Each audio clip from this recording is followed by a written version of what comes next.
This is the only GoHighLevel tutorial you'll ever need. I'm taking you step by step from knowing absolutely nothing to being ready to sign up your first client. Literally the whole thing. Look how long this video is. Think of it like going from learning how to turn on an engine to flying the entire plane yourself, the entire process in this one video. But here's the crazy part.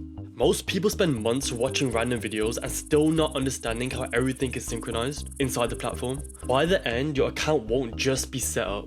It'll be client ready, automated, and earning potential from day one. So let's get right into it step by step. Let's go. By the way, check the timestamps down below and please give this video a like. Look how long it is.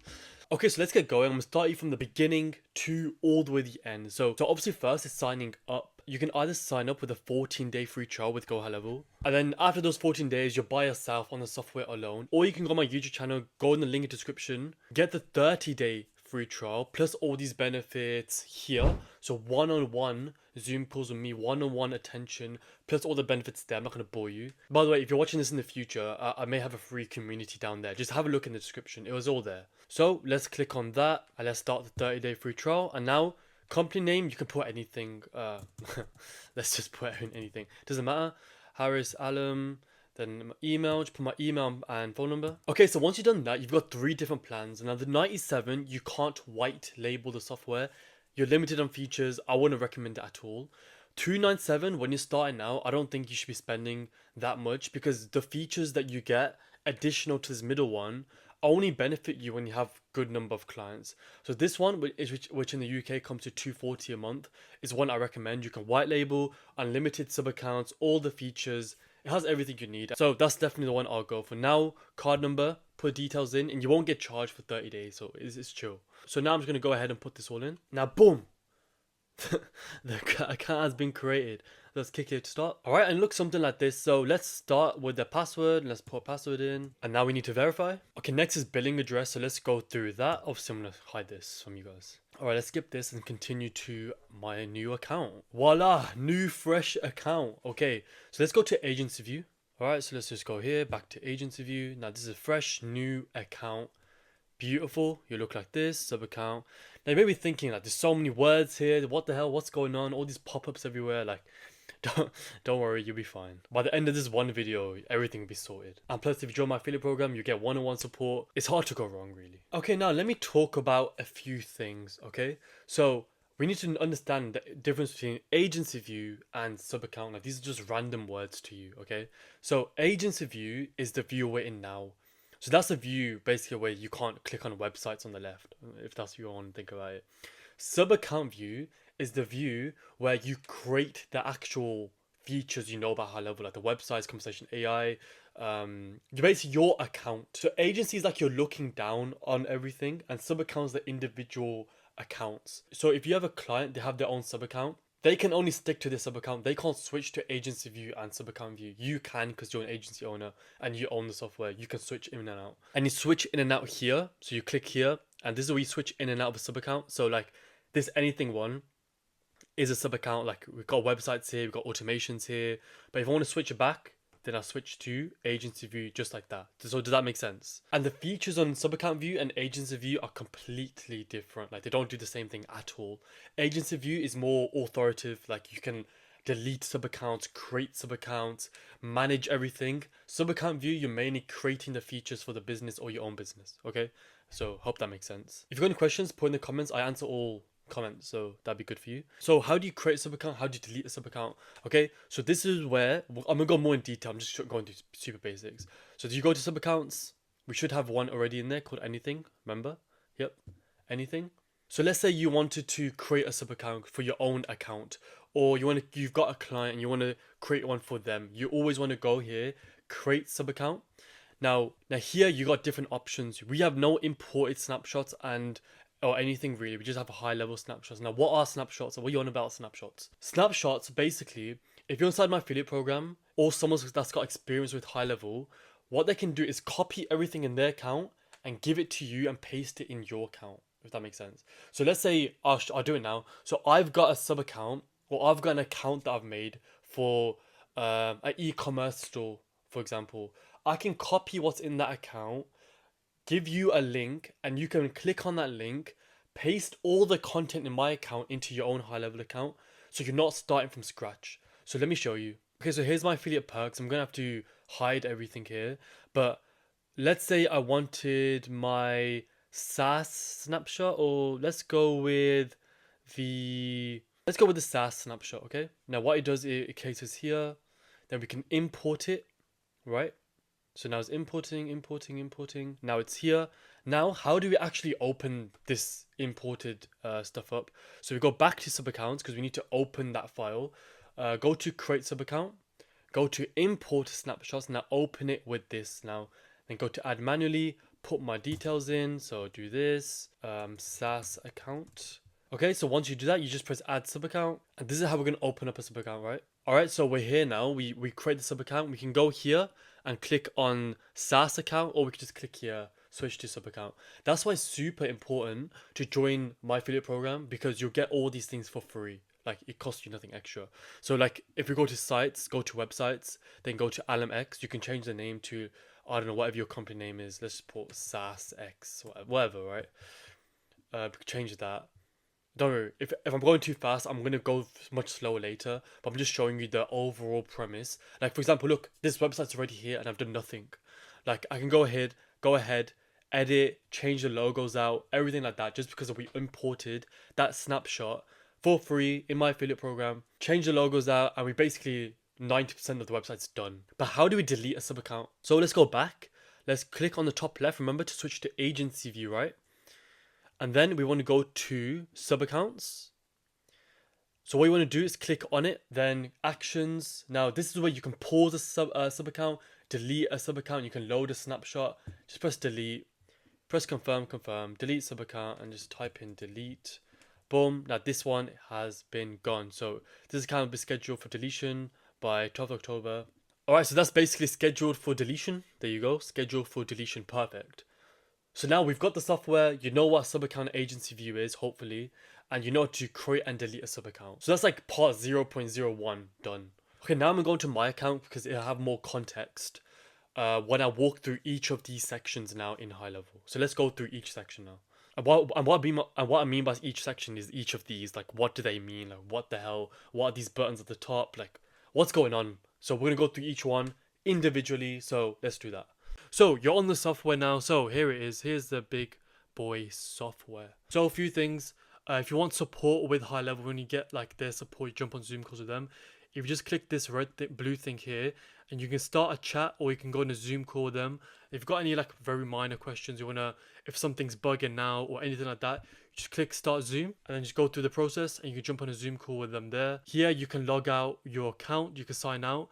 And if you've got other members on your account, I'll show you in a second, like once you have clients, you can actually log in as them. And why that's powerful is because you can log in from their point of view. So if you've like give them certain permissions and you want to see, okay, has it worked? Like on their side, can they, for example, not see the website tab because you've selected the permissions to be so they can't? You can come here, log in as anyone, any client, anyone, and see how it looks like from their point of view. Pretty cool. Okay, so we're in the agency view. Okay, so this is called the agency view. This is the view only you have access to. All your clients don't have access to this, only you do when you sign up. Your clients only have access to their own particular sub account. Okay, so you can forget this summer of AI stuff. So here, the first one, you got your dashboard. Now in your dashboard, this is basically just telling you like how much you've done a month, how many customers you got, blah, blah, blah. Pretty chill, pretty self-explanatory, to be honest. You don't need to like focus. I don't really go on this. Okay, so this prospecting tool here, what this does is pretty cool, because if you're looking to find clients, you can go on this prospecting tool and high level will like generate a report on that business, for example. So you just go here. I'm on the basic one because I don't really use this often, but it's good to use it. If you go to add prospect, you can search where you are, search for virtual businesses, for example. So for example, I just typed in boxing. So boxing gyms near me. Now it just pulled up every single boxing gym like near me. So I can just pick which one has like low Google rankings, haven't got the Google My Business set up, the conversions like on the right here, terrible conversions, for example. Okay, so I've just gone on to the fourth page, and now let's just pick this one here. Now what we can do is, that's all correct, just press generate prospect. Just showing you why the prospecting tool is powerful. Okay, so the overall score is 47%, which is terrible. So let's just export this as a PDF, and look at that. Without me lifting a finger, we've got my business name, the logo, contact us, we've got a marketing audit report, K-star, we've got the business name, and here everything is. It's super cool how they just got everything here. You can just address, you can give this to them, make them seem like you've done the most crazy audit ever. SEO analysis, it's just so many things, and then from there they take you seriously. Then obviously once you learn and master the software, you're basically in the door. Okay, that's the prospecting tool. It's so hot in the UK right now. Okay, so that's prospecting tool. Now SubAccounts, which is you're gonna use this tab a lot. So this tab is where you can actually create your client's account. This is where you're going to create their account, create your own personal account, because everything is in a SubAccount. Agency view is just where you control everything. Like we're in agency view right now. The reason you're going to be here a lot, because this is where you're actually going to create your accounts, where you have the websites, blah, AI, all the automation stuff you see about HighLevel. And then here is where obviously where you create it, but then you can also manage client. So let me just go into an example. So let me just go into an example. Okay, I just clicked on one of the example sub accounts. Now what you can do here is really cool. Obviously you can check their details, edit anything, check their features. So you can add user limits, contact limits, how many contacts they're allowed in the sub account, how many users they're allowed. And then you can come here and just manage what features they can have. So you can untag whatever features you don't want them to have, then press save, and then they won't have that feature. But the really useful part is that under actions, you can delete the sub account if whatever reason you delete it. You can pause the sub accounts for if they're not paying you, or if payments missed, you can pause the sub account here, or obviously you can transfer the sub account. So obviously sub accounts are very useful. Now snapshots, okay? So inside my affiliate program, you get access to all these snapshots. Now what are snapshots? Snapshots are basically, let's say I create an account for a vet right here, okay? So I made an account, real life account for a client that's a vet, okay? I can copy everything in this account, save it, then give it to you guys, and you can paste it into your account, change the logos around, and then you can go to a vet yourself and say, I've created 95% of your account, the website's done, funnels, blah, blah, everything's done, and you're basically just got a head start. You're not starting from scratch, okay? So it just gives you a massive boost. Even if you've got account yourself, you can copy that account and then paste it many times with a snapshot. Okay, so under my snapshots, if you wanted to create a snapshot of your own account, you name it, then click the sub account and go from there. Or you can import and stuff like that. Let's say you get one of my snapshots. How do you actually use it?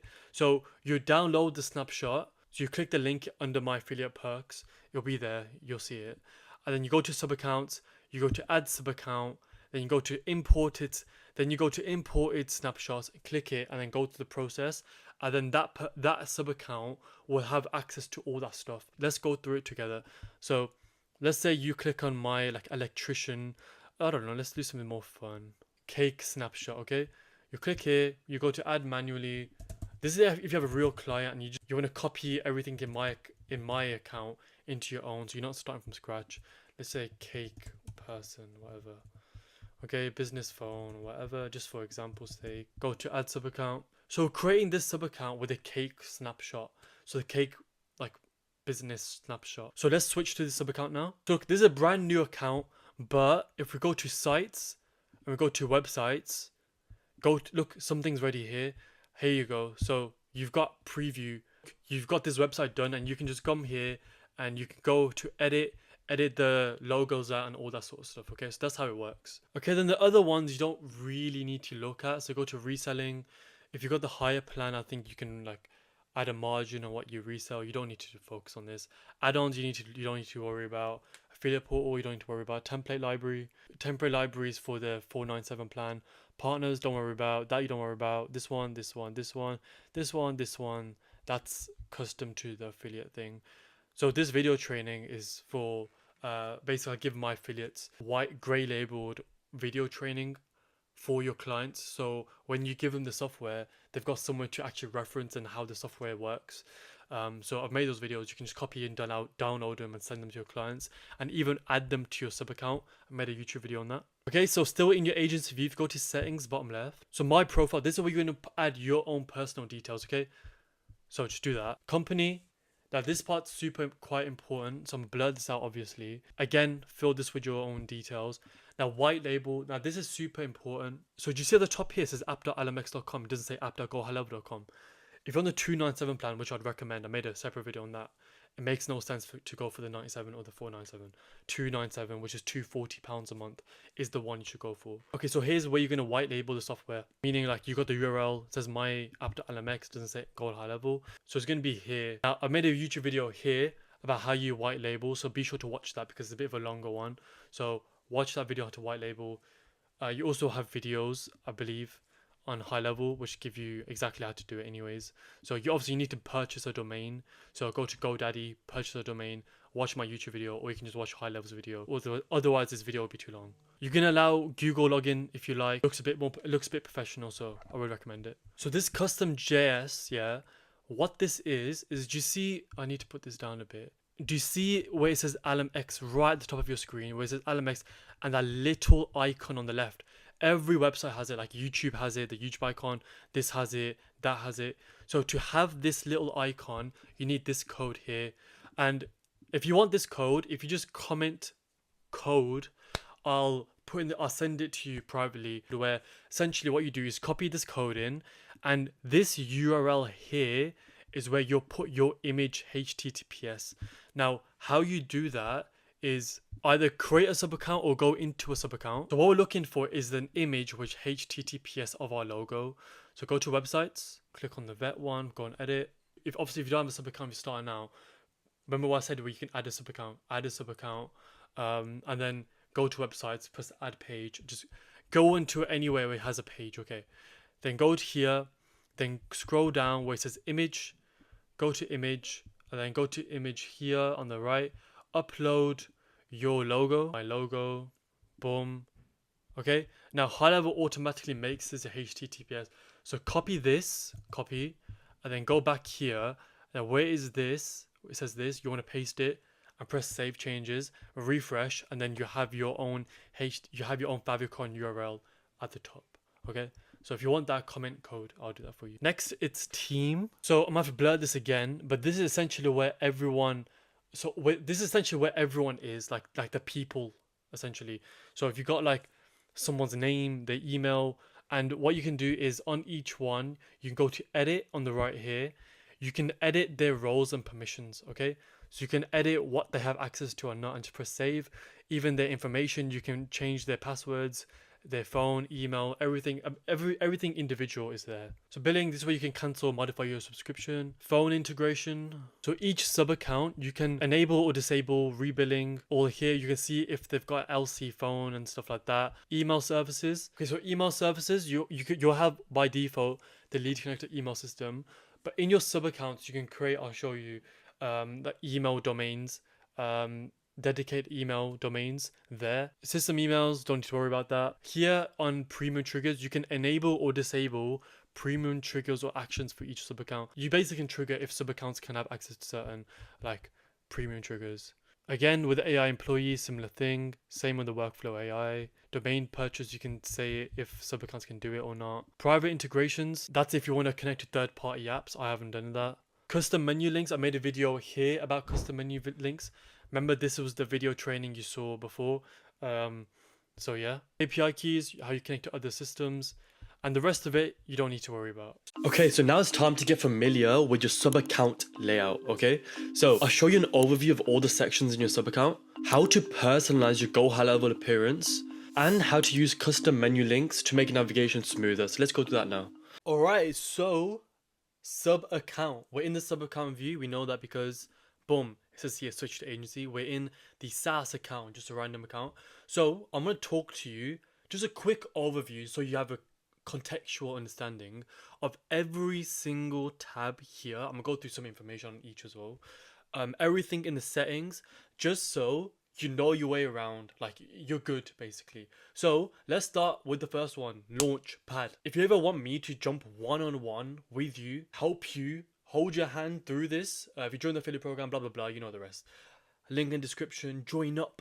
Okay, so Launchpad, right? So this is where for your own sub account for your business or for a client's account, you want to make sure everything's connected, all right? So it looks like this. The old way was way better.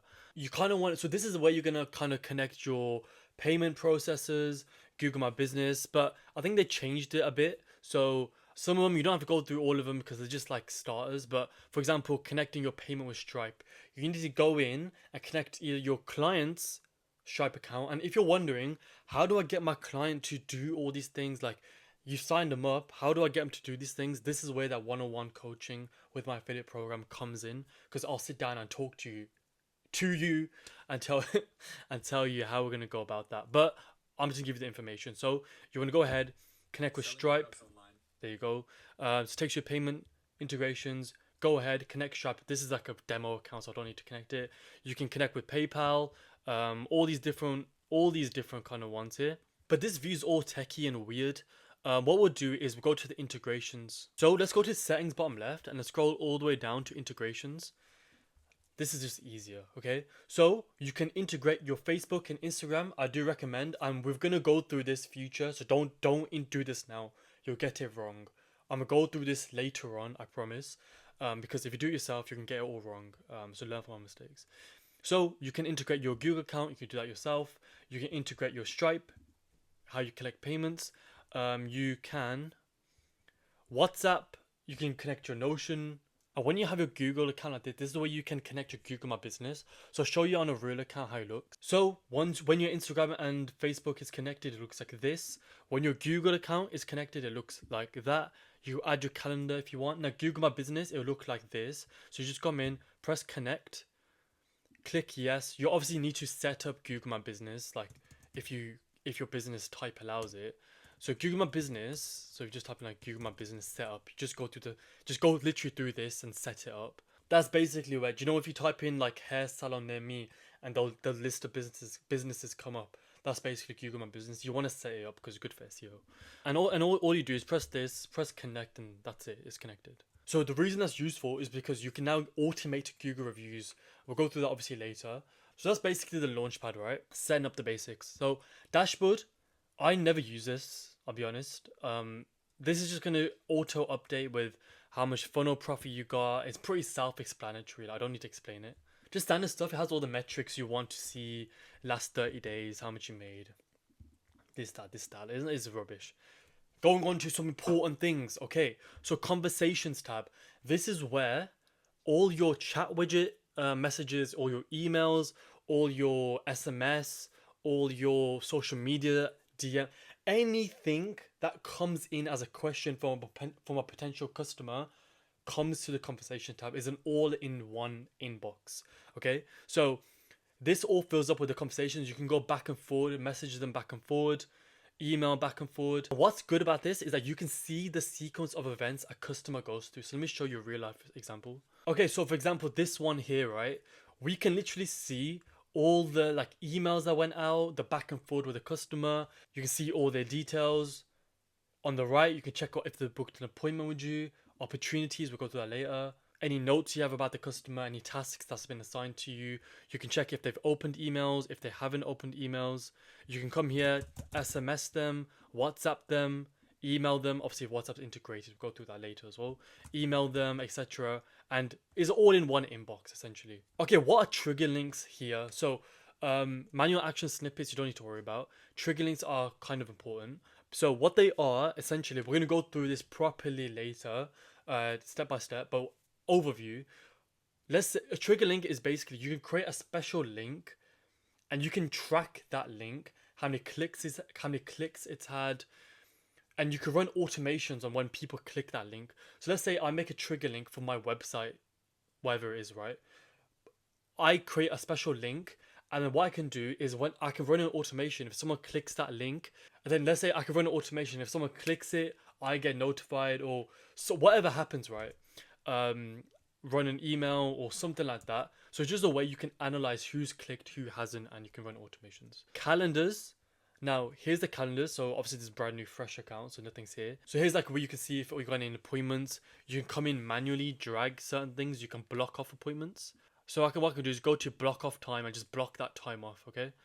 Or we can book in manual appointments. I've never done this in my whole life. But what you want to do is when you have the mobile app called Lead Connector, download it on the App Store, Google Play Store, and sign in with the same credentials as your actual software account on the laptop. It has the calendar. It has this synchronized calendar there, so it's much easier to view on mobile. And if you want to build calendars, you just come to calendar settings, and it'll take you to the settings, and this is where you will build your calendars. So okay, contacts, your CRM. Okay, CRM is this contacts tab. Now, what is a CRM now? What language are you speaking?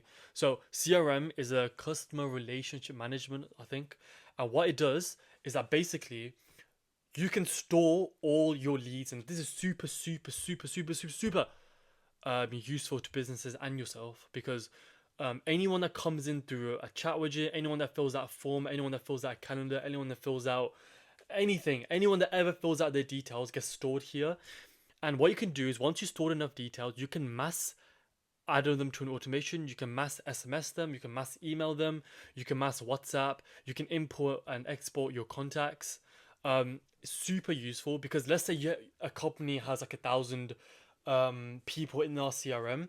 Every month they can run a promotion and they can select all the records and run an email campaign, run an SMS, run a whatever, Google review. You can even mass Google review, right? And what's useful is that if you click on any customer's name, you can see the entire history of the customer, what time they clicked your link, if they've messaged you, the whole conversation that you've had, if they purchased, what email's gone out, what hasn't. I'll show you now. All right, so I'm gonna have to blur everything out, but let's say I click on Leah, right? We got all her details. I have to blur her out, but look, page visited 3 hours ago.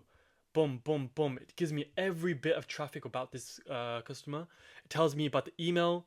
They've opened the email, of course. They've opened like that, given them receipt, and I can go back and SMS these guys. Bulk actions, we'll go through that later. But you got a few things on the right here. So you got tasks. You don't need to worry about that. You've got appointments if this customer has an appointment, booked an appointment with you. Your documents, payments. So what's cool here, you can track how much they paid you.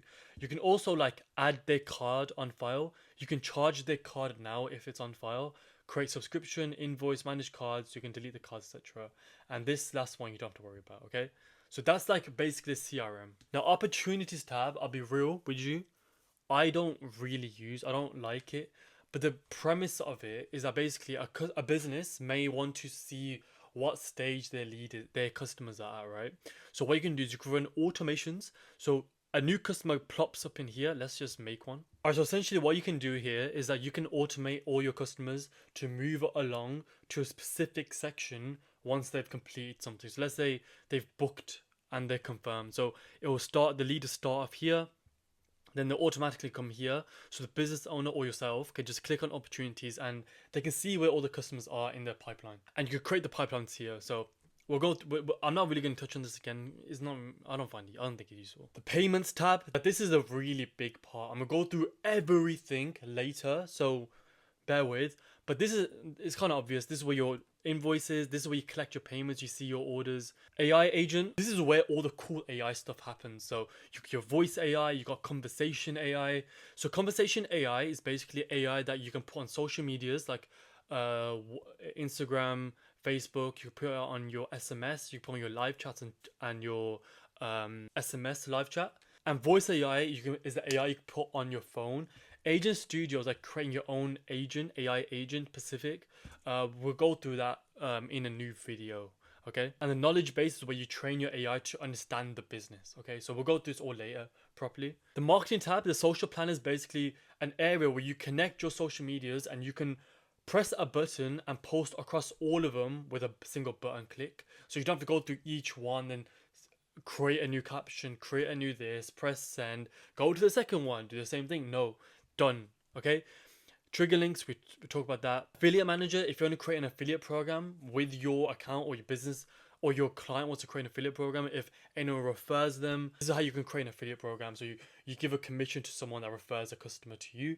We'll go to that later. Brand boards is useless. You don't need that. Automation. This is like the big boy. This is AI and automation websites, big boy stuff. So this is where you can. It's like a whole sandbox. You can pretty much automate anything. They've made the UI quite cool. So like, if we just go into the standard builder, right? We can now have an advanced builder where we can do like, look, it looks pretty cool, doesn't it? So same thing, but it's more advanced. You can just do more things. But if you're starting out, definitely start with the simple builder because everything just straight line goes down kind of thing. But yeah, advanced builder is pretty damn cool. So this is where you can automate your calendars, you can automate your Google reviews. I say those two things so commonly, but there's so many cool things you can do from here. Automate, you basically automate your entire business, automate social medias. We'll go through that later. We're gonna run through everything here, so don't worry about it. I'm just giving you a quick overview. Sites. Now this is where you can build your funnels, websites, stores, surveys, quizzes. And this one thing, it has 6,000 things you need to know how to do. Literally surveys, quizzes, everything. So much here. Memberships is where you're gonna create courses and you can sell them. They want to have a communities like school community. You can do that. Media storage is basically where you store all your pictures on that sub account. So like we have this one here. So you don't really use this because when you do need to do this, you can just upload straight. So you don't really would ever click this. Reputation is basically your Google reviews. Okay.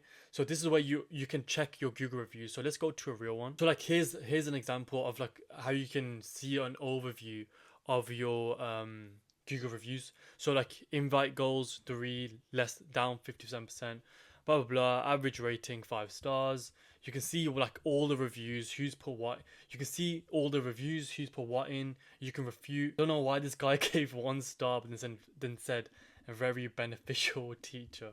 Doesn't make sense. You can also make a review widget, which is super cool. But yeah, it's just a place where you can sort out Google reviews. Now, reporting is when you integrate at the beginning, we said you can integrate your Facebook, and if you do that, if you run meta ads, you can go to Facebook ads report and you can see literally everything. So this is how it kind of would look like: how many impressions, how many clicks, conversions, who's done what, cost per conversion. That's a really good cost per conversion. So if your client or yourself, you can tell them that you can actually track their metrics for ads and stuff. Mobile app. Just download the Lead Connector mobile app, come here, download it. Okay, now we're on settings, right? Business profile. So this is where you just put all your information in. Okay, I can't help you with this too much, but there are a few things you need to be aware of. So like in general, so here, one thing, if you want to allow duplicate contacts, right? What that means is that if a customer comes twice, okay, let's say someone buys a shirt from your business, they put the details in, they're stored in the CRM. Then if they buy again and put the same details in, they're added as 2 separate entities, but they're literally the same. They say the same thing, but it's just doubled up. Then if they come again, it'll be 3 times. So you say the same name 3 times. So I don't really like duplicate contact. I like to have it as one. So all stored inside one neat kind of thing. Miss call text back, you go to there. So that's an automation where if someone misses a call, we send an automation to the customer saying, hi, it's business name, sorry, missed your call. A feature you can resell to businesses, go to that later. And this verified email address when first sent to new contacts is quite important because what you want to do is when you send your emails, you want to make sure they go in the inbox and you want to kind of verify that is a real email, because if you're sending emails to email addresses that are not valid, your domain is gonna hurt. Your reputation of that email is gonna hurt. If you don't see my profile section, don't worry about it. We're gonna go through later how you're gonna add it, so don't worry. But again, put your same information in. So here's you add your calendars. You can check your availability and stuff. And we're gonna go through email two-way sync later, so don't worry about that. So this billing thing, so what will happen is that you may get this red banner. Okay, do you see this red banner here? You may get that. Now, what that does is that you want your client, if it's your own sub account, don't put your details in. You're gonna use that, okay? If you're gonna add your client's card in for their sub account, because any SMS or email charges, AI charges, it will be charged on their card, and you won't be paying for it, like they're paying for it. Okay, so that's the whole idea of it. If this is your own sub account, this is my own. That's why I haven't resolved it. Don't fill that in. My staff, this is where you're gonna manage like the people who have access to the sub account. So of course I have access to the sub account. Now if I wanted to give someone access to the sub account, just create add user, and when you fill this email section in, GoHighLevel gives an automatic email to the person giving them access to the software. So that's how you give access to your clients. And this is where you can set the permissions. So if I like don't give them access to any of these things, when they log into their sub account, these things won't be there for them. They can't physically see it. So that's how you control what your clients have access to. Okay. Pipelines, automations, conversation AI, calendars, where you create your calendars. Phone numbers, very, very important. The rest of these you don't need to worry about. Phone number is very important. You need to create a regulatory bundle. We're going to go through that for legal reasons for the UK. So this is where you want to add a phone number, because you want a phone number for your sub account so that AI can message back. You can send internal notifications to yourself, etc. So I'm in the UK. So you want to buy. I always get a phone number that can do both of these, not just phone. So you want to buy that is like £1. $1, whatever. And the same with email services. So you want to create a dedicated email domain. Right, we're gonna go through that all later. So this is where you can set up your own domain for your emails. So your emails on your sub account that you fire out land in the inbox. Now WhatsApp, you can have your agency pay for it, or you can have the client pay for it. Now this is where you can add AI to WhatsApp, so it messages back instantly. That sort of thing. Super, super cool stuff. So custom fields. What are custom fields? Now custom fields are sections that you can add on to a contact. Okay, so let's say I add a field. Let's call it so if I add a field, I have many options: a single line, multi-line, text box, a radio select, where is like you can select the drop down kind of things. You can select your boom boom boom boom and like select number one.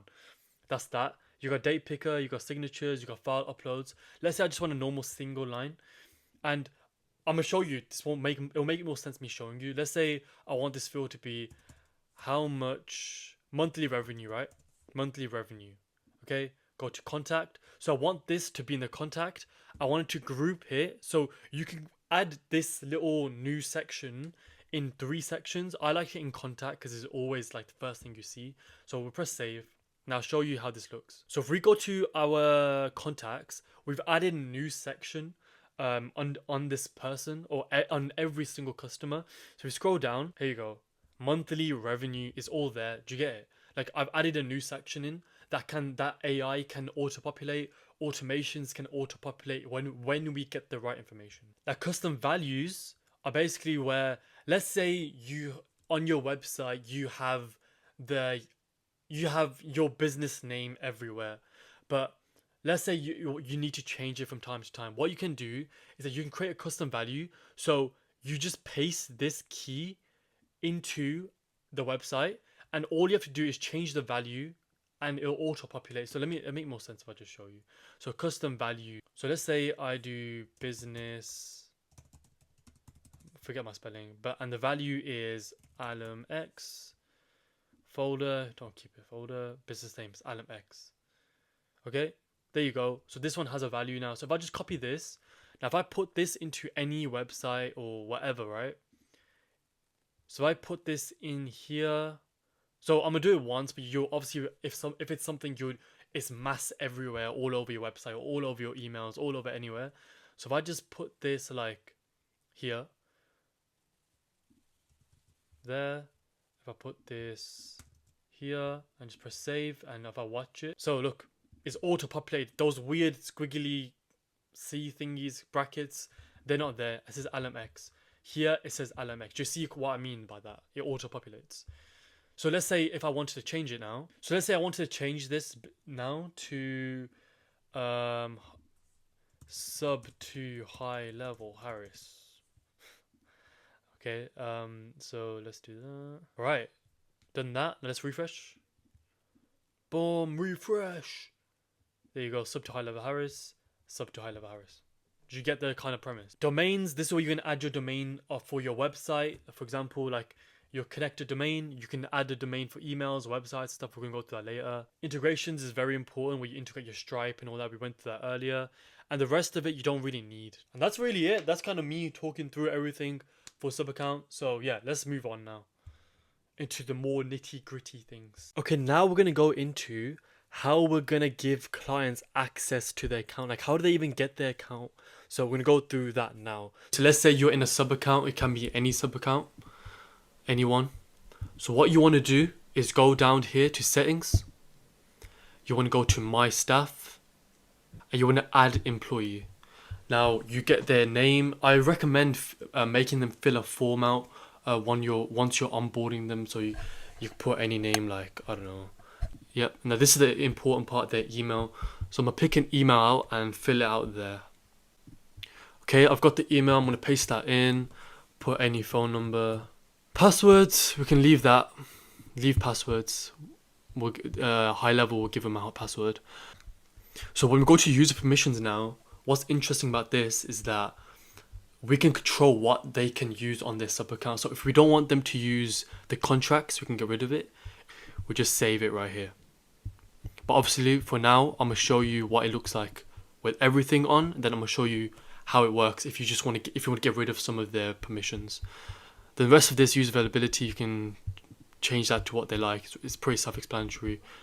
And yeah, once we save, is that once we've put the email in, GoHighLevel will automatically send that person an email with login details. I'll show you that right now. And then once you've done that, I'll put a screenshot on screen right now, how it looks like to the client. So they'll automatically get the email, they can log in, and then they'll have access to this account.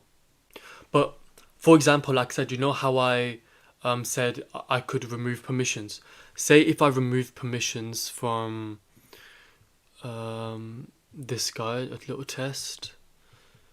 If I've removed permissions, like I got rid of the memberships options, I just got rid of websites. If I was to log in as that person, they wouldn't have the sites tab, for example, because I didn't give them permission. So that wouldn't even be there in the options.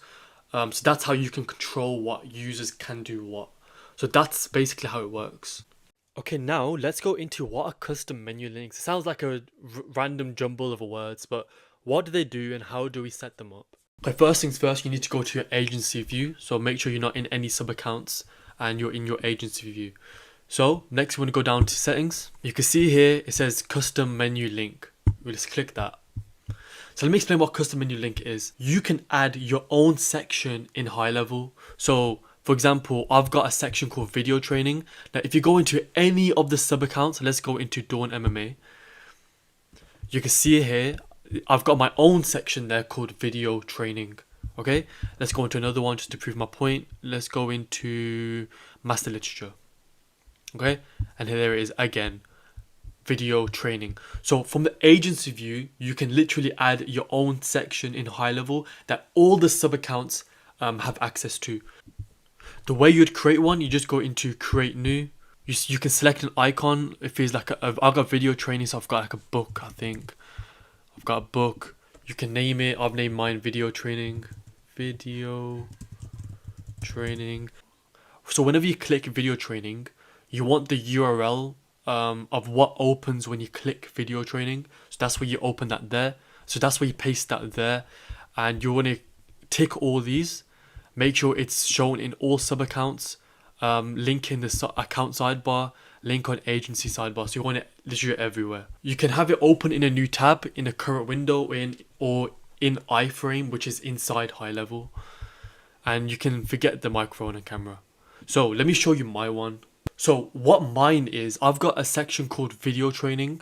Now what this is that I've got tutorials on each section in GoHighLevel, and that's cool because now I can just tell potential clients, okay, go to the video training section and watch the videos if you're confused about any section. Instead of me jumping on calls with them, explaining everything over and over, they've got somewhere to go to just learn the software, which is really cool. I'll show you how it looks like.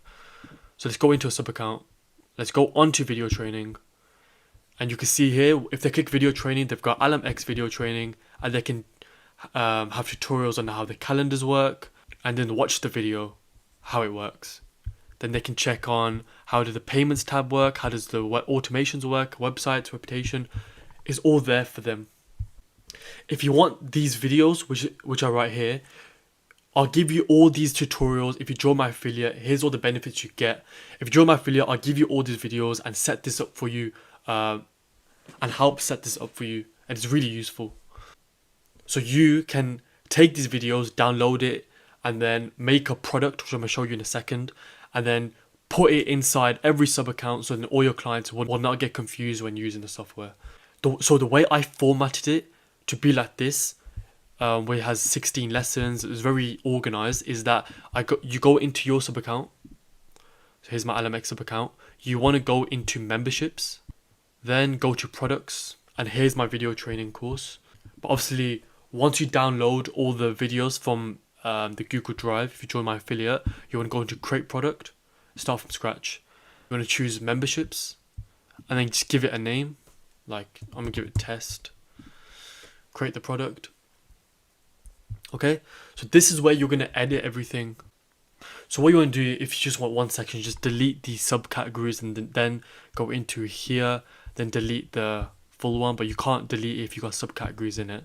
So delete that, and then let's say we want this training one, have that as training, and here's the content. What you can do, obviously you got those videos, just download those videos, put them in here.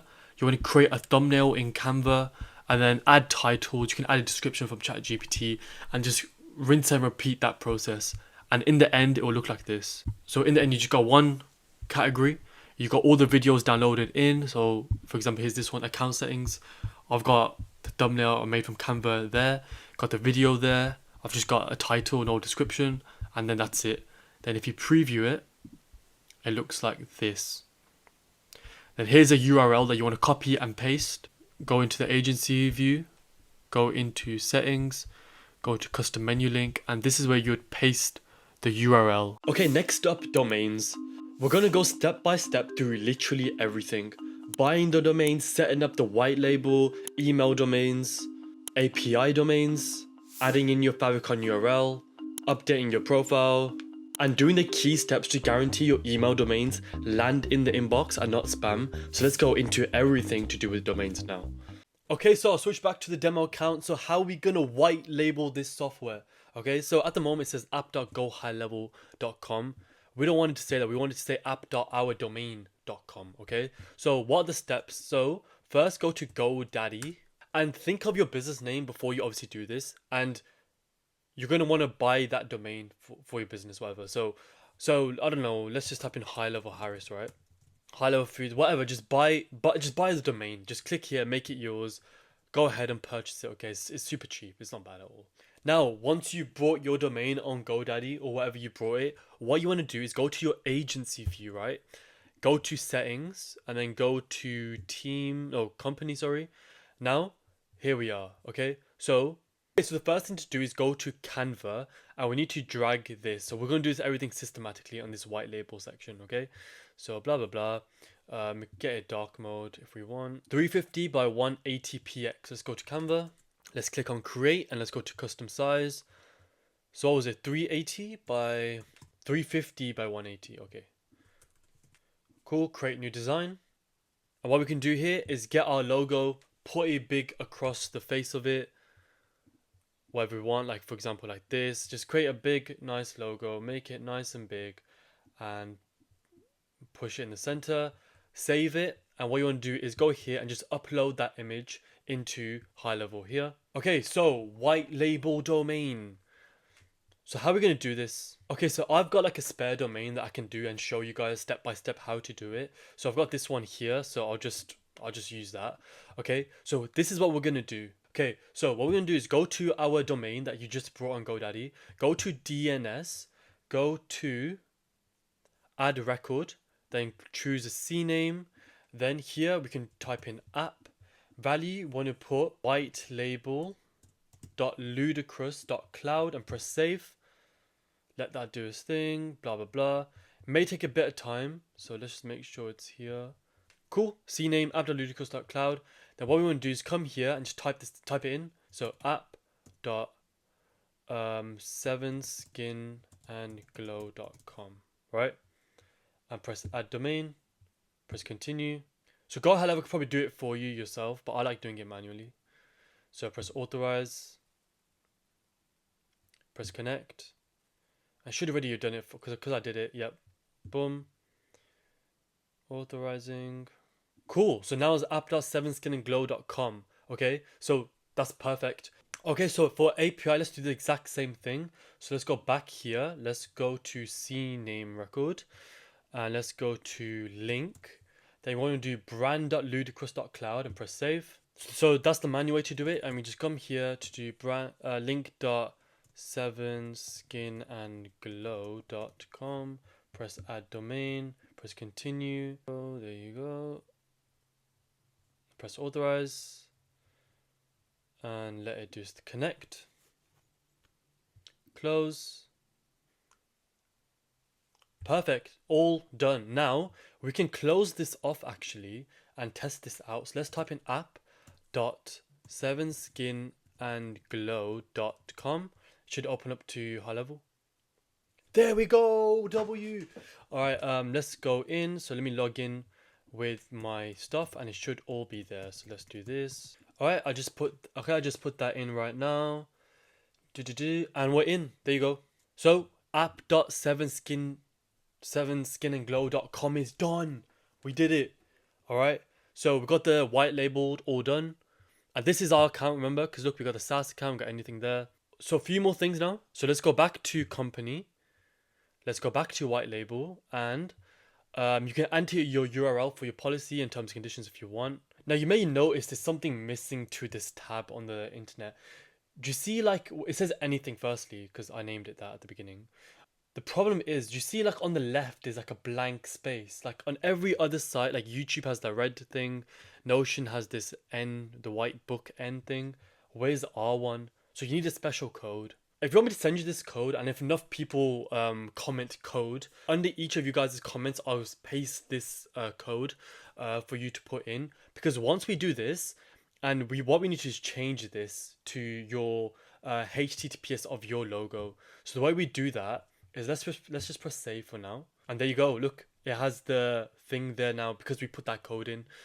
So yeah, just comment code. Enough people put it, I'll send it to you guys.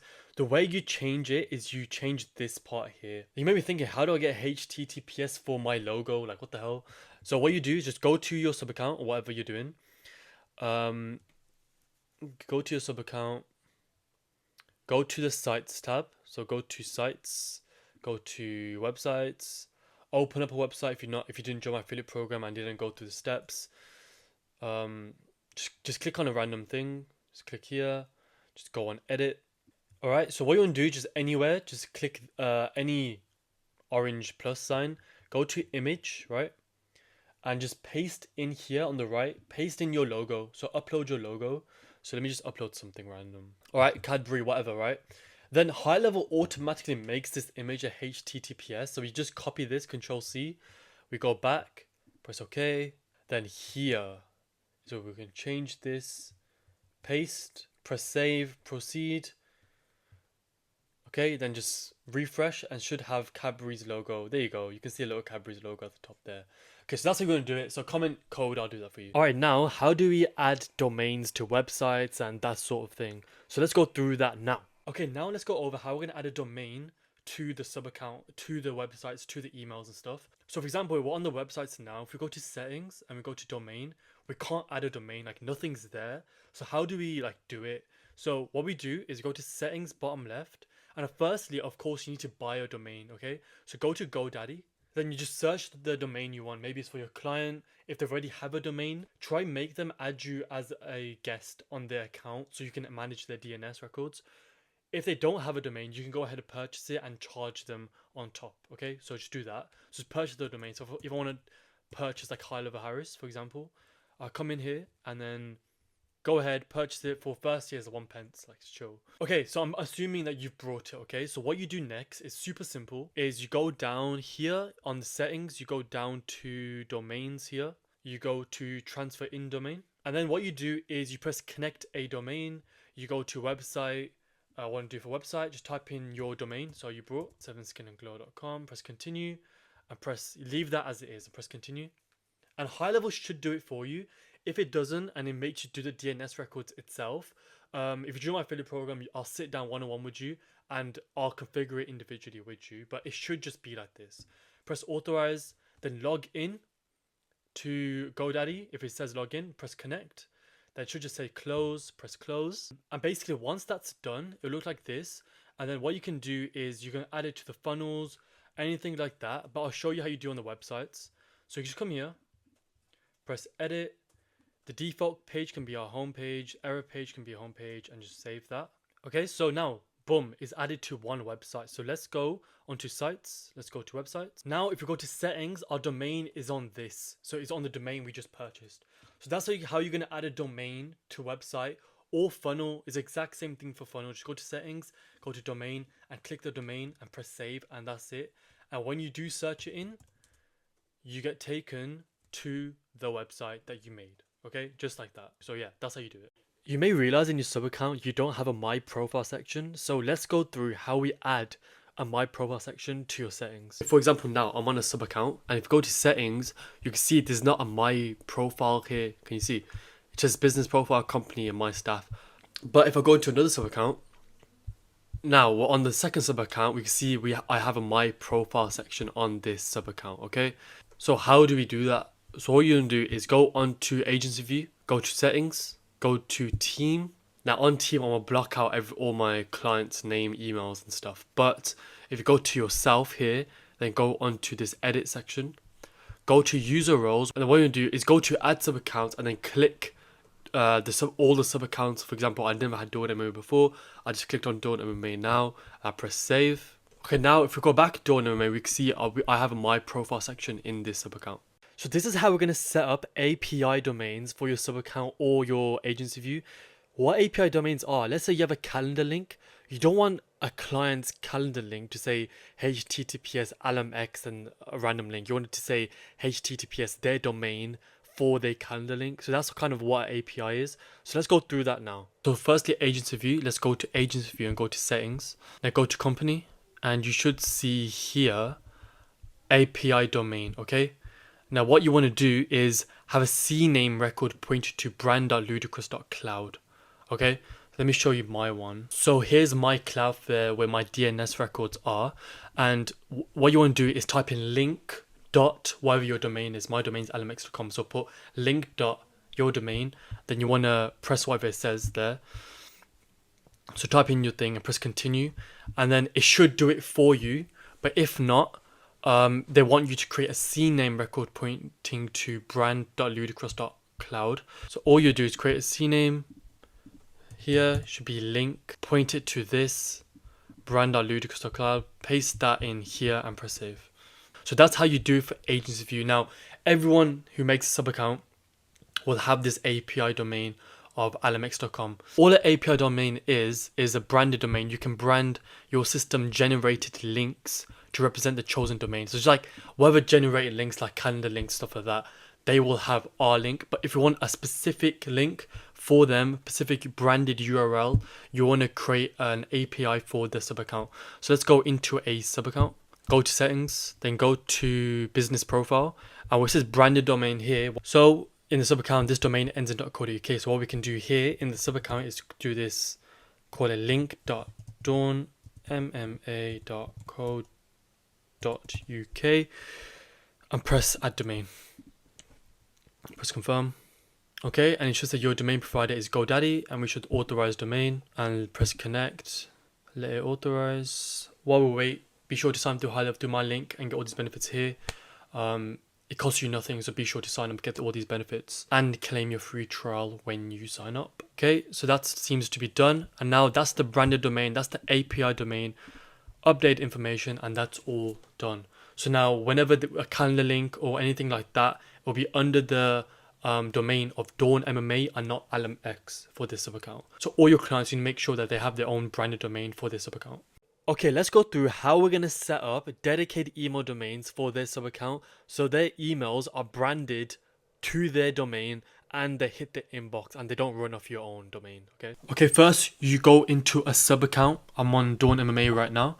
Then you go down to settings, email services, and this notification should come up. Important notification, boost your email deliverability. So you're going to go here, press create dedicated domain. Next, you can type in the domain. The domain can't have an @ signal. You can't have this signal in it.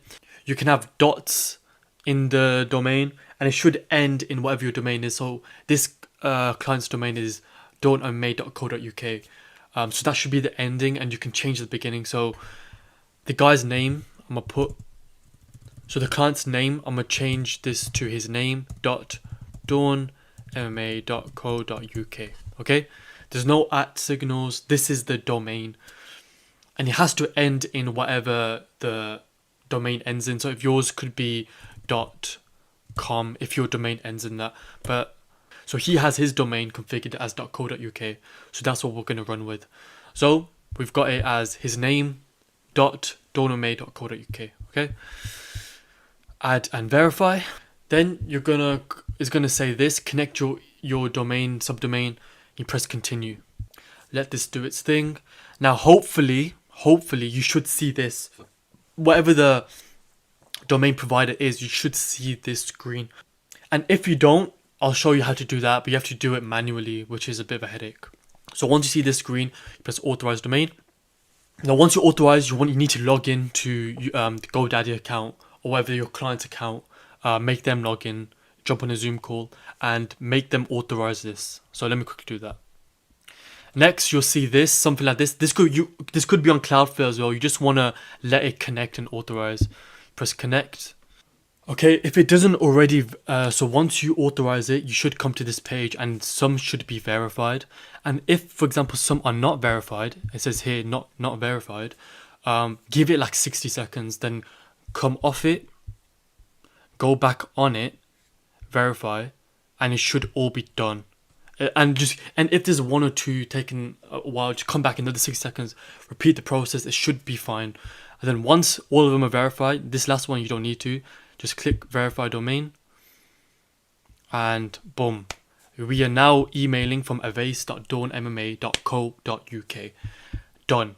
SSL is issued, and we can now we're now emailing from this professional domain with higher deliverability, and is much better than saying leadconnector.co.uk, whatever it says normally. And if you have to do it manually for whatever reason, if that screen didn't pop up so you can authorize it automatically, if that didn't happen, then comment below and I'll go on a Zoom call with you and see why it's not happening. But if it is manual, this is what you do. You'll have to go and manually add your DNS settings. So if you have to do something like this, then you'd have to manually create a TXT record. You'd have to manually create these records. Now if something like this, you see something like this happening to you, you have to manually add them, and I can help you with that. If this is happening to you, just drop a comment and I'll jump on a Zoom call with you. I'll go through it with you because it's quite a lot just to put in one video. But 99% people go through the first case scenario. Okay, now how are we gonna make sure these emails land in the inbox? Okay, so the steps you have to do, so let's go through that now. If we do these 5 things here, I promise you it will land in the inbox. Okay, I've been using GoHighLevel for like 3 years now, and I've never had a problem with it because I followed these 5 things, and I promise you if you just do these 5, that's it. I'm not sending you a course or anything like that. So if you could like the video and comment calendar, if you want to speak to me one-on-one on a Zoom call about getting started with high level or anything like that, I'll send you a private link. Okay, so let's get right into these 5. So the first thing is we're going to do this all together. You want to set up a dedicated email domain. Okay, so this sounds more fancy than it actually is. So let's get actually into it. So I'm just going to assume that you don't have anything set up. So you want to buy a domain. Now, they're pretty cheap. Go to GoDaddy and let's just type in like HighLevel Harris, whatever, yeah? Let's see what comes. So what you do, you can literally buy it for 1p. For the first year, 1p, then it'll be £13 after that, which is fine, to be honest. So buy that, go through the process. I don't actually want that domain, so I brought my own, so I'm going to show you. But first do that. And then go to domains, on settings in your sub account, then add them in here. So I've added mine here. Okay, so now let's go to email services over here on the left. And by default, your guys will look like, it will just say lead connector and messenger or something like that. We want a dedicated email domain. So mine's like CEO at LMX, whatever. I just said before. So you can integrate with Google Postmaster if you want. I can't be bothered. But you can if you want to like deeper insight to warm-ups and that sort of thing. So go to add domain. Okay, so now we're here. My domain is alamx.com. So we can just put anything in front of it. So let's just think of harris.alamx.com. Okay, so we can add and verify that. So we can connect. HighLevel can actually do it for you. So you can just press go continue and it'll set it up for you. Or if you have to do it manually, it's pretty simple. I'll show you. So if this screen comes up, HighLevel's going to do it for you. I don't actually want this highlevelharris@lmx.com. It's a bit weird. I don't really want that myself, so I'm gonna go back. But you'd authorize domain. So if you need to do it manually, this is what you do. After you've got your provider, etc., find your way to DNS records, and then, for example, I'll show you one, then the rest apply. And then when you verify it, some of them may not verify, so you just have to refresh, press verify again, go through it. So yeah, go to DNS records, then add a record, and then what does the first one want? They want txt record. Okay, so we'll just go down, txt, the name is that, so let's go down, done, and then the content is that, boom, paste it up, done. Do that for all of them, okay? Then once you've done that, this one, obviously I didn't go ahead with it, so I don't want it, but I'm gonna delete this. Also, one thing, I just clicked start warm-up, and domain warm-up initiated, and then here you can just select which domain you want working on workflows or one-on-one conversation, etc. So I've only got the one there, CEO, but if I created multiple, I can choose which one I want it on. So yeah, that's the first one done over there. Let's move to the second step. So second step is check.mailtester.com. Okay, so this is how we're going to use it. This website's going to check how good our emails are. Okay, you need to do this. So let's do it now together live. So when you go to www.mailtester.com, you should see something like this. So what we need to do is go on HighLevel and create a contact with this information. So let's go to contacts. I'll add contact and just name this one example and whatever, test email. I'm gonna put that email in and let's press save. Okay, so now they've got this email assigned to them. Let's send them an email, okay? And then that website will tell us how we're doing. So let's go off it. Let's select it. Okay, so I've just selected the email test. Let's send it an email. Okay, so just put test, first name, Harris from email.com, test, send email, confirm, and let's just send the email now. Okay, complete. Okay, so let's go back onto this. Let's check your score. Okay, so I got a 10 out of 10 rating because I followed these 5 steps. At the end, you guys will have 10 out of 10 as well, so no worries. So that's the second thing, check on this website. Let's move on to the third thing. So third one is enable email validation. And this is a setting in HighLevel business profile that we need to do. Okay, so first let's go to agency view and allow us to do this. So let's go here to agency view. Let's go to settings, go to email services, go to location settings, and on your sub account just enable it. Okay, so we've done that there. Now let's go on to that sub account, go to settings and go to business profile, scroll all the way down where it says this, verify email address when first email is sent to a new contact. Okay, and the second tip is that you want to make sure this is enabled to increase the chance of landing in the inbox, is add an unsubscribe link, because if you're sending emails to people that don't want it, it's going to hurt you a lot. So make sure these two basically are assigned. Okay, before we go into the fourth one, if you like the content and you'll want to start HighLevel, if you use the first link in the description, you get 30 days free with HighLevel plus all these benefits here. So all those affiliate perks, you jump on one-on-one Zoom calls with me, I'll help you out. My strategies, how to get clients, etc, etc. If you've already got an account and you still want to be on my affiliate, email me or comment down below and I'll get that sorted. We can jump on a call, I'll get you sorted up. Let's get on to the fourth one. Fourth one is add a DMARC record. Okay, so this is what I mean. This is what HighLevel tells us to do. No one talks about it, but it is here. So add your DMARC record. The reason HighLevel say have a DMARC record is because if you don't have it, it can negatively impact your domain reputation and email deliverability. Okay, so what they say is add a TXT record. So you'd go on, come here, add a TXT record, TXT required. You just go back, content, here we are, boom, name is this, put it in like that and press save and add it in. That's how you would add your DMARC record for your domain and just help it deliver. So that's the fourth one. Now what's the fifth one? Stop sending to people that don't want your emails. Okay, so that's why I said add the unsubscribe link, because if you're pushing these emails to people that are not opening consistently, like a whole bunch of people, and they just get annoyed with you, it's going to hurt your email domain. So don't do that. Okay, now it's time to build your own business setup in GoHighLevel with your own sub account for your business, step by step. So we're going to launch the sub account. We're going to connect everything through the launchpad, add a snapshot so you're not starting from scratch. We're going to go through how to choose your brand name or your company name, set up your phone system with the regulatory bundle, and get call recording and transcription ready. Okay, so let's go through all of that now. Okay, now it's about time that we create your sub account for your business. Okay, so this is the first thing we're going to do. So let's go to sub accounts, and I know we did this before, but I'm just going to go from beginning to end. Okay, so let's go to create sub account. And obviously you can go to import sub account, create the snapshot that we did together with my affiliate program, all the benefits here. So if you get the 30-day free trial, you get all the perks, my snapshots, how to get clients, all that kind of thing there. So be sure to use my snapshots and sign up with it. So we did that at the beginning. So here, let's go on. Now, what are the important things to do when you switch to your sub account?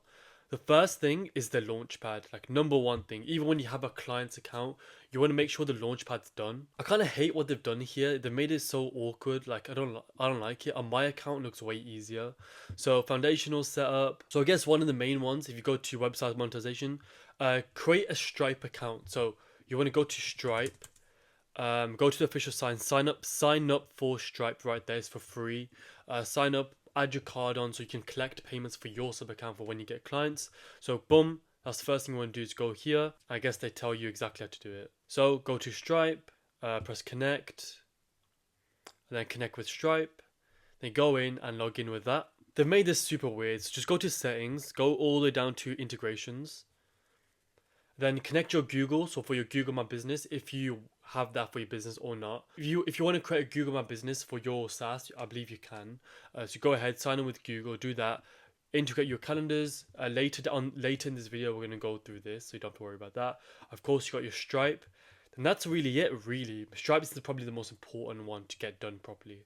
So one thing we need to do that's like missing 90% of the time is to, in your sub account, before we get into nitty gritty stuff, we need to have a section on the sub account settings called My Profile. Okay, so it's not here. So what we do that is you go to Agency View, go to Settings, go to Team, click on Myself, Edit, go to Roles and Permissions, then Add to Sub Accounts. You want to click that, then add myself to this SaaS account, press Save. Cool, then let's go back, and then let's go back to the sub account. I'll show you a My Profile section. So we're on this section now. If we go to settings, now we have a My Profile section in this sub account. So yeah, just make sure you do that before we go through everything. And in here, you can obviously go down and connect what you need to be connected. Okay, I don't know whatever you've got going on. So do that. Okay, now we're going to go through how we're going to set up the phone number in your sub account properly for yourself and clients. First, you want to go into a sub account and then go to the bottom left, settings. And next, what you want to do is go to phone numbers here. Okay. So we've already got one here, but I'll show you to do it. You want to add a phone number if you're from the United States and just proceed to buy. That's it. Get that done. For example, if you do forward the GoHighLevel number to your mobile number, whenever someone rings your GoHighLevel number, it would then process and then ring on your normal number and you can pick up. But say you wanted to separate the two, if you want to configure you receiving calls from the mobile app and not from your mobile, you go down to settings, you go to My Staff, you go to the user, you go down to call and voicemail settings, you pick the user, and you click mobile app, mobile app, mobile app, if you want to keep it at that. Okay, and you press save. That's it. You can forward your own mobile number here. And how you do that, you press here, you go to edit configuration, then you want to forward calls to your normal number. So there's little different settings here, but this is the one that you can tick or not tick. Email call connect feature. So if you want like a little robotic person, whenever someone calls saying blah blah blah, press this key to connect. If you want that, keep it. If you don't, just enable it. Okay, you can get call recording, so you can record the phone call that you have.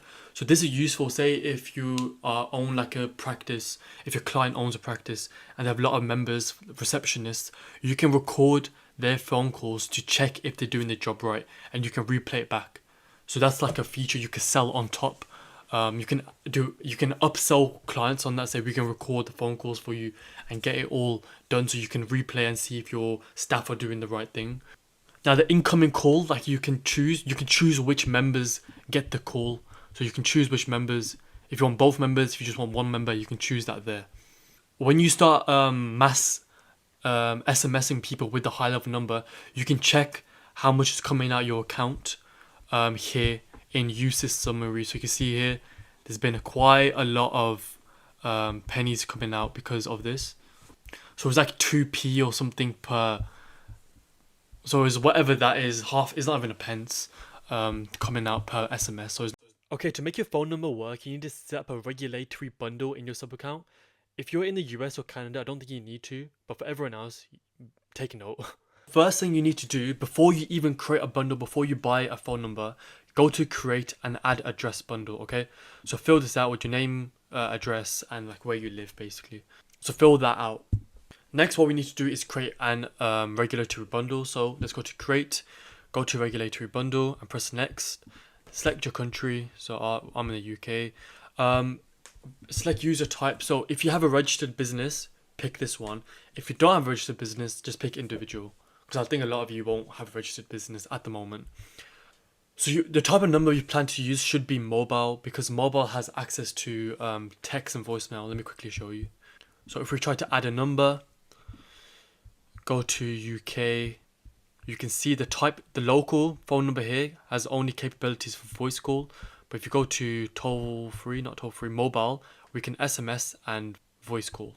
So mobile is the one we want to choose because we can text and voice call. So okay, so once we click mobile, we press next. So what you want to do is fill your name, last name, put your email, and your phone. You want to make sure you have your country code in before you type anything out. Put your name, birth in this format here. Comments you can put none. Next, proof of identity. You're gonna have to do this. So you need to upload a government issued ID. So what you can put there is like your driver's license or your passport. So upload that. Once you uploaded that, put your first name and last name.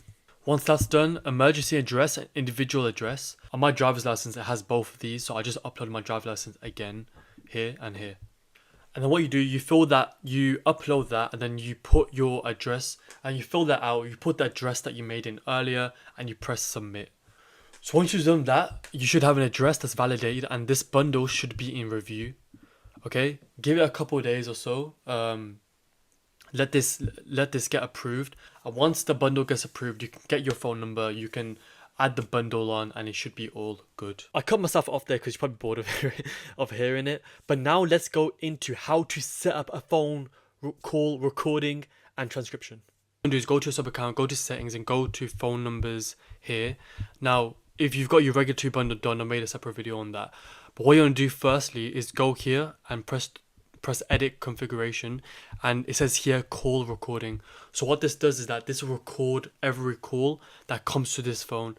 So if someone rings this phone and the person on the other side will hear this call is being recorded for quality purposes by like a robot, and now from there we can tell if the person picking up the phone is actually good at their job or not.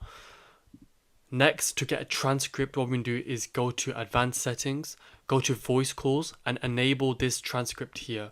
This does cost 0.03675p per minute.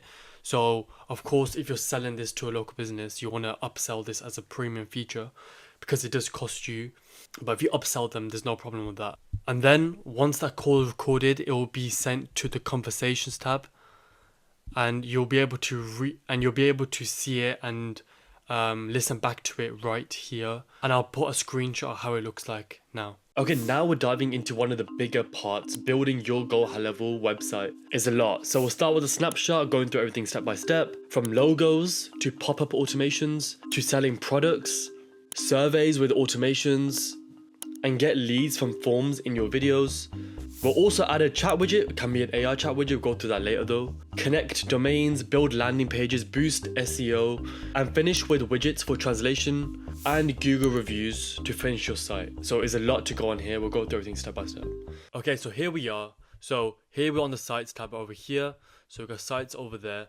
Okay, so once you're here, this will be blank for you. Now, you can create a folder, and like I've got here, so any spam websites, you can go here, press create folder and move websites into it.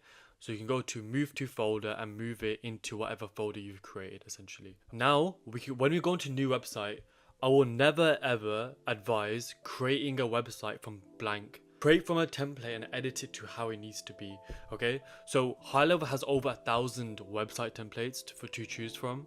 So we can choose from any of these templates. So I'm just gonna pick, let's go to automotive.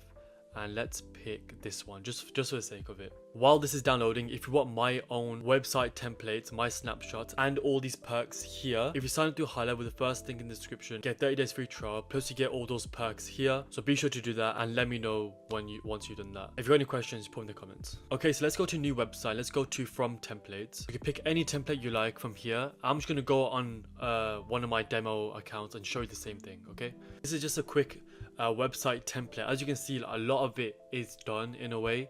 So I'm gonna show you how we're gonna connect all the buttons up, how to add forms, automations, blah blah blah. So if you want this website template, this is part of my affiliate program snapshot that you can get. Okay, so it's me from the future, so I'm just gonna cut it in here. I'm just gonna quickly talk you through what you're looking at and everything. So here's the obviously website that you can build, you can write whatever you want, etc. right here. Okay, on the right is where you're gonna edit stuff, if that makes sense.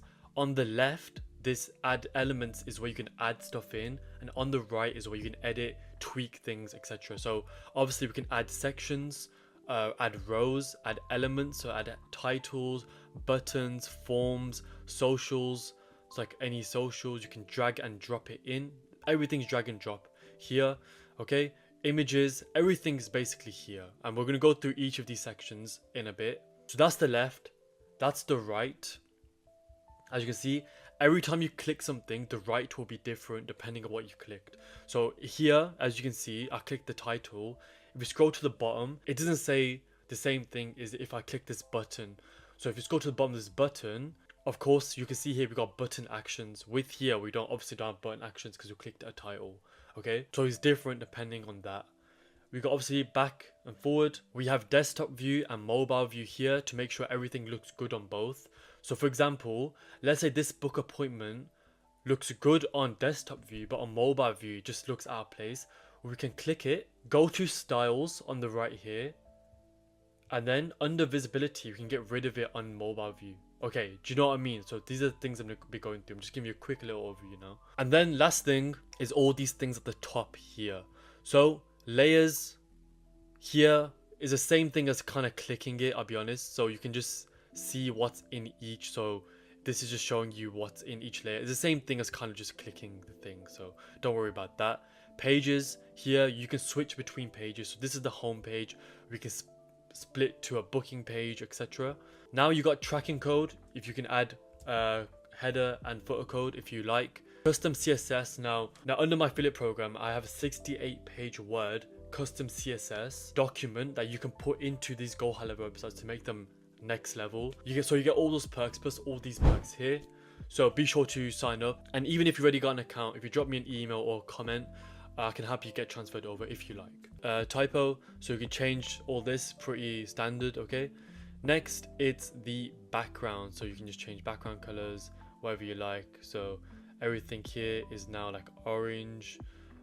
Change to whatever you want really, so it all makes sense there. Pop-up settings, and this is quite important to do with the buttons. I'm gonna show you how we're gonna do that later because that's its own section. SEO metadata, so you want to come here, add in your own SEO things, use ChatGPT to help you with that. Preview custom codes if you like, and cookie consent, you can add it or not. I leave it off, so it's fine. And here you can just leave it on 2-column mode or auto, so it only comes up when you click on something. Okay, so I'm leaving on 2-column mode because that's the standard mode.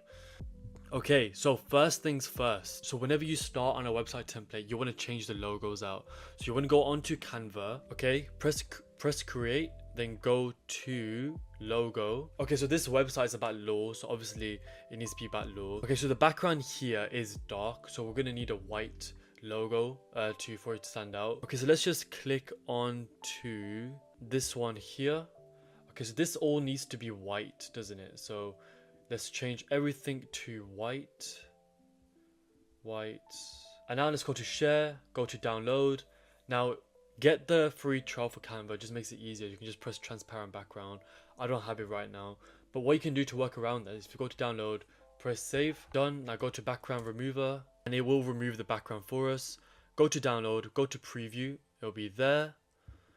Okay, now on the logo, to put the logo in, let's click that and let's go down all the way to where it says logo in menu, and here's the logo. So click that, drag that in, let it download, double click it.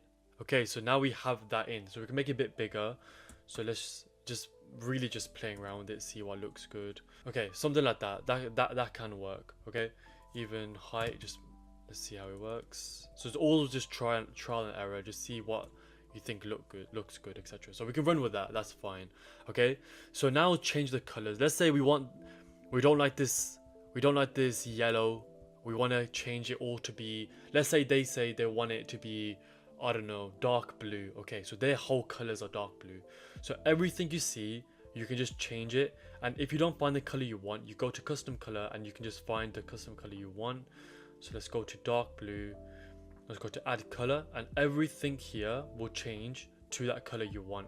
So okay, the yellow again, and it will just be there. Obviously this is just an example, like I would probably keep the yellow.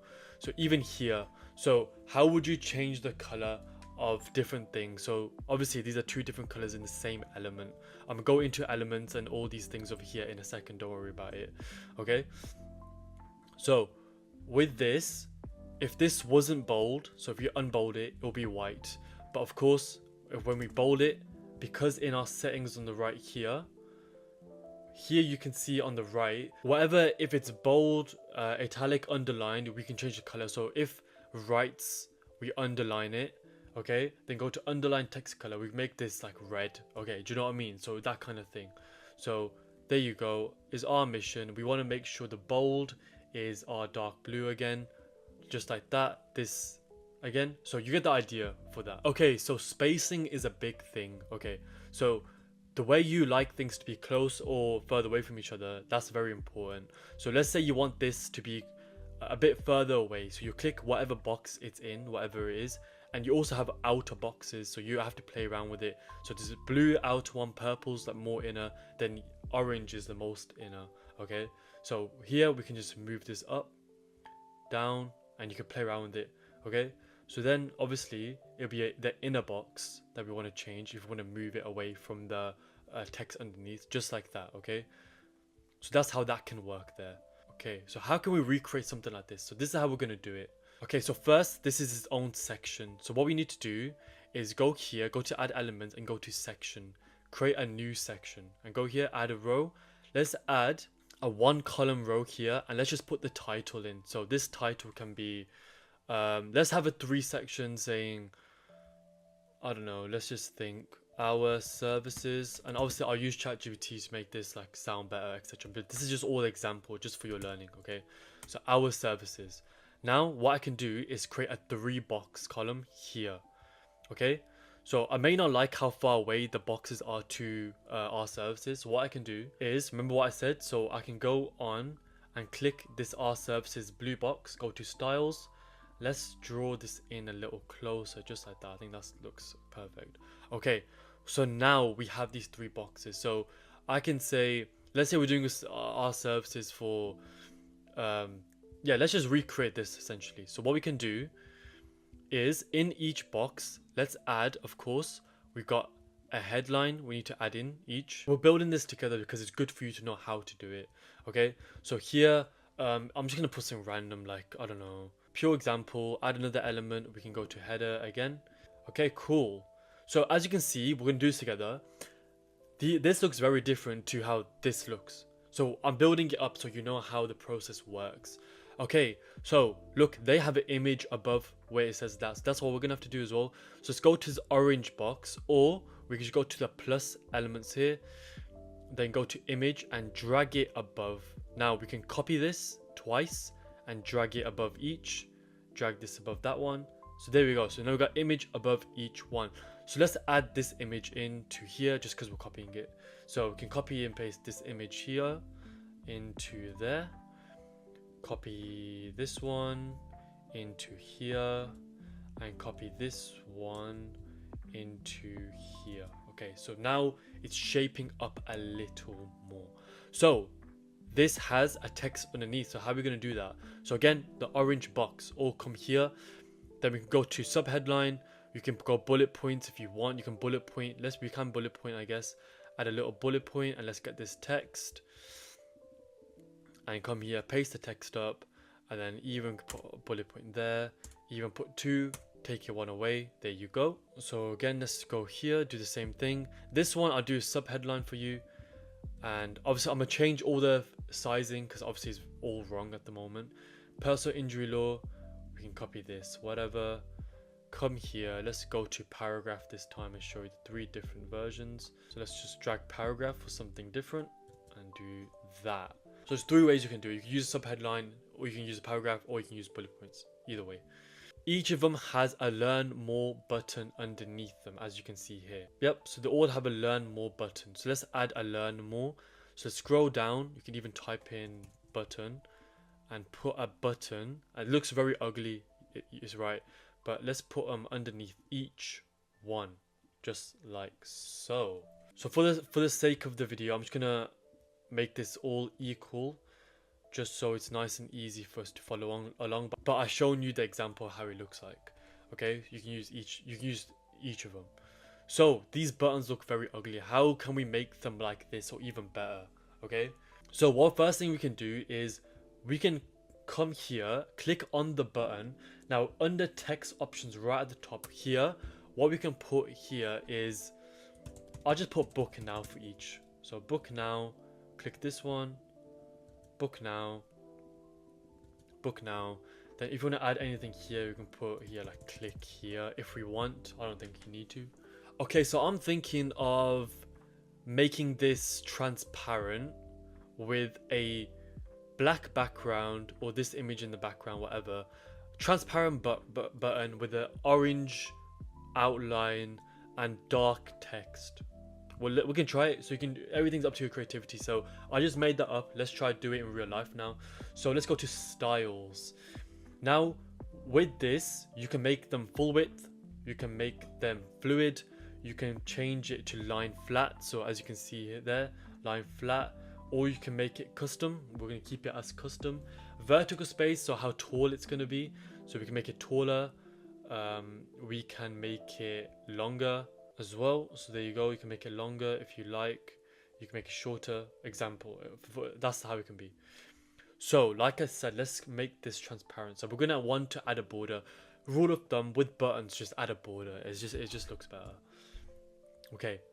So I want this background to be transparent. So let's go back to general. Background color is green. So let's go here to transparent. Okay.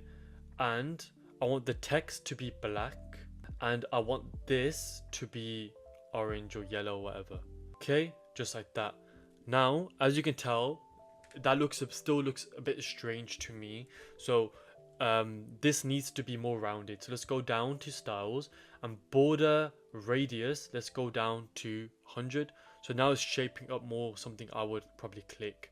Okay, and book now looks a bit too big. So we're gonna go to font size, down, maybe just a bit bigger like that.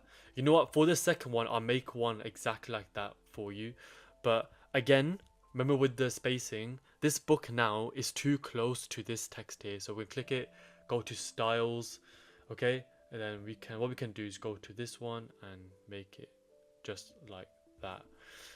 Okay, so again, this book now looks a bit too transparent, like not too transparent, but you can't see it. So what I'm gonna do is make the background black.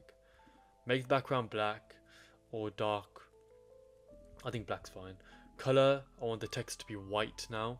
And I want the border, let's say the border can be white, the border can be red, the border can be whatever, okay? And then we can change where the positioning of it, obviously in the middle you want it. You can add text shadows if you like, you can add box shadows.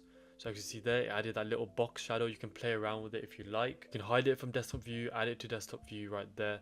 So now, how do we make this button functional? So what we can do is this button now, we want this button to go to a page where they can book onto a calendar. Okay, so what we can do is we can save this page up first. Always save the page. So let's say this button, we want this button to not open up the pop-up, but we want it to go to a page where they can book. So let's go to page and let's go to the booking page because it's already done. So let's save that and let's preview this because that booking page is already done. Probably need to edit that as well. Let's go down to that right here. Let's go to book now. And it takes us to the booking page. Obviously the calendar's not there because we haven't done it. So what we can do, remember how I said we can switch pages. So if you've made your calendar ready, we can go here, go to the booking page, book now, make an appointment, calendar, select which calendar. Let's go LMX calendar right there. They can book onto that calendar, press save. Now when they click that button, they go here, they can book on. Obviously this will be the law firm's name saying family law booking, whatever, you know what I mean, properly. Also we can add animations as you can see here. So what we can do is go to animations, entrance animation, have it the way we want it, and just press save essentially. Hover, I always have elevate so it looks nice. Try that again, maybe it just glitched out. Yeah, that one's just glitched out, but okay. So I always like having hover animation so it looks like that when you do it. Okay, so let's create a button like this one right here, so round edges and everything. So first we need to make it orange, so let's make it orange. Then we need to make sure it takes up the entire width like that. And next we want to make sure we have a border so we can round the edges. If we make it black if we want. Border radius, we can have it just like that, maybe a bit less, 20, like that. Okay, border color, we don't need a border color, just keep it transparent like so.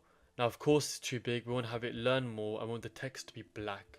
I know this is monotonous and it's boring, but this is the way, this is how I do it and how everyone does it. And obviously it's too big, so text needs to be a bit smaller. Even the width of it, so the horizontal can be just slightly less. Okay, and we need to make sure it's not touching anything. Okay, cool. So I'm just playing around with it, I'm not making it exact. Now of course this has an orange border around it, so let's add an orange border. So okay, we're not click the inner boxes, we're clicking the outer boxes now. So do you see the shape of it is kind of the same? So let's click that. Let's go to add a full border. Okay, we can round it off, so like that. And this one has an orange thick border, so we can go to border color, which was like orange, and then border style, we can change the border style, change it to horizontal, but obviously that's not how we want it, we want it vertical. So we can make the border, so this border is quite thick, it's pretty thick, so we can make it the border thickness. So if you scroll to general, go to sorry, we clicked on the wrong one right there.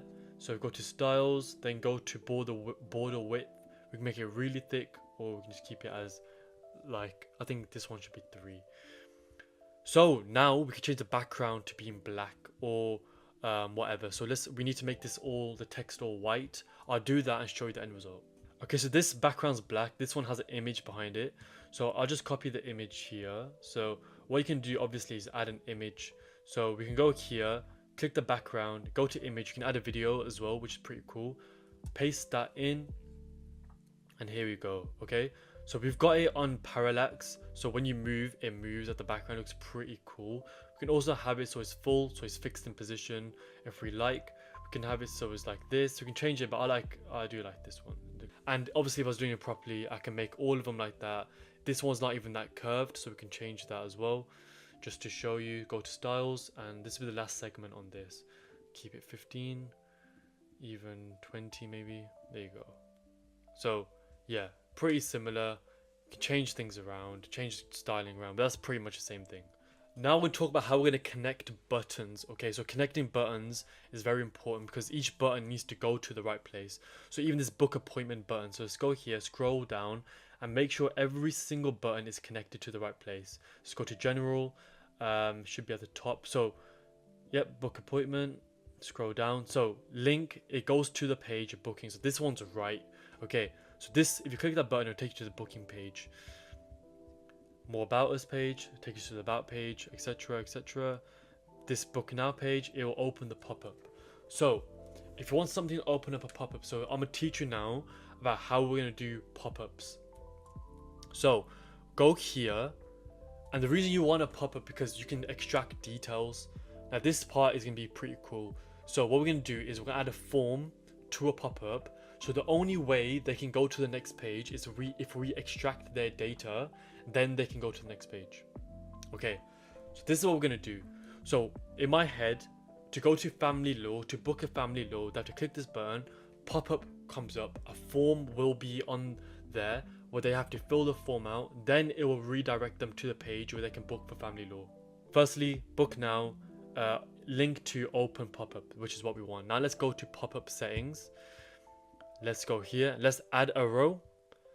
Let's go headline and say fill the form below to continue. Just something like that. You can make it obviously sound better. I'm just giving you an example. Next here, let's go down to form. Let's drop it down here. Now we obviously need to make a form. Okay, so let's build the form together just so you know what to do.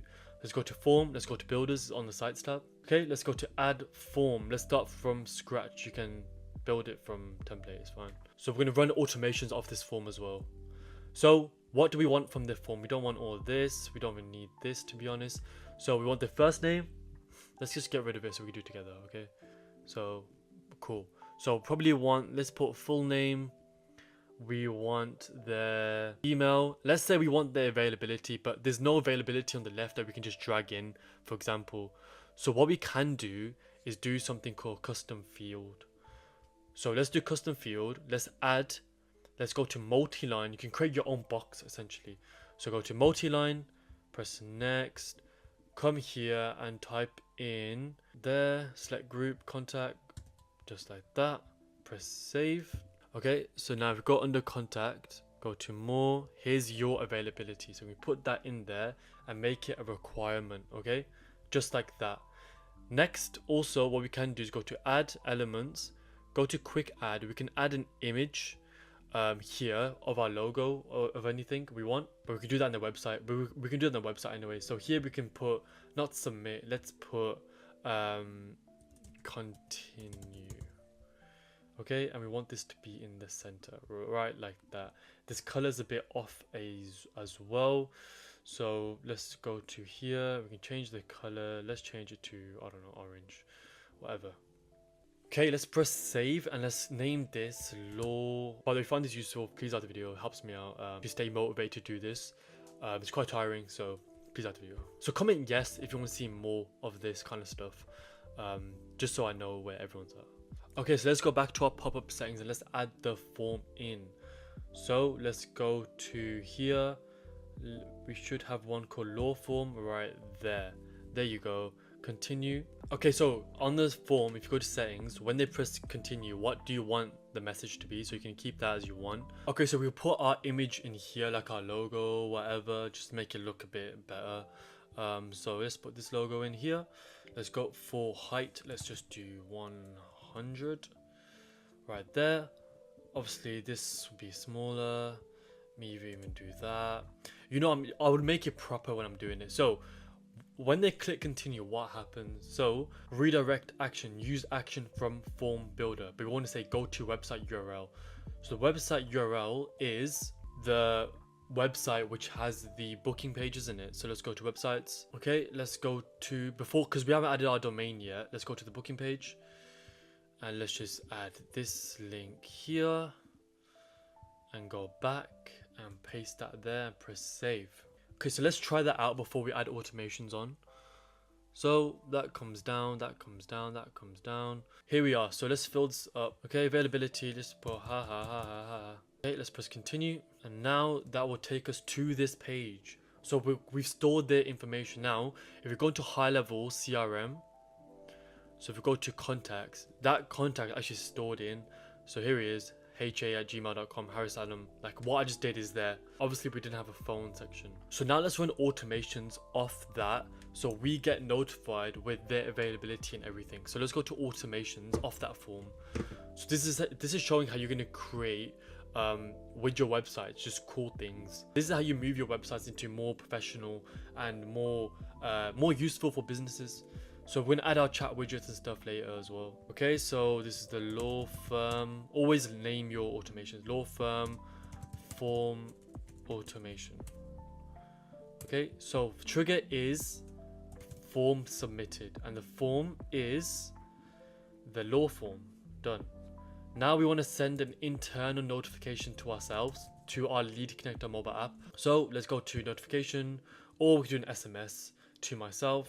So user, let's go for me. And in the message, we want to put all the fields in that form. So the field was full name, and let's go here. Contact full name. Let's go to email and do that. And let's go to email. And the last one was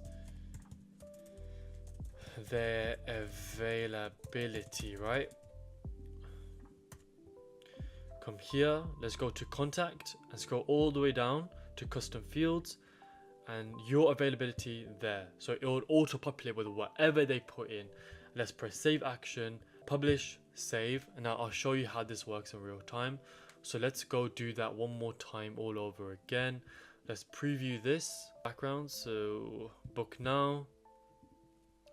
Let's do MJ. It should take us to the booking page, but I should get an automation with SMS saying all those things there. So let's wait, and here we go. So I've got a SMS with everything there. I'm not sure if you can see it, but basically it's all there. It says for the full name, availability, everything's there.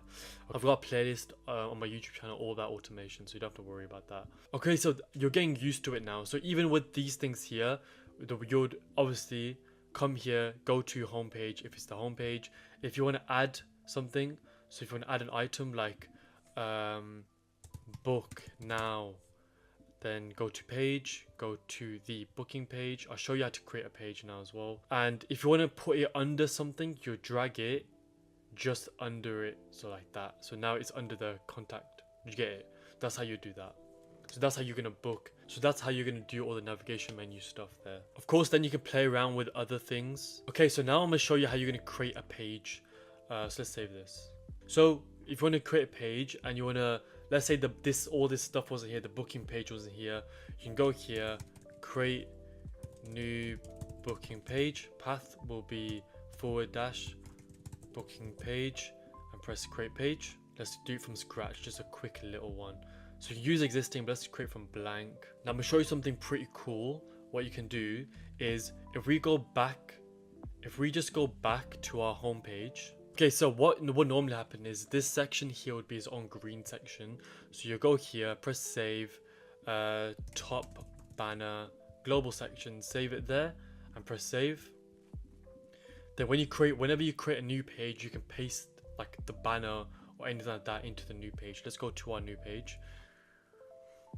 So we go to save sections, global sections, top banner, and this is our front page. So then we can get rid of this, get rid of that, make this much smaller. So make that there. We can get rid of the background like that. Maybe just make it black for now. Or do you know what I mean? So you can go from there and carry on. So then you can go here, add a section down here, add one column, add a headline, then here add a calendar. Add a calendar, add the calendar in, let's say it's whatever coloring services, and then the bottom banner we can now go ahead. I'm just showing you how to quickly create a page. So then you go there. Now let's save the bottom banner from the home page. So let's go back to home. Okay, so let's save this bottom section to global. Okay, boom, let's press save. Let's go back to the other one, and just how quickly you can create a page. Back to booking. Okay, so scroll down. Let's go to global. Save sections. Let's go to global and bottom section right there. And there you go. So you just create this whole booking page. Book now. Obviously, make it better. Use a custom CSS. But that's how quick it can be. Okay, now we're going to show you how we're going to add chat widgets to the website. and domains and all the other favicon URL stuff. Okay, so you can create a chat widget here. So you go to chat widgets in the websites, press new. Then I would say use the all-in-one chat widget. It's better because you can add the AI part, and you can create a normal chat widget. If you want to know how to fully make the AI section, add it on. I've got playlist on my YouTube called AI, and you can go ahead and watch that. So here's how our chatbot looks. Okay, so you can choose between SMS, email, or a live chat with the AI bot. Okay, so styles, we can come down, see how we want it to look. We can change the little logo on the bottom right. We can change the color, so we can have change everything around. So we can have it black, blue, everything, orange, purple, whatever we like. Custom greetings, we can have this chat widget whatever we want. Bottom right is the best. Chat window, now here's where we can change a few things. Now I just want to change the lady, so I'm gonna go change the lady. Let's just put their business logo right there, so it looks pretty cool like that. I know I've got all the colors wrong, but I'm just showing you an example. Okay, so now let's just press save, and let's make sure this is the law widget, and press save. Okay, now let's go back onto sites. Let's go onto websites, back on there. So now we can go onto settings on this law website and go here and put in our law widget, press save. Okay, so here's our law firm template. So let's go to settings, let's go to chat widget, let's go to law widget and press save. Now let's preview how this looks. Press preview, and there it is right at the bottom. They can come in, change what they want. And by the way, I know I've messed a lot of things up because I've just done a lot of things just to teach in a way. So I know it would look better before I even started. I did that intentionally. So you can go here, chat widget, they'll ping on their phone, press send. That should message on their phone once someone does that. So it's all good. There you go. I'm not sure if you can see a notification that someone just messaged. That's how it works. Then also the AI option. You can go back, choose a live chat, go through the AI and move through that how it does. Okay, so here's the AI working here. We've typed in hello and the AI is texting now. There you go. So the AI, the way I preset it, it works like that as well. It's like magic. Okay, so now we're gonna go to favicon URL, then domain. So favicon URL is this little thing you see just above my head, that little image next to LMX. That's the called favicon URL. So this one's missing it. This one has it. YouTube obviously has that. Canva has it. Move background has it. You know what I mean? So it's that image. Obviously every professional website needs it. Now how do we do that? We need a HTTPS in there. So how we do that is, what we're gonna do is we're gonna come here, a little hack, scroll down to image, put image anywhere, look at the image, upload the logo, the company logo, then GoHighLevel automatically creates you a HTTPS. Okay, so we don't even need to save that. We can get off that, go back here, press save, and press save there. I'll press paste, then save. And obviously I made it transparent and stuff, so I would make this one not transparent and put it in, but you kind of can see it there, but you know what I'm trying to do. Next is for the domains. Now firstly you need to go to GoDaddy. So you go to GoDaddy, type in the domain you want. It's like one, I swear it's like 1p for a year, 1p for 1 year, then £13 a year after, so it's fine. So you go to make it yours, highlevelharris.com as well. There you go, do what you want. Once you purchase your domain, you come here and then you once you purchase your domain, you go to settings. Then if you bought it from GoDaddy, 99% of the time it does this for you. You then go to connect then you go to connect a domain, then you go to funnel website, connect, type in your new domain, highlevelharris.com, whatever you brought, then press that. If you need to add it manually, if it forces you to add it manually, drop in the comments. I'll jump on a one-on-one call with you and do that with you, but it's not going to do that. Press continue. I haven't brought it, so it's going to make me do it manually, but it will recognize it, and GoHighLevel will add all the DNS settings for you on that account, and it will all be synchronized, done. Then once it's done, it's going to be here like this. It'll be very simple. Then once it's connected here, you go back to your website. You go back to the website you're making, go to settings, press it, and then you have an option here. Press the domain, press save, and that's literally it. Now, if you want to even take the websites to a new level, add custom CSS that's literally built for GoHighLevel. I have a 68-page document, step by step, how you're gonna do it. So if you want this for free, you can sign up to my affiliate program. One-on-one Zoom calls with me, my snapshots, my sales scripts, my white level presentations, video trainings, everything there. I'm not a big channel like the other guys, so I can do one-on-one like sit downs with you and go through things properly. So yeah, I think I've covered majority of things that I can think of. If there's anything I've missed and you want me to make a video on, just put in the comments and I'll make a video on that specific section. Alright, let's go into how we're going to sell products on GoHighLevel websites, just like the technique of it. If you want to sell things through a funnel and connect it with automations and stuff. So let's do that now. First things first, on your sub account, you want to go to Launchpad and connect Stripe. So that's how you're going to collect payments. There are other ways to collect payments. You don't need to use Stripe, but Stripe's like the one you use. Like, it's just the gold standard, essentially. All you need to do is just go to Stripe, create an account, and it should be okay. Now, if you want to learn how to create e-commerce websites and stores to sell on your page, so it adds to cart and they can go to view cart and then they can come here. I just made a demo one. Come here, press checkout and go like that. If you want that to happen, watch this video here. I've literally explained how you would do the e-commerce. In this video, I'm going to show how you put your products on the website and put it in a funnel and sell it like that. Okay, so there's two ways you can do. You can have an e-commerce one, which you watch that video there, or you can do it the way I'm gonna show you now. First things first, what you're gonna do is create the product. So we don't want to include it in online stores because that's the e-commerce stores I just showed you. So go to payments and then let's create the product. So let's say we want to sell a Michael Jackson sticker. We could put a description in, you could add that yourself. Let's add media. Okay, so let that load in. MJ. Okay, add the sticker in there. Leave that as it is. One-time price. You kind of add a reoccurring, so monthly if you got a reoccurring monthly product. Let's say just $5.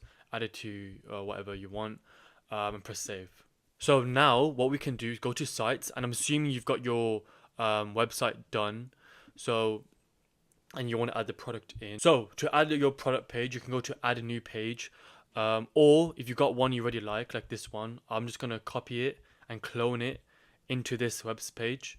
And it should come out as in-person clone. I'm going to quickly change that to, and change the path to MJ. So now in this thing, we can put products, add location, get rid of that. Now, for example, here, what I've done is just I'll create it with you now. So I went to add one column. Let's add a headline. Let's add let's purchase button. So add that below or here. Let's add a bullet points what you get with it. Okay. Now around it, what we can do is go to advanced, full border. Let's curve it. So let's go to radius. Go to that. Let's call this Michael Jackson sticker. You can even add an image in if we want. This is an example. You can I don't know what you're selling, but this is a pure example. Maybe selling a sticker would be better on e-commerce, so watch that video there if you want to do that. Then you can say stuff about what the sticker entails. So here I just got some points from ChatGPT. We can make the bold a different color. So let's go to bold. Let's make that like orange, maybe a red, whatever. Maybe that. And then come here like that. Again, boom, boom. I'm just new line, then doing a backslash. Okay, so now this button, we want to say purchase here. This button looks very ugly right now, so that's not what we want. The link, we're going to put that to your URL. We're going to come back to that later. Text color, we want it black or not, doesn't matter. I'll change that in a minute. So what I don't want that to be, because the writing's red, we can have that red. Let's go to advanced. We can have it full width, have it like that. We can have it lying flat so it can pop out, but I think it should. We can change the verticals, how tall it is. Okay, that look, I think shorter but better. Horizontal, make it as wide as we want. Okay, so border, I always recommend adding borders to stuff because you have more control, like radius and stuff. Let's make it circular. I can make the outside blue. Well, this is a pure example. I'm not going too much into it. You can change it like that. Bottom edges, but obviously all edges look better. You can have a shadow on it. Makes it just stand out a bit more. You can have a text shadow as well, so it stands out as well. Add animations and if you want to come in a certain way, etc. But I don't really like animations. Even the image itself, we can add a little border to it. So dark thumbnail, make it just stand out a bit more, looks a bit better. Radius, you can have circular. That looks quite nice. I think circle looks nice. Okay. Then okay, purchase here now. We made the product, so now let's. Honestly, for sticker, I would probably do e-commerce website. We can go to cart and stuff. By the way, I've got a Michael Jackson and Nike hoodie on. He's moonwalking out of the Nike logo, pretty cool. But I'm just doing it for example's sake. So if you're selling like a membership or something for monthly cost, or something like that for personal training, etc. Okay, so now let's see what happens. Actually, let's see on mobile view how it looks. This is a bit too big, the font. Yeah, probably 15, and this is again too big, so let's make that like 14. Subtext smaller. Yeah, that looks way better. Press save. Okay, let's go back. Now let's create the funnel where people go to purchase. So let's add new funnel. Funnel MJ sticker. By the way, if you want a 30-day free trial with high level and all these benefits here, if someone do my affiliate link, I'll jump on one Zoom calls with you. You'll get my sales scripts, my white label presentations, and all those benefits there. I'm not going to bore you and read them. So link in description if you want that. If you're looking to sign through high level, or if you already have an affiliate and want to sign through mine because they suck, you can still do that. Just put in the comments and we can jump on a call. Also, on my playlist, have the best place on high level if how to learn, so be sure to watch that. Okay, back to this Michael Jackson sticker. So MJ sticker, path MJ sticker. First, let's add the product in. So go to products, press add product, then go to MJ sticker, click that and press save. We also want, let's see, okay, one time $5. Add your domain in. I made a video on how to add domain, so be sure to add that in. Now let's create it. So let's create from blank. Okay, let's add a full width. Let's add a row. Okay, one column. Let's add a headline saying purchase MJ stickers. Okay, we probably want to add our company logo in here, so I can do that. Let's add the image in. Let's go to here. Okay, that image is too big. This is an example image. Just put that back to 100. Let's make this whole thing dark like that. Make this bold, and let's make the bold color white. Okay, we can change the font. I always recommend changing font, to be honest. Make it look better. It's too much. It's too thick. So let's get that like that. That like that. And that looks fine. What we can do now is go here, press sections, full width below, add a row. We want one column, and we want a two-step order form. So two-step order. Be sure it's always two-step. One step's not good enough. Shipping, we keep that if you want, but you can get rid of shipping. I do that most of the time. Depends if you want it. Show shipping, you can hide shipping, so you just want their full name, email address. But if you're going to ship a sticker out, I guess you can have it. So go through here, full name validation, add that in. You don't want this to be called shipping, you can, or if you want to call it your information, like that.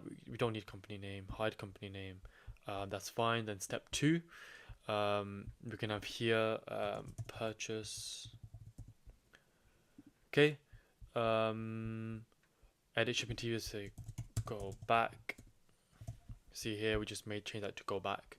And that's fine. So our product will be on this. So once you've done that and you've gone through how it looks on mobile view, add the link and then copy the URL that it is. Then it says existing. What happened is my computer crashed and it didn't save what I did.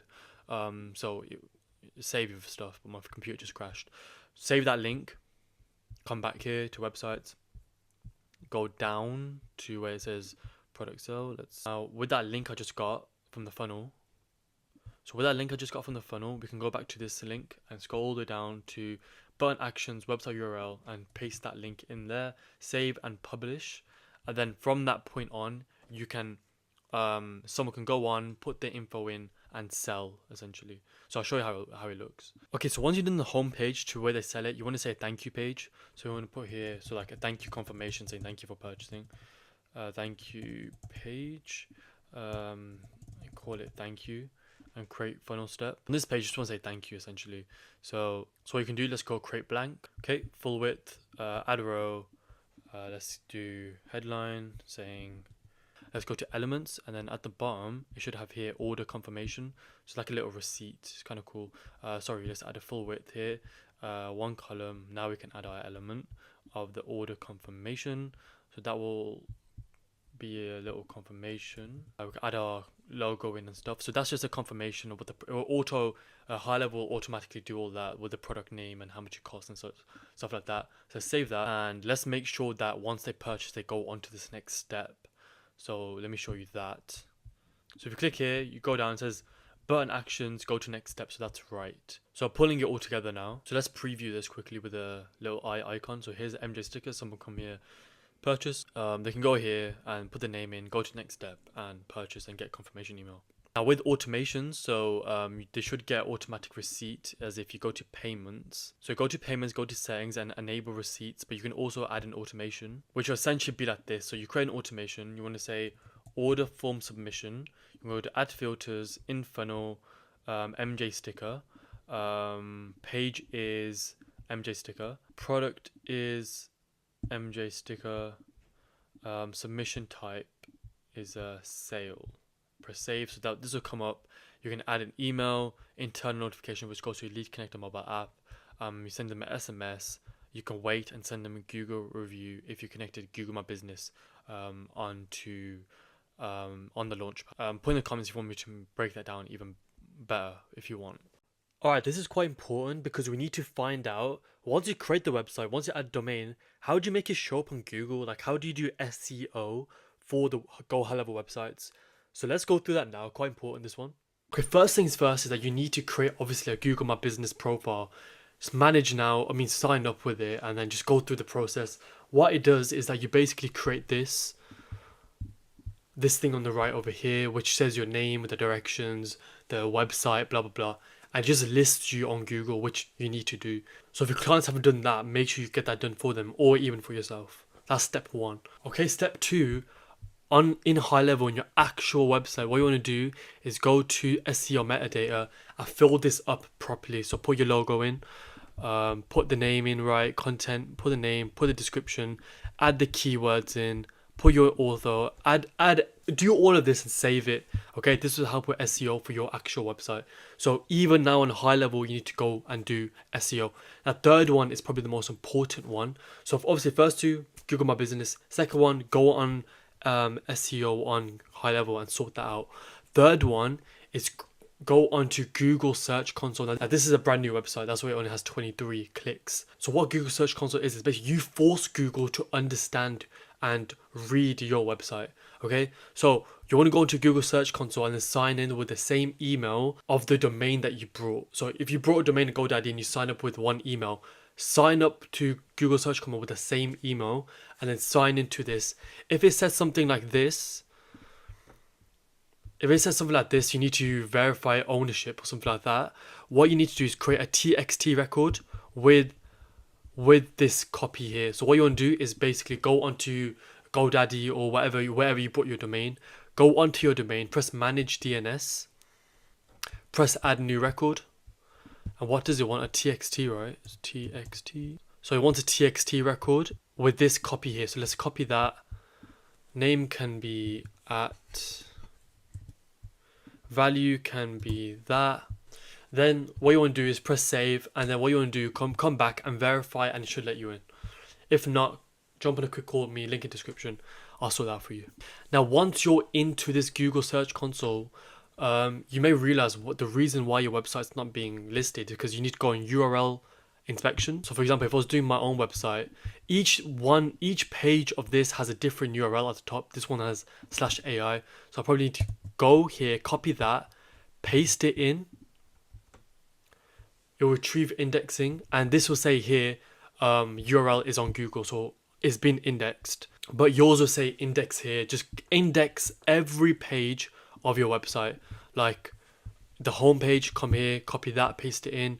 Your automations page, or whatever page it may be, go that, copy in, and paste it there, and index every single page. Okay, what we're gonna do now is create a sitemap for our website.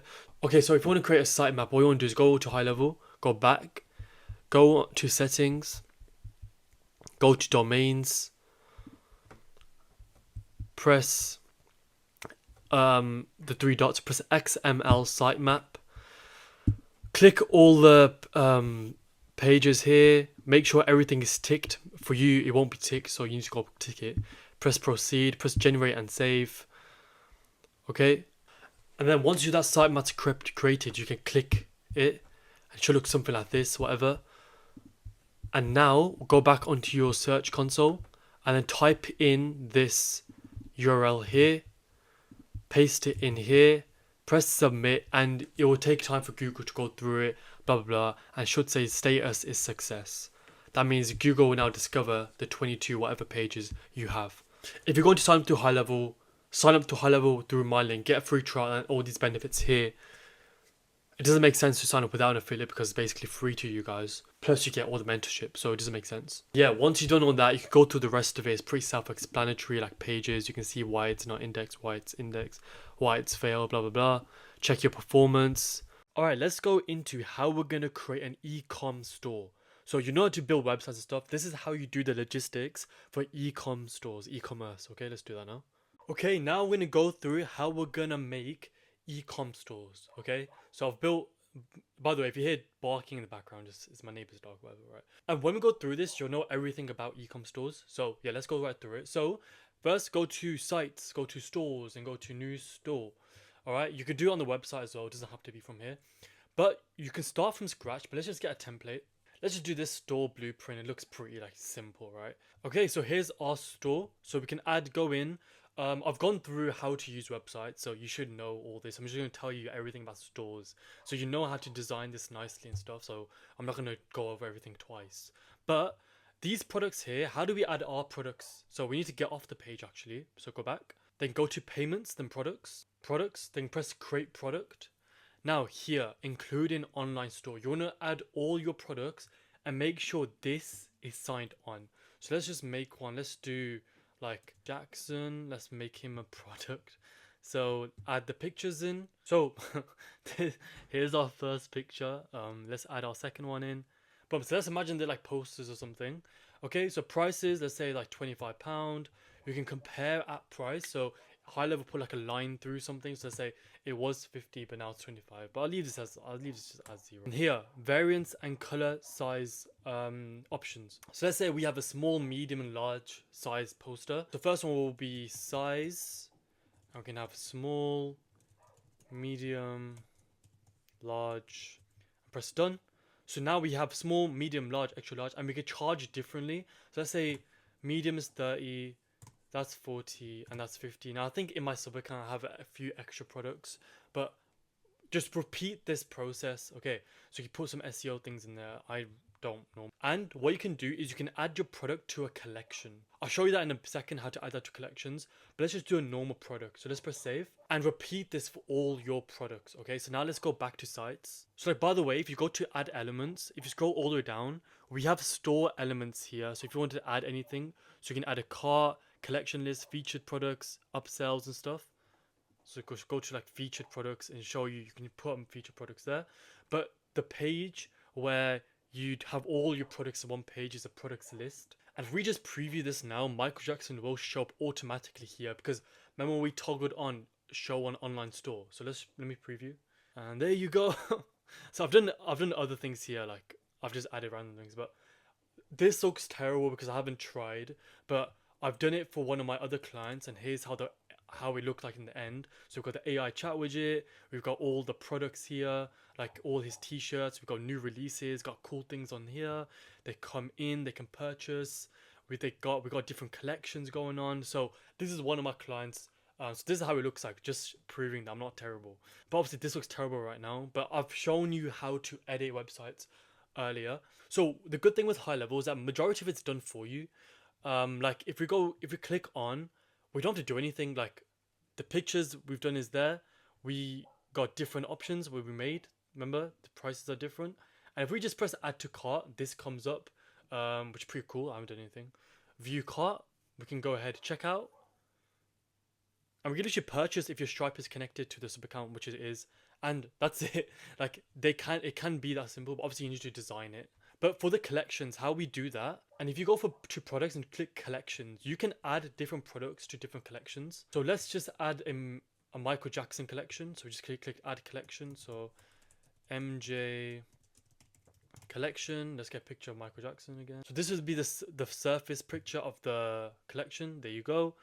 Search products. We can add the Michael Jackson one in.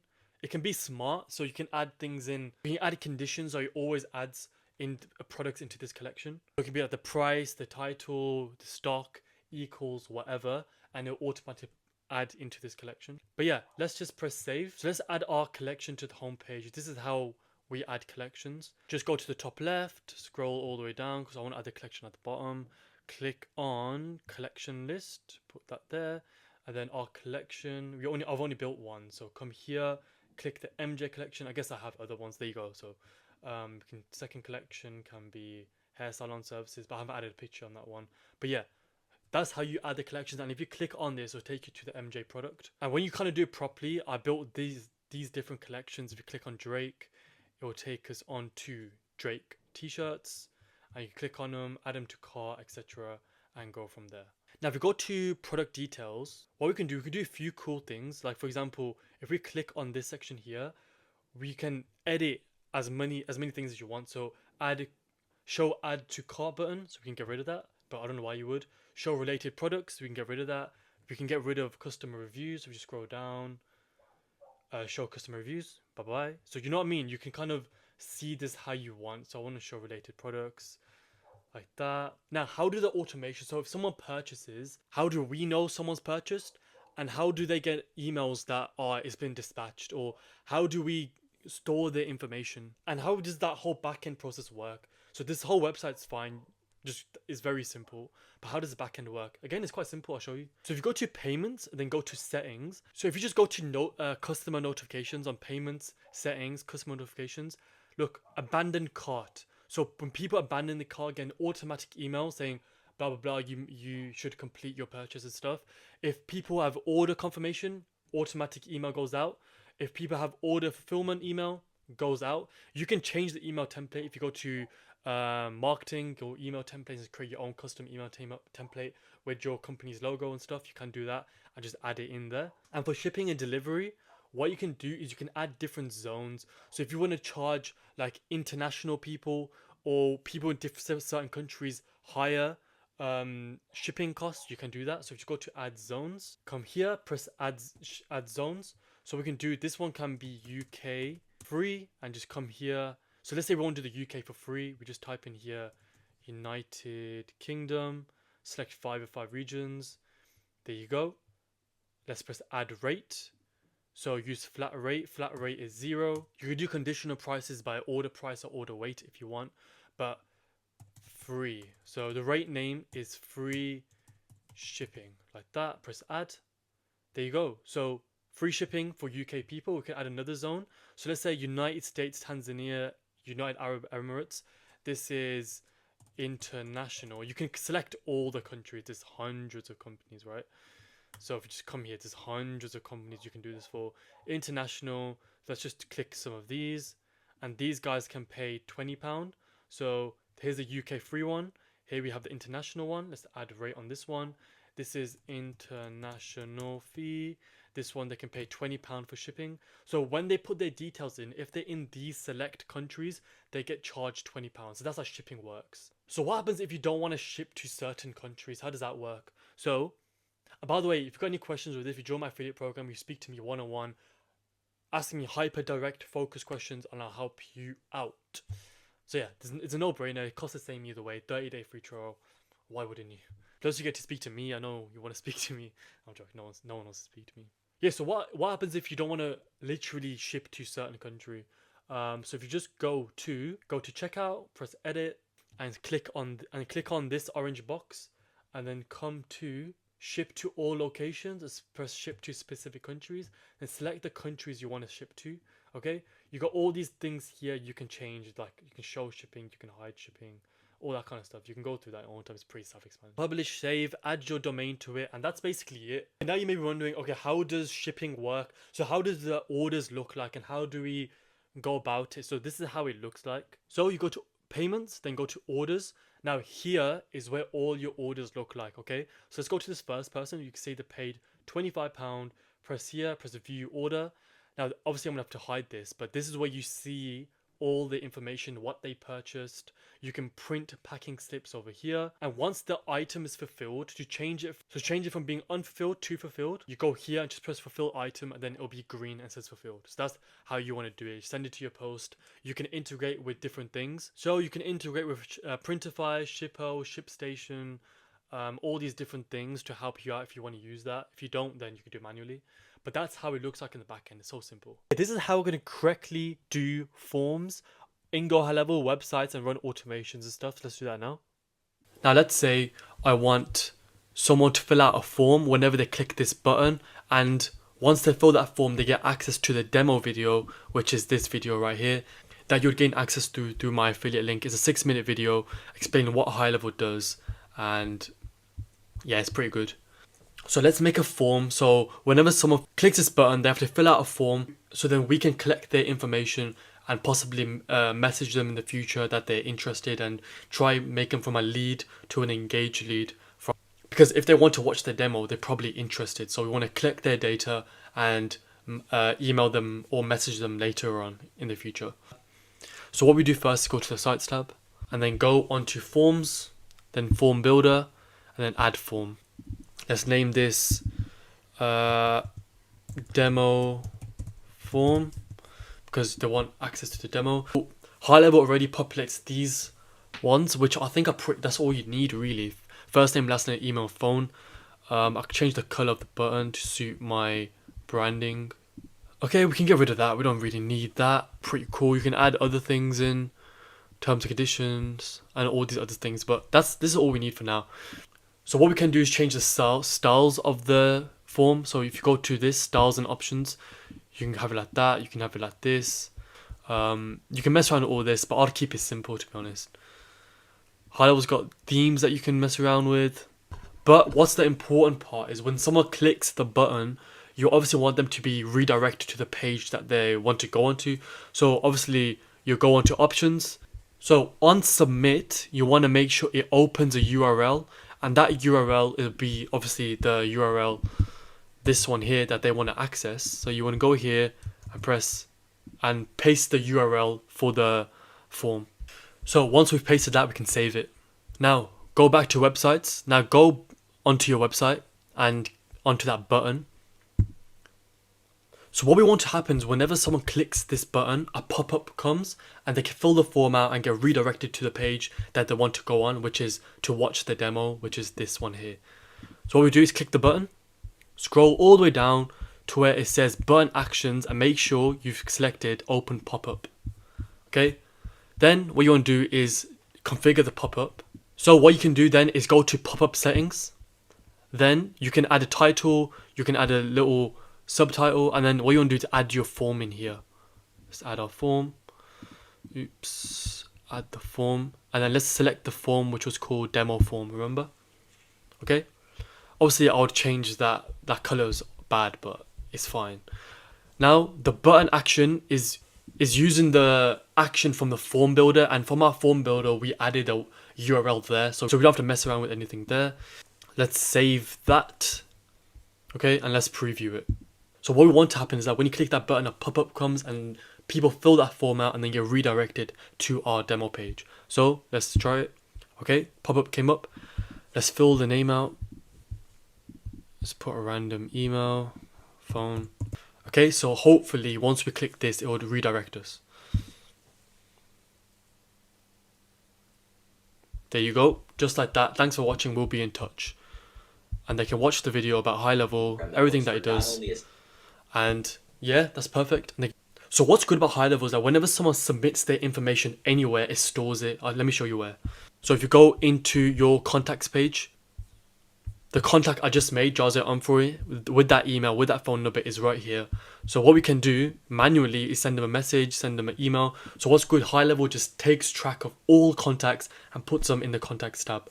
So let's say we want to create now an automation that sends off like 2-3 hours later, trying to make that lead an engaged lead. So what we want to do is maybe message them or email them saying, I saw you were interested. You can book a call here. So let's make that automation. So let's go to create workflow and start from blank, scratch.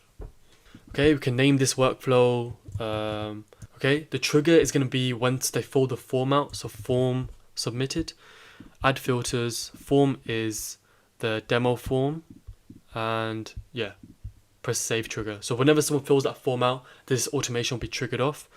What we can do is just send them like an email, maybe. Send an email from you, email, add subject. You can add whatever subject you want, like hey. Then you could put like, hey, contact first name. Hi, contact. Hey, John. I saw you. I'm happy to jump on a free Zoom call with you to go over any questions you have. You can just paste your calendar URL here, or I can just paste my calendar link here, which is user is me, contact is the customer, user, calendar link, boom. Press save. But what I forgot to mention is that we want to create a wait stage. We don't want to email them straight away as soon as they fill the form out. Let's wait like about 2 hours. 2 hours. So now they fill the form out. We'll wait for 2 hours. Put that there so we know what's going on. Wait for 2 hours and then we can send them the email. It's all good and well making sure that your desktop view of the website is good, but most customers are going to look from the mobile point of view. So let's make sure we know how to do that. Okay, I just loaded up a quick template. Now here's the desktop view. Okay, now if we go onto mobile view, obviously because it's a smaller screen, a lot of things are much different. I'm going to show you, even if there isn't a problem here right now, I'm going to show you how we're going to fix any problem that you could come into. Okay, so first things first, this logo may be too big for you. What you want to do is scroll down and change the size of the logo. So here is 200, which fits actually okay. But you can make it smaller, you can make it bigger, blah, blah, blah. And this little 3 icon thing over there, what you can do is you can change the color of that to black, red, whatever. If you want to change the color, if you've got any, like, I can make a light pink because the logo is light pink.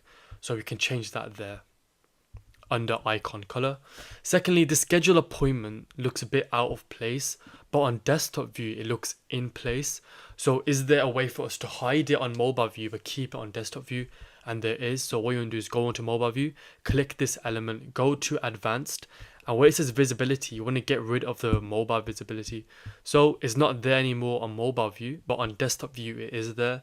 So you can use that where you want in anything, to be honest. Secondly, what is a big thing is the sizing of things. So you can have 2 different sizes of text on desktop and mobile. Desktop, you can have a big size, and the mobile view, if that same size is still there, it looks too big. So you need to make sure that's smaller. So for example, this title here, you can see here how you got different views. So you got desktop and mobile. So on the mobile side, we can make this like tiny, like we can make it 5. And but on desktop it stays the same. Another problem could be, for example, if 2 elements are too close to each other. Like for example, this button could be too close, but in this example this text is way too close to the headline. So with any element, what you want to do is space it. Okay, so click on the element, and on every element there's a margin and padding section. And what you want to do is kind of trial and error when you start out, but for me I've done it a lot of times, so I know. But you just want to come here and make sure everything is exactly where you want it to be.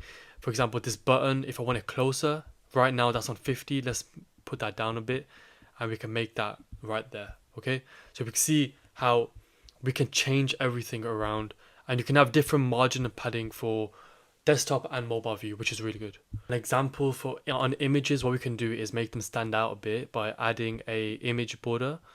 So we can add a little border. We can add a box shadow, which I recommend. So let's add a box shadow. The one that's already done for us there looks okay, but I probably want the shadow to be black.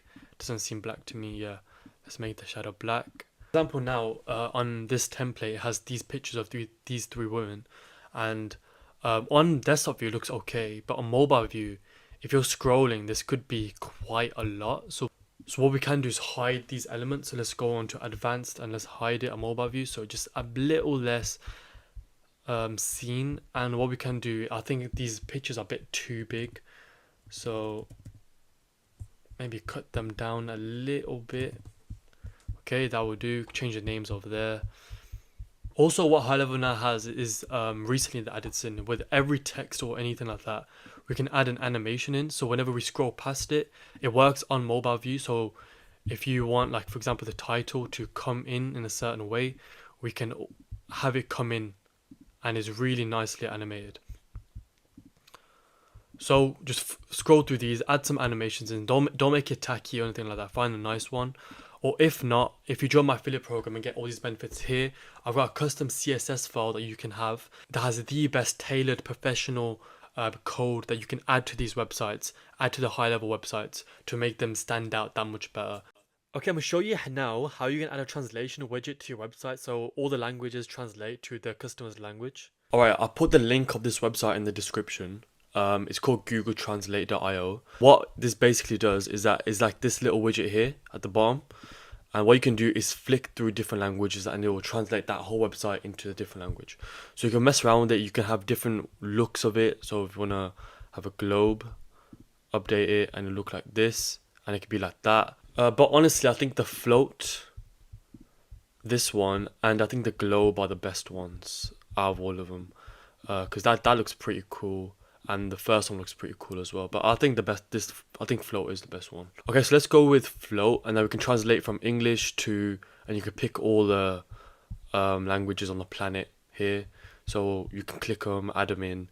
Euro structure, you can only choose one for the free plan. And you can also position how you like, the bottom right, bottom left. I think bottom left is fine. And let's update that. And now this is how it's going to look essentially. Okay, now we've got the code. We need to go and copy this code. Go into GoHighLevel. Into a sub account, go to the sites tab, then go to settings, then copy this here, okay, and then scroll down and press save. Now let's preview this. Okay, so here's my website, and if you join my affiliate program, you get my website, my snapshots for free. First one-on-one mentoring, all expenses here, but now on my website you can see this thing here where you can translate, let's say, into French. Now everything is in French, okay, it's pretty cool. And yeah, it sounds a bit crazy, but you can even you can chuck this into websites and make it look way more professional. Okay, now I'm going to show you how we're going to collect leads from video forms and automate it. So go into a sub account and let's go to forms here, and let's start from scratch. Or we can start, yeah, let's start from scratch. Okay, first thing, obviously we're going to name this video form. Now what information do we want to collect? This got quite a bit here already. So first name, last name, phone number and email. Maybe you don't want the email, maybe you do. Maybe that's too many fields. I think I just want full name top. Button needs to say continue video. This can be for many different scenarios, like whatever you want it to be, but you want a form to pop up in a video. Continue video, then you can say even, yeah, click here. No, you don't want that. So my whole business is like orangey, so let's that, and then we want this to be black. Text color needs to be black.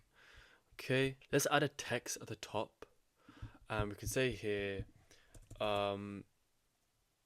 fill out form to continue your webinar or video. So that whole font looks weird. Yep, that looks good. Can we center it in the middle? Yes, we can. There you go. Fill out form. You can even add your logo to the top. You can make it a bit smaller, maybe like 35. That will do. Terms of policy. That's it really. Full name. We can make that required, so they have to do it. I think that's good, to be honest. That form does the job. Okay, let me show you how we're actually going to do this now. So let's go to sites. By the way, if you want my website here, and you can literally copy this as your own. So if you join my affiliate link and link in the description, get a 30-day free trial and all these benefits here. You get a snapshot of my account, which is basically you can copy my account, my website, etc. into your own account. So you get here, you get all the things that your business can do, and it just gives you a good head start with these type of things. Okay, so yeah, hope that helps. But essentially, I can just add a video. Let's say I add a video here or here. Let's just do that, for example's sake. All right, so what we want to do is get a video. Now, I'm assuming you've recorded your video, etc., or your webinar. When I mean webinar, I mean like a pre-recorded webinar. So you can put our video here. We can make it a bit nicer. We can add a box shadow to our webinar. We can add a border. We can change the color of it, make it green, make it orange, make it red, make it blue, whatever. Let's make it orange for now. But then in general, what you want to do, when it says here video type, what you want to do is you want to do a hosted video. It only works for hosted video. So now you've got your video and you've edited it and you've done everything. Go to hosted video, select your video, go on Canva, make the thumbnail, etc. But what you want to do is you can allow it to allow play and pause. So you may toggle that off. You want to just play and they can't do anything about it. Allow playback speed, show pending time if you want. Full screen, enable that. Progress bar. What you want to do is, you see this little one here? Generate leads from video. Okay, you want to add the hour, minute, or second that you want this form to pop up. Now you want to select the form. Now our form was called video form. Yep. Allow user to close a form and continue. So we could toggle that off. Now this video form will pop up at, because let me change this to like 3 seconds just to show it. So the video should pop up at 3 seconds. Come down, watch the video. 3 seconds. Here's the form. To keep watching, fill the form below. You don't have to put this text here because it says it there for you. But what you can do is put your name. The client will put their name. Continue video, and then they can continue the video. So that's essentially how it works. Now what we can do is run automations of this. So let's go now back. I don't want to save this. Let me get rid of it. So now we go to automations. What's cool is if we go to select a recipe on automations, if we go to the Fast 5 Lite here, Fast 5 Lite. So the trigger is a Facebook lead form. We don't want that. We want to get rid of that. Add a new trigger, which is form submitted. Come here, go to form is, and the form's going to be our video form, and press save. So now when someone fills that form out, we can send an email to them, or we can get rid of this and send an SMS, but this sends both. So you just go, as soon as they fill them out, they're obviously kind of interested in your product, so you want to instantly get to them. Then what happens is you got a wait step. You got to wait for contact reply. So you're going to wait for them to reply for 2 minutes. Then they've got an if-else statement. The if-else statement is contact replied yes or no. Literally that simple. So if they did reply, then we do another if-else. Was it positive or negative? If the intent type was positive, meaning if that high-level AI sees that their intent was positive from whatever message you sent over there, you can send booking link or whatever. If it was negative, you can send them a server link. What did you do better? Or you can add an AI here, add an AI function. Or if they didn't reply, what you can do is do a call connect. I've made a separate video on this. Here it is. Set up call connect automation in GoHighLevel. So what happens is if they don't reply, their phone will ring because we collected their number, and your phone will ring, and it will connect you both together. And yeah, and if they don't reply, of course, you got a voicemail. Wait 1 day, then you get asked any questions like that. So that's like a really cool, quick automation done for you. Okay, now let's see how we're gonna add an all-in-one chat widget to the website. So what you want to do is go into a sub account and then go to sites, then go to chat widget. Now, if you go to chat widget, press new. Now press this new one, all-in-one chat. Integrate WhatsApp, live, email, and SMS chat in one place. Perfect for small teams who aren't available 24/7. Okay, so let's press select. We can name this all-in-one. Okay, so here's how it would look like. So you can see they have an option now.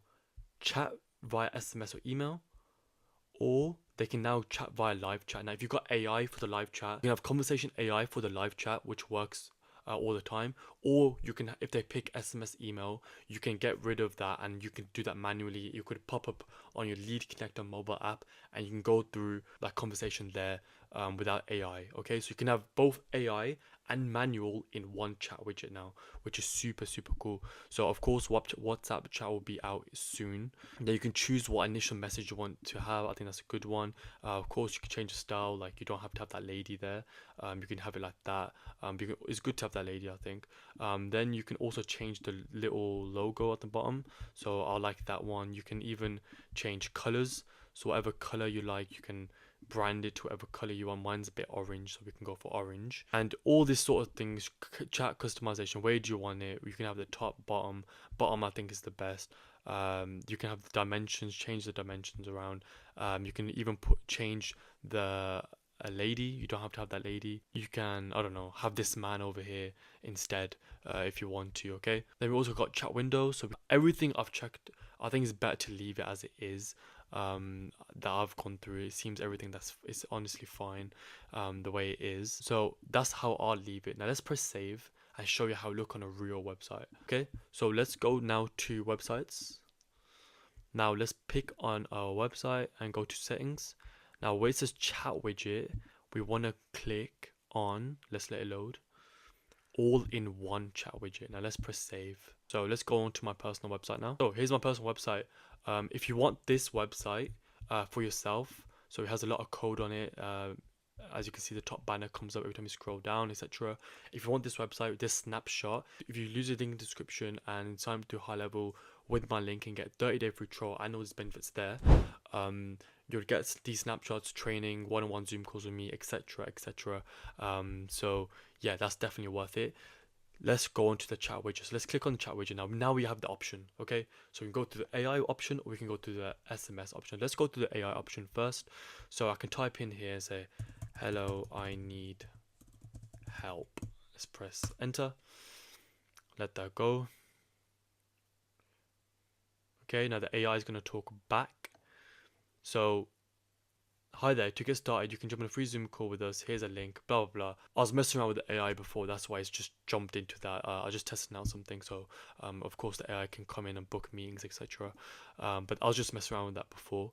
So now look, we can have the AI version there, or we can just have the SMS, normal SNS, put our name, number, press send, need help, and then I get notified through the Lead Connector mobile app. So there it is. It has all the details there ready for me that I can just go in manually and type them back. So let's say I go in through the Lead Connector mobile app that's been notified to me, and I just say, I don't know, I say, how can I help? Just say, how can I help?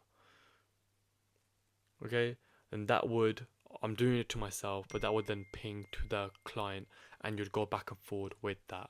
Okay, so now you've got a chat widget which implements both AI and manual, so you don't have to choose between them, you can use both. Super cool, and I would change whatever chat widget you have to this one as quick as you can. So let's get into some GoHighLevel skills. So let's go into surveys, the maths, the automation, and building out the surveys. So let's do that now. So for this example, we're going to create a survey. I'm going to do it for a construction company. So I've got this template here for construction company, blah, blah, blah. Let's create a survey so people can come and get a free quote, okay? That's where we're going to do all the math stuff and all that cool stuff. So that's what we want to use the surveys for. So when they click here, it goes to here and it says get a quote, fill the form below. Or we can say fill the survey below, and then we're going to add our survey here. So let's go to the survey builder and let's do it in the context of a construction company. Cool, so let's go to surveys and go to builder. And let's go to add survey and let's just go from new. Cool, so let's name this construction company. Now, what kind of questions do you need to be answered to get a quote for a construction company? I asked ChatGPT and these are what we're going to add in. So what type of project, size, materials, blah, blah, blah. So we're going to add these in together. So first one is what type of project you need a quote for. So let's go here. Let's go and let's add a text field. So add a text field here. And in this text field, we can just type this in, and we want to make this much smaller, like 20. Let's add this to the center like that. We can make this bold like that. What type of project Cool. And then we want these options. Okay. So let's go to custom fields, and we want to do custom fields for all of the options because we're going to automate the responses to the business owner. And we're also going to run automation so the customer gets a confirmation that they filled it out. And then we'll do a call connect feature, which is super cool. So go to custom fields and press add. Now what we're going to do is let's do a radio select. So I'll show you I'll show you what it does. So for here we're going to do like type of project. We can name this type of project. Cool. Leave this in contact group. We'll put this in additional info. Okay. So the first option is a new construction. Okay. So boom. And we could add option. The second one is renovation, and you get the idea. I'll cut to the point when this is done. And instead of putting other as an option, we can just put here, allow custom values, and HighLevel will do that for us. Okay, cool. So let's press save. We save this additional information. So let's go check additional information here. Check here, type of project. Boom. We can get rid of this where it says type of project, that, and keep it like this. When I preview it, it will say other, okay? So that can be the first one. What we can do is you can obviously make these required, meaning that they have to fill this out to continue. And this enable calculations, I'll show you that later on how we're gonna do that, but it's very important. Cool, so let's add a second page for our second question. You can add 2 in 1 if you want. I'm just doing it just for clarity's sake for the video. Second one is what is approximate size? So let's go back, let's add a text. Quick add, then let's go down to text. Click here, like that, put this in the center, keep this to 30, like that, make it bold. Now we need to go to custom field again, and you can pick different ones. You can do different drop downs. If you want to drop down single, I like radio select.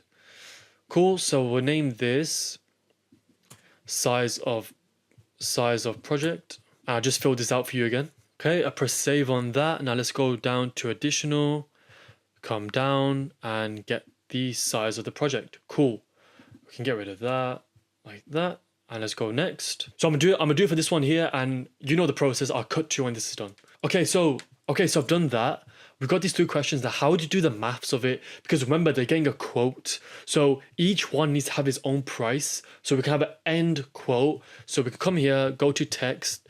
Obviously, if you're doing this for proper business, they'll tell you the questions, they'll tell you the pricing, and you just follow along what I'm doing. So go to text and say your quote. Okay, so go down to source and drag it here. Now we can put here. Cool. Now in calculations, firstly, what you want to do is come here, click it, go to options, enable calculations. So what would a new construction cost? Let's say, this is all example for video. I'm saying when you have an actual customer, they'll tell you all these things. New construction, 10,000. Project, 50,000, right? Cool. Less than this, let's go here, same thing. So calculations, less than 5,000, let's do 25 grand. Cool. Here, same thing, materials, so we can enable calculations, and £900. Cool. That's the quote, go to calculations. So for the time being, let's add a label to each of these. So just for the calculation part, we could name this type of project, name this size, we can name this materials, and we can come down to the quote, go to calculations. So what we can do is go to first one, which is type of project. So add field type of project plus size plus materials, and that's what it is, isn't it? Okay. So that's all that is. So let's test this out. So let's press save. Okay, by the way, if it doesn't calculate right, just take it out and do it again and save it, it works. So let's preview this. So I'm going to do the second one for each one, for example. So let's do, it should say, so 5,000 plus 1,000, which is 6,000. Mid-range is, so we should get the number 6,500 for the quote. So let's preview this. Oh, let's go to the second one. By the way, it has that custom option. Let's go to this one, and this one should say 6,500. There you go. There you go. So that's the quote. So that's how we're going to do that. Now, how are we going to implement this on the website? Then run automations at the call connect, and so the business owner gets these answers as well. So let's first implement this onto the website. So let's go to sites. Let's go to the construction site. Let's go to get a quote. If you want all these snapshots, my website, one-on-one support with me, bigger channels can't give you that. my sales scripts, my way to get clients, plus all these benefits here. If you use first link in the description, get 30-day free trial with GoHighLevel. Or if you've already got an account and you want to sign up with me, email me and we can get that all sorted. Okay, so cool. Okay, so let's add this in. So here's our thing. So let's add a new section. So let's go here. Let's go to sections. Let's go to full width. Let's go to add. Let's add a column. And now let's just type in survey. Now select the construction company survey. Perfect. Now let's save this and preview everything. Okay, cool. So here is our website. Get a free quote today. So let's click that. Now fill the form below to get a quote. So let's say, what do we want? We want a new construction. We want less than 5,000. We want a premium build. There we go. 1570. And we can submit and done. We can also tell them on that thing, press submit to continue, whatever you want to do. Now let's run automations off this working survey. And this is where it gets super powerful. So one thing I forgot to add to our form is a way for them to put in their details. So what we can do is we can add a simple page, maybe at the beginning, whatever. So we can put this at the top and just go first name, full name, phone, email, push this to the top, obviously. So let's push this to the top. Full name, phone, email. We can get rid of this if you want. Keep it just like that to get things going. Just save that because we obviously need a way to contact them with the automations. So let's go back to automations now. Cool. Let's call this construction. Trigger is survey come submitted. So add filters. Survey is their construction company. Now what we want to do is we want to send an internal notification. If you don't have the Lead Connector mobile app, go on the App Store, Google Play Store, download Lead Connector. It's a mobile version of GoHighLevel. So we want to send an SMS to the business owner. So obviously when they sign up with you, you want to add them to your account. If you want help with this, go my affiliate program. If you've already got an account, email me, put in the comments that you want to join, and I'll sit down one-on-one with you and help you out with any stuff like this. So cool. Select template. Now this is where we want to put the answers to their to the survey that they filled out. We want to do contact full name has registered. So you want to go here, full name, then go here. Contact is them, users are details, like a slot. So contact also be them. So full name, their phone number. So go to contact phone number. And then we've got their email too from the survey. Go to email. Now their survey answers. Survey answers. Cool. So what were the survey questions? So the survey questions were type of project. Cool. So the type of project they want, type of project. Go to here, go to contact, go to custom fields. Now find project. Here, type of project, that'll fill out. Now the second one was size. So size of project, custom values, and we can type in size because I labeled it, size of project. Other one was materials, material, then you type here materials. Cool. I press save. So this will send, as soon as I submit it, we get internal notification, SMS to the business owner. Obviously, you come here to users and select the actual user. I've just selected me because it's an example. So then we want to send an SMS to the person, to the potential lead that's filled it out. So say, hey, contact, first name, thank you for survey. We will be in contact soon. Then we put the business credentials, blah, blah, blah. Now what we want to do is we want to wait. Let's wait 2 minutes. Okay, so we want our business owner to read their answers to the survey. And what we want to do is we want to assign, for Call Connect, we want to assign to user. So assign to the business owner.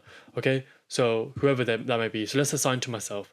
Now we want to call connect. Just type in call, a whisper message. You can have one. You can say your business name, like Alam X, is linking you to a lead. Blah, blah, blah. You don't have to do that. So what this will do is that this will call our business owner. If they press any key, call key, it'll bridge the call between the contact and the owner and get them together. This will maximize revenue crazy. because as soon as they register interest, you're now bridging the call between the owner and the person. So making sure that this person, imagine how many people you can close. It's like generating them appointments, but just instantly doing it as soon as someone registers a interest. So if so, imagine you register interest to a company and they ring you straight away, you'll think this company's super cool and you go with them. So you could probably add hundreds of thousands to businesses frontline. So yeah, super cool feature. Done. You can add more things if you want. You can email them, blah blah blah. Go down that route if you want, but I'll keep it as this for now. So let's see how this works in real time. So let's come here. Let's refresh this. I've got my phone here too. So it's gonna be weird because it's gonna call connect myself to myself. So I don't know how that's gonna work, but obviously this wouldn't be how it is. So let's go here. Then you go want mid range. That's that. Submit. 11,500. So I should get an SMS, and there you go. So I'll put it on screen here. So I screenshotted that, I put it on screen. And then I also got the SMS saying this here. So I should get a call connect soon in 2 minutes. So I'll wait 2 minutes now. Here we are. You have a construction company lead. Their name is Harris Solomon. Press any key to connect the call. So this would obviously now call me, so it wouldn't work, but this is how it works. And you can kind of see I'm getting another call here. So that's how it works. Insane value in this one video. If you want to speak to me one-on-one, you'll be mentored by me, and all these perks here, snapshots, client contracts, everything. Okay, next up, funnels, one of the most important parts in GoHighLevel. I'll show you exactly what they are, how to build them, connect products for onboarding automations, and set up a full multi-step funnel that handles everything automatically, from products, from purchases to invoices, to follow-up emails, everything done. So let's go through funnels now. Oh, now we're moving on to funnels. Okay, so what are funnels? We're gonna go through this. Okay, so the difference between funnels and websites, basically funnels where you can actually sell something. Okay, you can have multiple steps. This is where you actually sell. Websites are more like the pretty face of it all. You show what you can do, blah, blah, blah. But you want to click a button on the website, which takes you to a funnel where they can buy. Okay, that's kind of the setup. So that's simply all it is. So website is where you can have the button where someone buys. And then funnels, and the funnel is the actual page where they purchase. Okay, so does that make sense? So forget all this here. We're going to run through funnels beginning to end, so you're super confident with it. And if you've got any questions, let me know. And if you want one-on-one support, join the affiliate program. 30-day free trial, plus all these benefits here. I hope I remember to edit all this in. I don't know. Anyway, yeah, so let's go through it now. Okay, so let's run through everything to do with funnels. Now, my hair's not oily. I just jumped out the shower. But in this, so let's just go through everything from automating to creating the product, to the domain, to the creating the funnel, the different steps and everything. So let's just go through everything you need to know about funnel, everything you need to know about funnels now. Okay, so first, obviously, you need a product to sell on your funnel. So let's go do that. So let's go to payments quickly. Just click on product. I'm just doing this just because it's good practice, just to remind you if you already know. All right, so let's go to create product. Okay, so we don't want to include it on the online store because that's if you're doing e-com stores. We're not doing that. Okay, so next is, let's just do GoHighLevel Harris test product. Okay, we could add a description if we want. Let's just put blah blah. I normally don't put a description. What we can do here is we can keep this the same. We don't attach tax rate. Add product media. So let's go ahead and let's just add this logo in here, just whatever, right? So let's do monthly reoccurring. So let's do it for $240 a month if we're selling SaaS, like our product. Again, it's going to be monthly trial period. So if you want to give your services, if you want to give your services a free trial to your clients, this is where you just put in like 14-day free trial. So when they purchase, they won't get charged for 14 days, then they get purchased, right? So I'm just going to do it. No, let's just do 2-day free trial, whatever, right? Setup fee, you'll keep it as that. And that's it really. That's the majority of the time how you're going to do stuff. Let's do that. Let's sync with PayPal and Stripe. Let's go back. Now let's go to funnels. So here we're on funnels. Now let's go to new funnel. Let's start from scratch and just type in GoHighLevel Harris test. example. So I'm gonna show you everything, how you're gonna connect the website button to the funnel. Literally, don't worry about it. Just watch this, follow along, and you'll be fine. So let's go create. Okay, so first thing, settings. We can just go ahead and add our domain now. Yeah, so just put our domain in. Just press save for now. Okay, cool. It will take us back to the steps. Okay, so let's start. So first name's gonna be like a purchase page, right? Purchase page, path / purchase page. And the next step's gonna be like a thank you page. Okay, so let's just create from blank. What we want to do is first go to sections, add a full width. I think GoHighLevel already added one for us, but yeah, cool. Then let's go let's add a first column, and let's just add a image, because I want to put my logo at the top here. So I guess you guys should do probably the same. So let's go find my logo right there. And then I want the background to be black, like this. This is a bit too big, so let's make sure this image. So just click on the image and let's go to size, then height, let's turn that to 100. Cool, so I just put the height to 50. I think that's a bit better. And this black border is a bit too big, so let's click on the green box. Let's go to styles, then here's a 20 and 20. Just put that to 0 and then put that to 0. Now it's gone a bit smaller. Cool. Now we need another section under this, right? So we can go to this green box, try click that box, but sometimes it gets in the way. So just go at the top here, go to sections, add another section. Now this is where we're going to add a 2-step order form. Okay, so scroll down on quick add and go to 2-step order. I always recommend doing 2-step, it's just better. Okay, cool. So now let's click on this. Now the way GoHighLevel has set it out is all weird and wrong. Like this is not the way you want it to be going. If you're doing shipping stuff, you should probably have an e-com store. So yeah, that's not really the way you want to do it. So you want to go to styles, click on the orange box, and here what we want to do is go down to step 1. So this is step 1 that we can see here. This shouldn't say shipping. This should just say like your details, your information. Then it says where should we ship it. We don't want to say that. Just say fill below. Fill below. Company name, we can hide that. We don't really need that. It just creates more friction. Full name validation, keep that. Email, show phone number. Shipping, let's hide shipping. Okay, so that looks just better as it is. So they put their name, their details in, then they purchase on step 2. So yeah, that's all fine. Product description, you can add that in if you want. On step 2 you can see that. Coupon code, so let's just go to step 2 over here. So this is how step 2 looks. Now step 2 says your information, so I don't know why. This should say like purchase below, and just put the same thing, fill below. Right, so there you go. And here it says edit, to go back it says edit shipping details.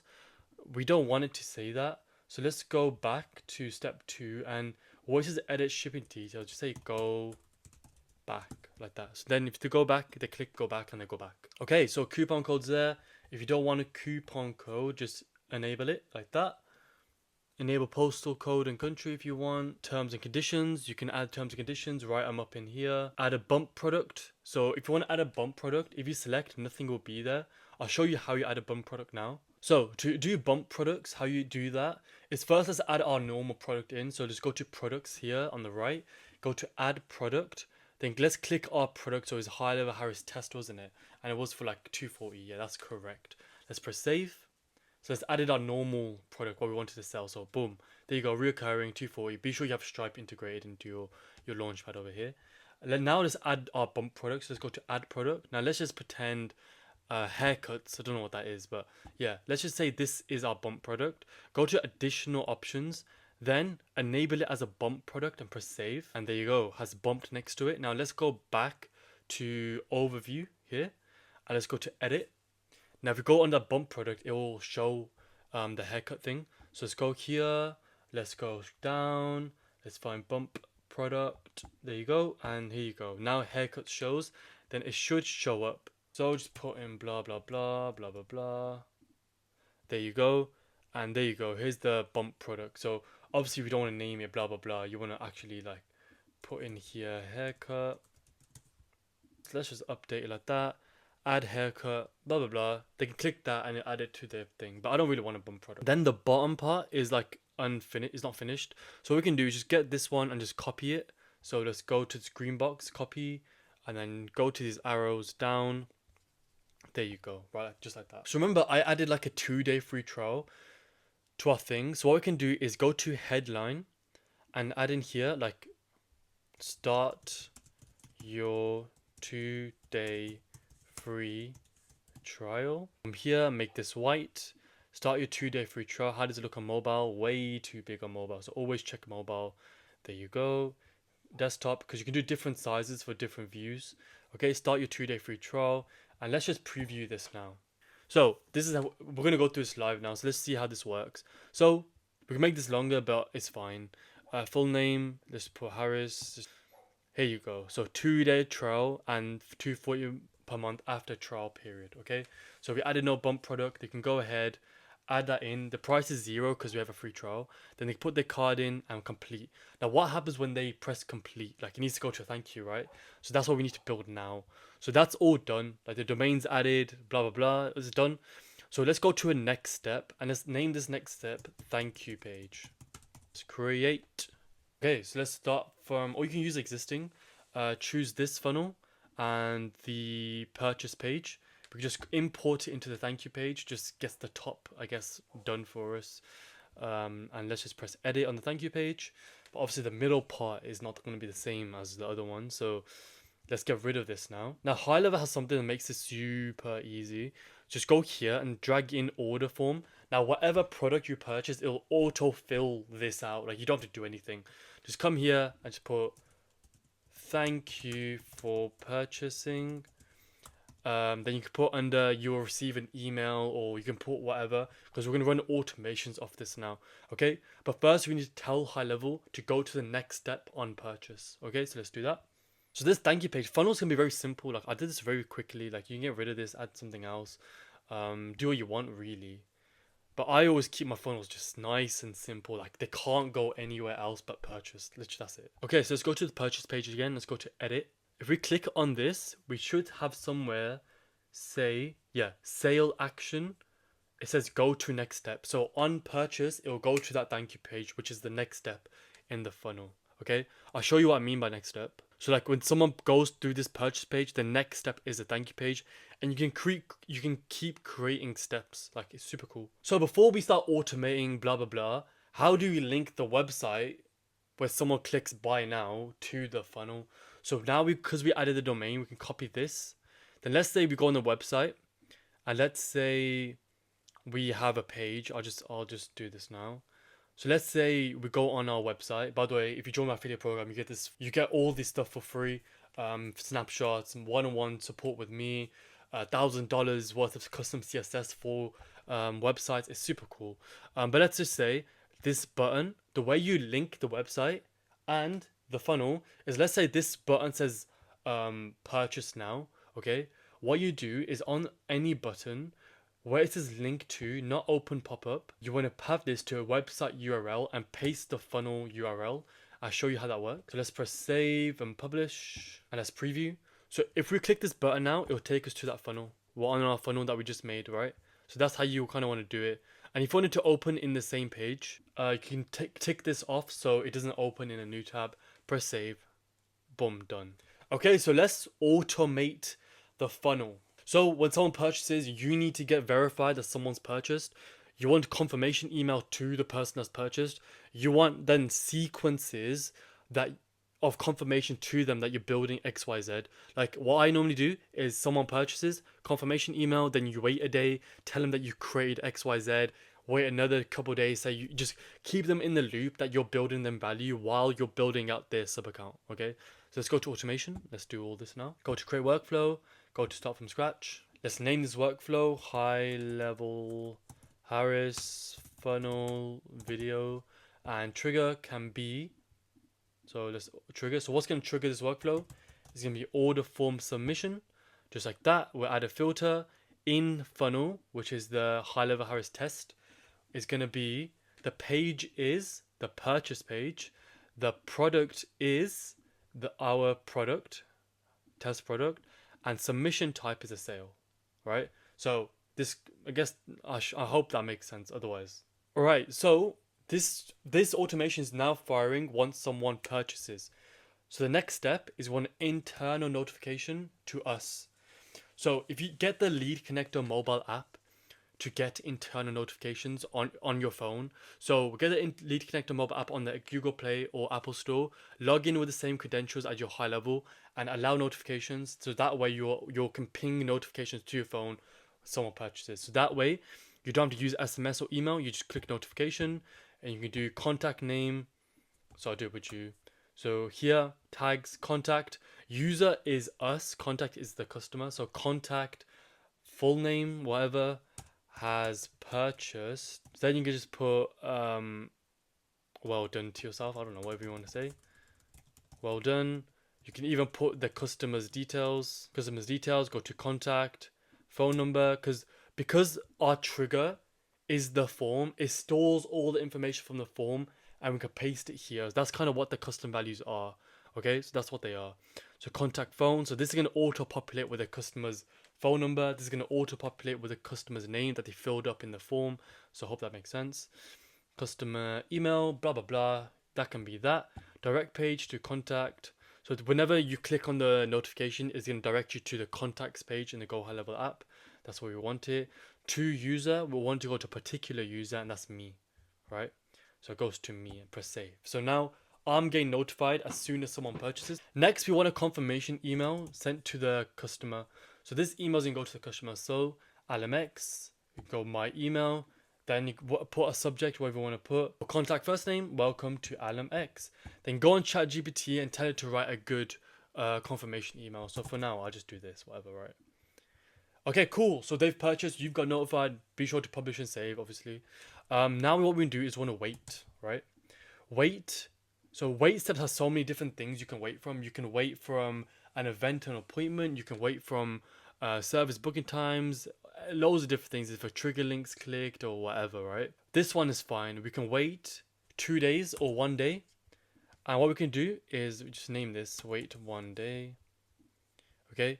We can send them another email saying, we built this today. You can make it up. Just say you built whatever. Just tell them you want to create them in a positive feedback loop that you're giving them value every day without you. Like maybe you just told them I built your web chat today. You don't have to. Like just tell them you want to basically keep them engaged. So boom, same thing. We made you a chat widget, whatever, right? Blah blah blah. Same thing. Then repeat this process. So copy all actions from here. Repeat this process on and on and on for as long as you want, okay? Then press publish and save, and that's how you're going to automate that funnel. Very simple, but you need to do it. All right, so that's kind of the basics of funnels. If you want more technical kind of things, I'm sure if you join the affiliate program, you can book a one-on-one call with me, ask hyper direct questions, and I'll accommodate. So yeah. Okay guys, next up, calendars. We're gonna go through literally everything. So like even how to configure them, connect automations, fix any common issues with timings. That used to be a big thing for me. We're gonna tell you exactly how to avoid all that crap. We're gonna make sure your scheduling works flawlessly every single time. So let's go through it now. First thing you wanna do is go into a SubAccount, then go into settings, then press create calendar. Now we've got service calendar, simple calendar, round robin, class, and collective booking. I'm gonna teach you service calendar and how you're going to implement the service menu, which is a new feature. I'm going to teach you how to do that now. Then we'll go into round robin and the rest. The rest are quite simple. Service calendars, I guess, are the ones where more of a new feature. And if you get a hang of it, it can be very good for local businesses. So when would you use a service calendar? So for example, you use a service calendar if you've got a local business, one of your clients. If one of your clients has more than one service that they sell. For example, if you've got a barber, and they do women's haircuts, they do beard trimmings, they do men's fades, they do all these different services and they sell them separately. What you can do is create a synchronized calendar for each service via a service menu. What you can do with calendars is super cool. You can make them a service menu. So a sequence of events to create the service menu, I'm going to show you what that looks like in a minute, is you want to create a group first, then the service calendar, and then you're going to create the service menu. So remember, first we're going to add the groups. I'm going to show you that now. So before even creating a service calendar, you want to create a group. So let's go to groups. And I pre-populated this before recording just so I don't spend excessive time. So for example, I created a group, women's haircuts, men's haircuts, and wax and shave. Let's say these are the 3 services that they have. All you do to create a group, just go here and you can type in like, I can add another service like, I don't know, hair washing, hair washing, and URL can be hair washing, whatever number, don't matter.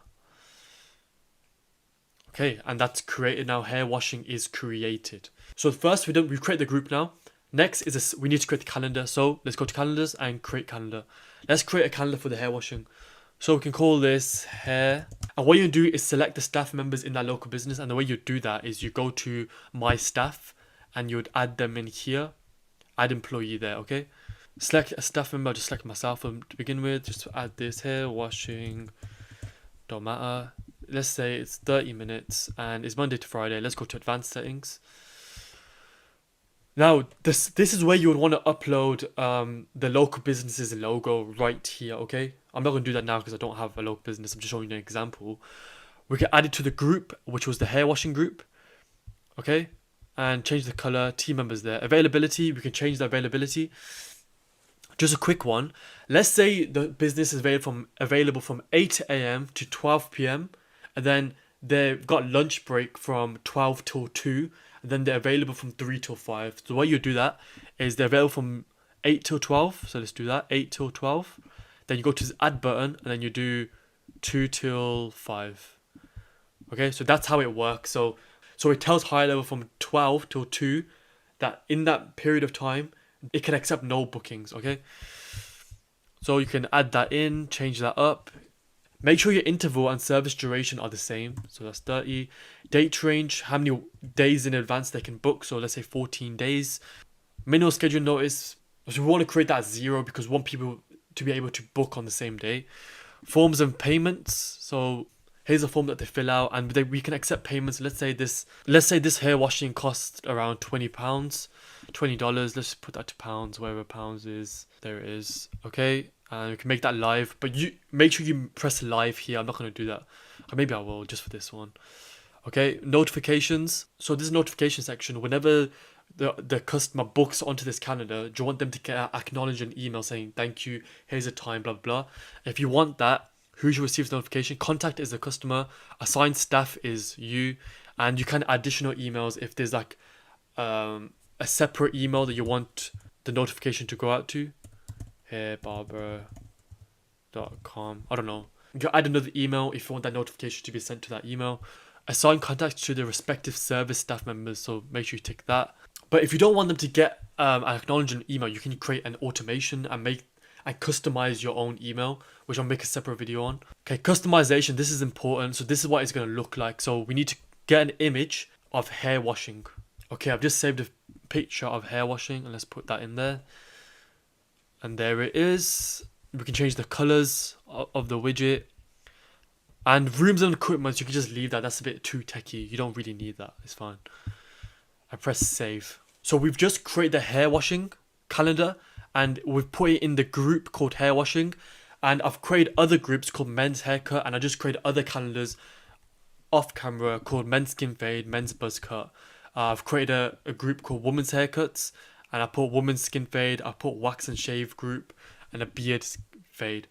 So now let's create a service menu. And this is where the magic happens. So once you've created all the groups, and once you've then created the calendars, we can create a service menu. Let's do that. Let's call this all services. You can name this whatever you like. Add a description if you like. All services. Okay. You can look through this if that's the form. That looks all good to me. Select services. So now we can select all of them. Remember, so we've got woman's haircut, we've got that. In the men's haircut, the one we just made together is a hair washing one, and I made all the other ones off camera. You can arrange it how it looks like, and what we do is press save. So here's our service menu. So let's have a look how it looks like. Create a permanent link and paste it. Let's have a look. So here's a service menu. So a customer can go onto the service menu and book onto whatever service they want. They can search the service. They've got little headlines here of the groups. So hair washing we just made, and here it is, and we've got the price tag here all done for you. It's in dollars, but I just quickly did it. You can obviously add it to pounds. For example, the one we made together here is in pounds. So what we'll do, let's say hair washing, book. If they got more than 3 people, more than one, or it's just them, they can pick who's coming. Here it is, they'll confirm, it costs £20. Now, here's the calendar that they can book on, and press continue, select a time, add their name, their details, pay for it, and you can schedule the meeting. So that's what a service calendar and a service menu does. Basically, if a local business has more than one service that they're selling, you can create calendars for each in a synchronized manner. By the way, if you guys got any questions or anything like that, if you join my affiliate program, here's all the benefits you get.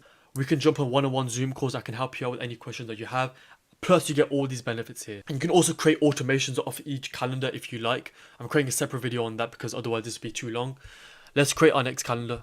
The rest of the calendars are pretty much the same. You got a simple calendar, you go round robin.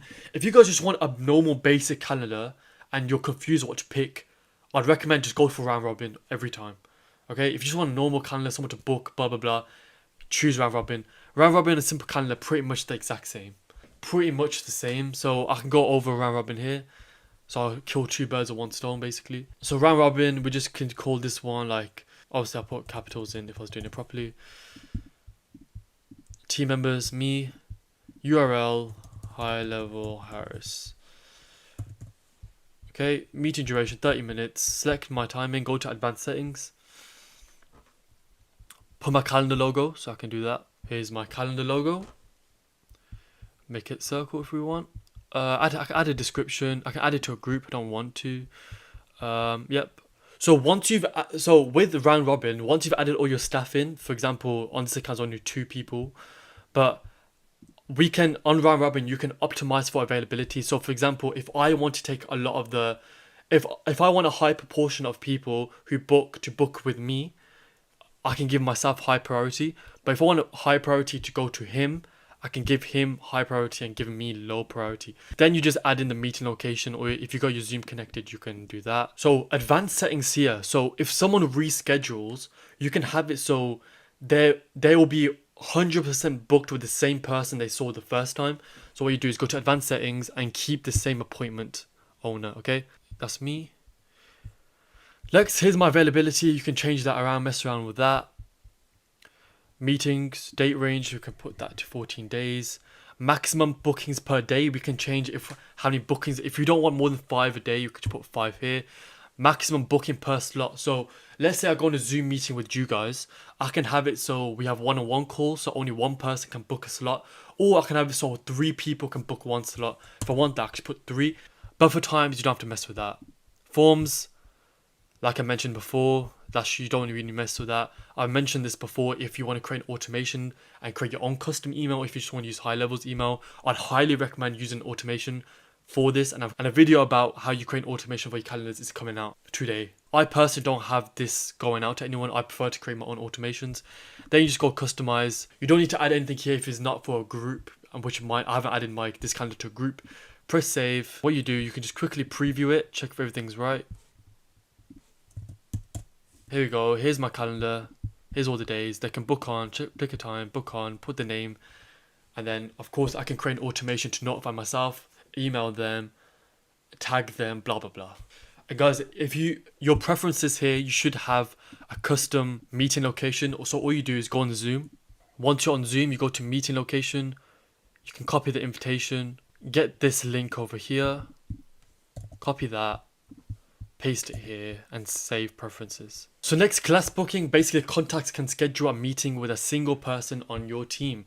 So call this class booking. Select team member, add your URL, add the meeting location, go to advanced settings, add your calendar logo. Like always, it's pretty familiar once you get to this point.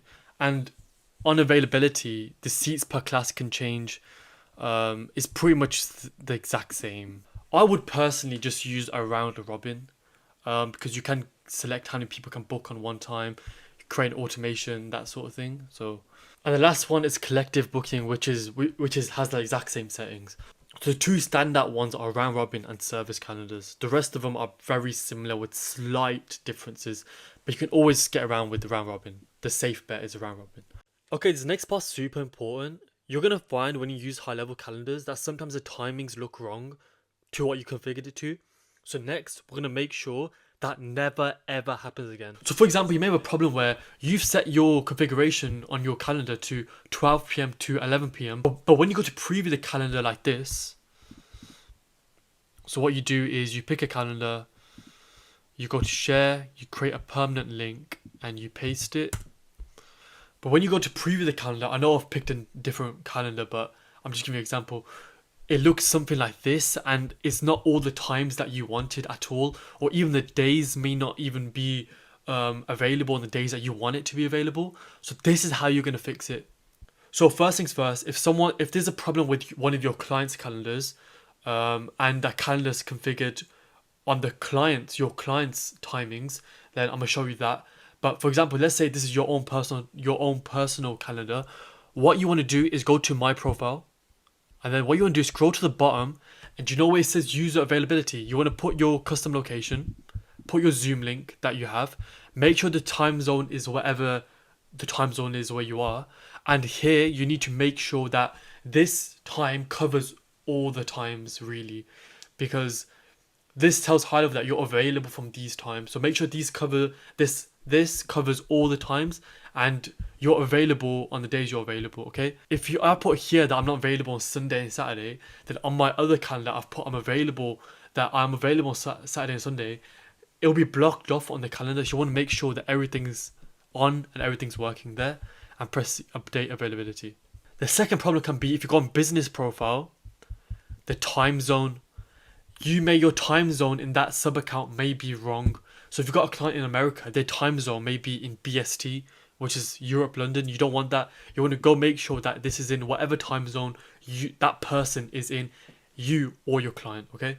How do you change it if it's one of your client's calendars and not your availability? What you can do in HighLevel, which is pretty cool, is you can log in as your client. You go here to the top right, you put login as, and you pick whoever. So I can pick one of my clients here.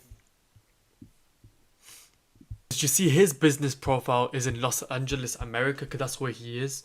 To my profile, which is his profile, here's all the timings that he's available from.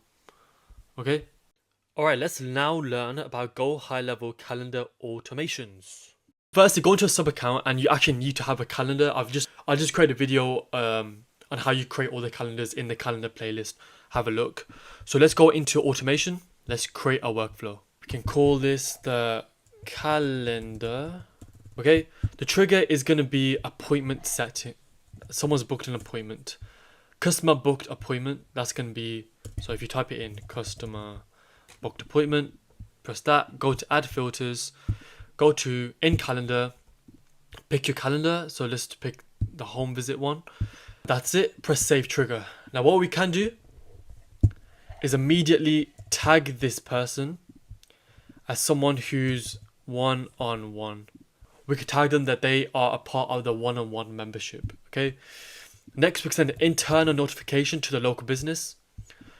Notification. So this notification will come through the mobile app called Lead Connector, which is free mobile app that HighLevel connects to, and it's like the whole software in your pocket. So we can put the contact full name has booked a meeting on the one-on-one calendar. So what we can do here is just put the contact full name. To put here to notify the customer. Contact full name has booked a one-on-one MMA session at, put the time that the appointment is. So appointment, start date and time. Then you put here the contact details, contact email, and we put here contact phone. Go to contact and particular user. You could put, my client's name is Avais Khan, so we can press save action. So that will notify him and not me. Next, we can send an email to the customer from Dawn MMA. From email, user email, which is his email, we could put here one-on-one confirmation. Say, thank you for booking, and so just fill this out with saying thank you basically for booking. Now what's really cool is that, so 1 hour before the session, we can remind the local business, and we can also remind the customer. So what we do is go to add a wait step, time delay. Before So 1 hour before. So we've got different sections. So what we can do here is we can add a time delay. So like 15 minutes after they book, we can send them something. We can wait before or after the appointment. And we can wait until before or after the invoice is due. We don't need that one. Just this one. So when before, 1 hour before the appointment, we can send them an email. We can send the customer an email saying, so that email I just said, hey contact, our home session begins in 1 hour. I'll be arriving at your house expected time, blah blah blah. So that's 1 hour before. Then we can send a notification to the local business owner saying, give him a notification saying, contact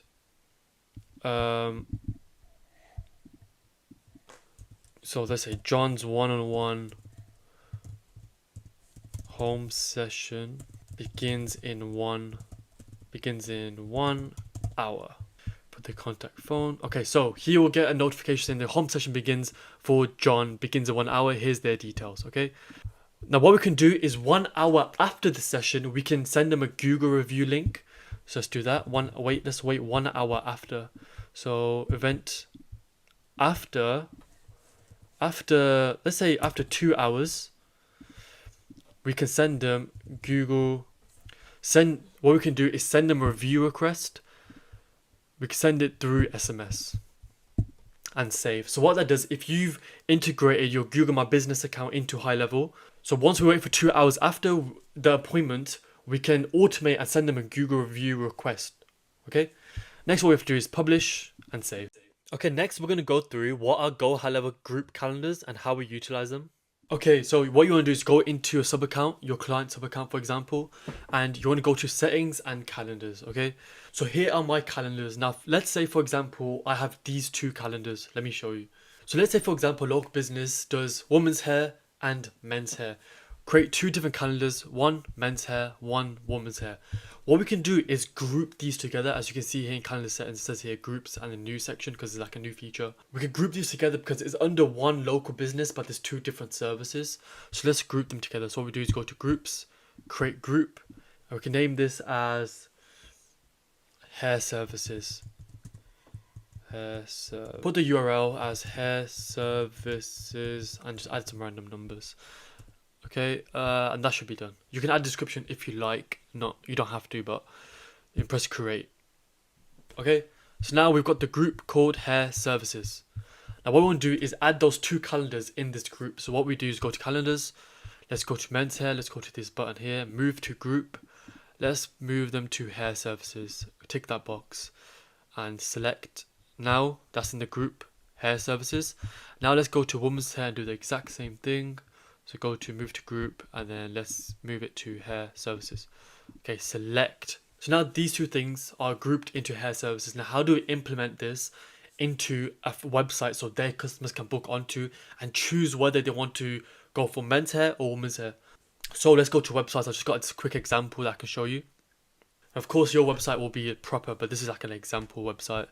So I literally got blah blah blah.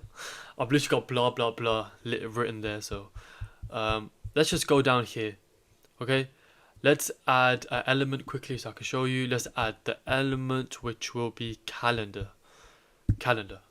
Now once you click it, what you want to do is this option use group page will only be there if you've created the groups and you've assigned calendars to the group. So what you do is click that, then click any of them, it don't matter, and there we go. Okay, now let's preview that. So here you go, you can glam this up, you can add a description, blah blah blah. But what this does is basically the local businesses customers can come in and choose if they are man or woman and choose the right calendar to book from. So let's say obviously I'm a man, so I'll click this one. Then it will take me to the men's hair one, a calendar, and I can book there. Or if I'm not a woman, but if I was, then I'll pick this one and then I'll choose a time. I'd book on, put my name and information, and then I could create an automation, I'll create an automation to remind the local business, set appointment reminders 1 hour after, then 2 hours after the appointment, I can automate a Google review link to the customer and help boost Google reviews.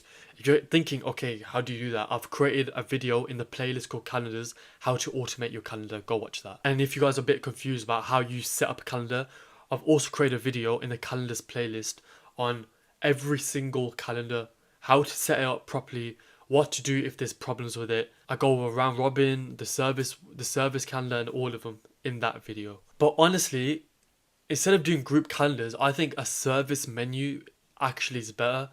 Now, if you're thinking what's a service menu, I've created a video on how to set up service menus. I just think they look much cleaner and much better, and they can do the same job as a group calendar. But I guess a group calendar is like a little shortcut way. But if you want to show your customers value, service menus look much cleaner, look much more professional, and I do think it's a bit better as well, to be honest. If you go to calendars and press create calendar, let's say it's a personal booking, just a random one. Let's go to advanced settings. Okay, we've gone to advanced settings. Now, if we go to availability and we press this button here, reoccurring meeting. Now, one of your clients, for example, may personal trainer, and they have sessions where their clients book on, and it's every single week at a certain time, and you want it so whenever they book once, they're booked in for literally every week for 24 weeks. That's the max, I believe. So let's say you want to repeat it weekly for the personal trainer, times to repeat, I believe 24 is the max. Yeah, 24 is the max. And let's say that's the situation you're dealing with. Of course, you want to create automations for the local business and the client, whoever booked on. So for example, if you do it normally, like customer booked appointment, and added filters in calendar, I think it's called that one. Save trigger, and then you do like internal notifications, notify to the lead connector mobile app. If you don't know what that is, make sure you get it. Put something random. 2 users, all users, 2 contact. Okay, let's just for example's sake. Then you send an email to the client saying confirmation, blah blah blah. Thank you for signing up. Like a confirmation email. If you do it like this, the automation won't actually fire off. So what you have to do is do this. Go to appointments to appointment status. Now change this to reoccurring. Okay. Now this trigger will fire off whenever someone books on that calendar. Okay. Then you want to press publish and save, and of course you'd want to maybe put a wait step, so wait until before, after let's say an hour, we can send a Google review link, etc. So automate Google reviews, etc. But that's what you want to do. The important part is your trigger. The appointment status needs to be on recurring for this trigger to work. Alright, let's go through how we're going to customize the GoHighLevel calendar appearance. Okay, so what I want is, do you see, here's my logo, the background blue, that exact color. I want that to be this white part, and this yellow, I want the yellow to be like this border. I want it's all to be yellow. Okay, firstly, you want to get a Chrome extension. Go on Chrome if you want to do this, and it's called Color Picker. So what you do, just go to, where's extensions, then go to visit Chrome Web Store, and just type in color, and just pick a color picker. Okay, so I'm gonna click on the color picker. Now I'm gonna pick color. So I want to pick this blue, so I'm gonna click it and double tap it. Now if you come here, the hex code for that color is 101828. Okay, so I'm gonna copy that. Now here's my high-level Harris Q&A calendar. So you're going to come here, you're going to go to customizations, and where it says background color, we're going to come here to the hex A code and paste that in and let it be like that. Okay, now the primary color, we want it to be this, my yellow. So let's zoom in a bit. Let's pick color, let's pick that color there. Okay, and that hex code is that, so let's copy that and come here and paste that in here. Okay, now let's press save. Now hopefully if we refresh this, the background should be blue and this should be yellow. So let's have a look. Do you see how that's changed now? This color is a little off. Probably didn't select it accurately, but play around with it and it'll be fine. So okay, next, how we're going to change our GoHighLevel form. So normally people pick a time, then fill out a form. But what if you want to change that form to something specific? So here's my calendar for my affiliates, where they can book a time with me and I'll go through one-on-one, any problems they have, etc. So let's say an affiliate books 12:30 with me. Now, do you see here is name, last name, phone, email, additional information, then confirmation. For some people, that may be too much, especially the fact that they have to put this in every single time they book. So what I want is just a column where it says full name and email, and that's it. Okay, and I want it to pre-populate after they put in once. Let's do that now. Okay, so let's go to sites. Now let's go to forms and let's go to form builder. Now let's go to add form.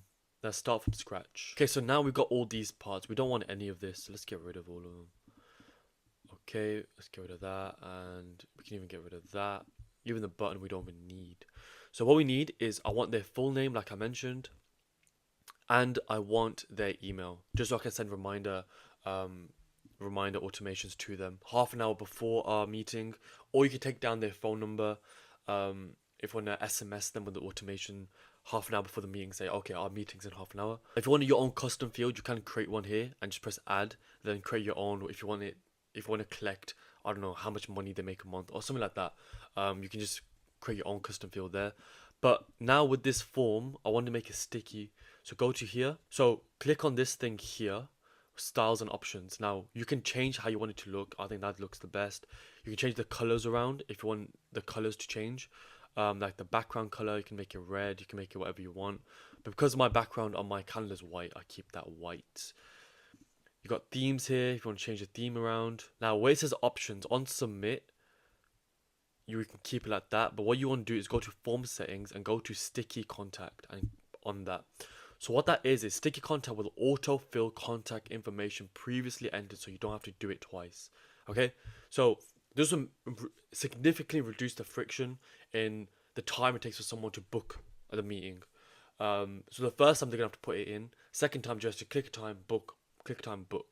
Okay, so now that's done. Let's press save. Okay, let's go back to our calendars, and here's my calendar. So let's go to edit. Now go to forms and payments. Now instead of this form, this default one, what we're gonna do is go to calendar form. Okay, now date and time. Yep, that looks good. Now let's press save. Okay, so now we've done that. Let's refresh this and let's have another go, and it should have saved. So let's pick on the affiliate calendar. Let's pick 11:30. Okay, so now do you see how there's only 2 segments here? So they put their name, email, and they can schedule a meeting just like that. Now, of course, from here, you can still do your automation, still run automation off this. So whenever someone books, you send an internal notification to your phone, reminding you. I'll just quickly show you. But if you go to my YouTube channel, go to playlists, go to automations. I've got a playlist of how to do automation. I've shown you how to do this. So, for example, whenever someone books now on their calendar, so customers booked appointment, I send an internal notification to my Lead Connector mobile app. If you don't know what that is, the Lead Connector mobile app is a mobile app that connects directly to the computer software. So if you, all the leads, the calendars, messaging back and forward can all run through the app. So you obviously, when someone books on the calendar, you want to get notified on your phone, because you're more likely going to be on your phone than on your laptop or computer. Then I send a confirmation email to the client, whoever just did that. Then 35 minutes before the appointment, 35 minutes before, you put a wait time. Then you go here to event, wait until before, put 35 minutes. I send another internal notification reminding myself. So get ready for Zoom meeting with contact name. Then of course, particular user is to myself. Then I also send an email reminding the person who booked, saying, things in 35 minutes. Okay, next is super important, how we're going to fix conflicting calendars. So go into your sub account and then go to settings and then go to calendars. Okay, then go to connections over here. So then go to add new.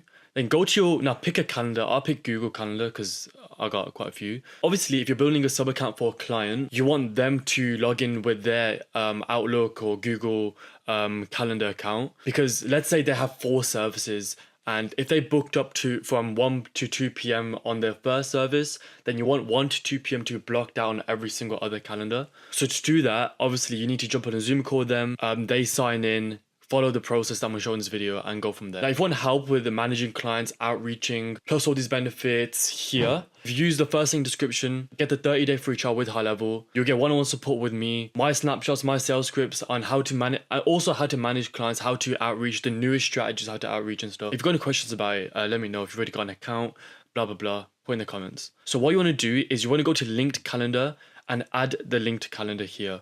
So you want to use the email we just did. Okay, press save. Now the conflict calendar, we want it to be the same one. Now, the reason is that what's going to happen with this linked one is when someone books an appointment in GoHighLevel, it's going to show up on our Google Calendar. You don't really need to use a Google Calendar day to day. It just needs to be there. So let's say we've got a calendar here. Now 3 to 4 p.m. is booked on a GoHighLevel calendar. Now on your Google calendar, it will show 3 to 4 p.m. as slots taken by the person that's booked. Conflict calendar now, HighLevel will read the Google calendar and block out that time. So I'm gonna show you it live now. So let's see how it looks like in real time. So I'm gonna try book on a calendar on GoHighLevel, and then the other calendars, that time should be booked out. You can't book on it. So let's preview it live. So obviously this is on my staff, this is on me. Okay, so this is my calendar. You can do for other staff, blah blah blah. Filter out. If you've got more than one like hairdresser or more than one barber, you can just select the staff and do it individually. Okay, so our linked and conflict calendars are on the same, are linked to the same calendar. So let's go to calendars. So I'm gonna book a time in the haircut calendar. Now that time should not be available on this one. I know they're not linked, but I'm showing you for example. Okay, so let's book onto this one. So let's go to share, let's go to permanent link, let's go here. Let's book a time, the half an hour slot. So let's say Monday, like 1:30 p.m. We want this to be booked out. So let's fill this in. So 1:30 to 2, remember that. Okay, so now let's go on the other calendar. Now on Monday, 1:30 to 2 should not be a slot we can pick. Let's go to Monday. Let's find 1:30. There you go. So as you can see, normally it's in 30-minute slots. So 3 to 3:30, 4 to 4:30. But the 1 to 1:30 is not there no more. They can't book the 1:30 slot because I've got conflicting calendars and they can't book. Okay, super powerful. All these little nuggets are really useful because when businesses are actually run, you'll realize very quickly that they can't be double booked because then you'll look kind of stupid. So it's super important, this one.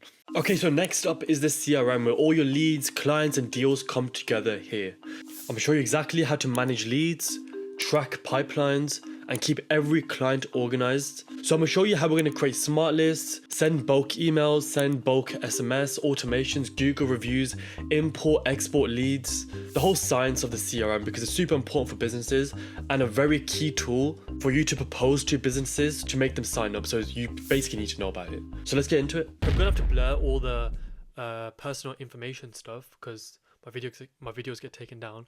But this essentially is the CRM. It's in the contact section over here, as you can see, in your sub account. Now, this is essentially how it looks like. So I've got 817 records here in this list. HighLevel just stores all these people in. Now, what we can do with these people is, firstly, we can manually add them in if we want. So we go here to add contact, and we can manually add them in. So we can put example, then eg@gmail.com. Random phone number, contact lead, contact type is a lead, time zone, we could put the time zone, and then we could put do not disturb on certain channels if we want.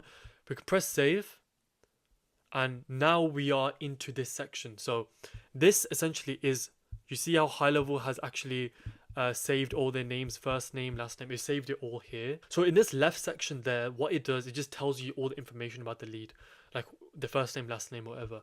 This middle section, I'll show you in a second, this shows you all the interactions you've had with this customer. So any emails you sent to them, any SMS you sent to them, any SMS that's come back to you, you can go back and type back to them.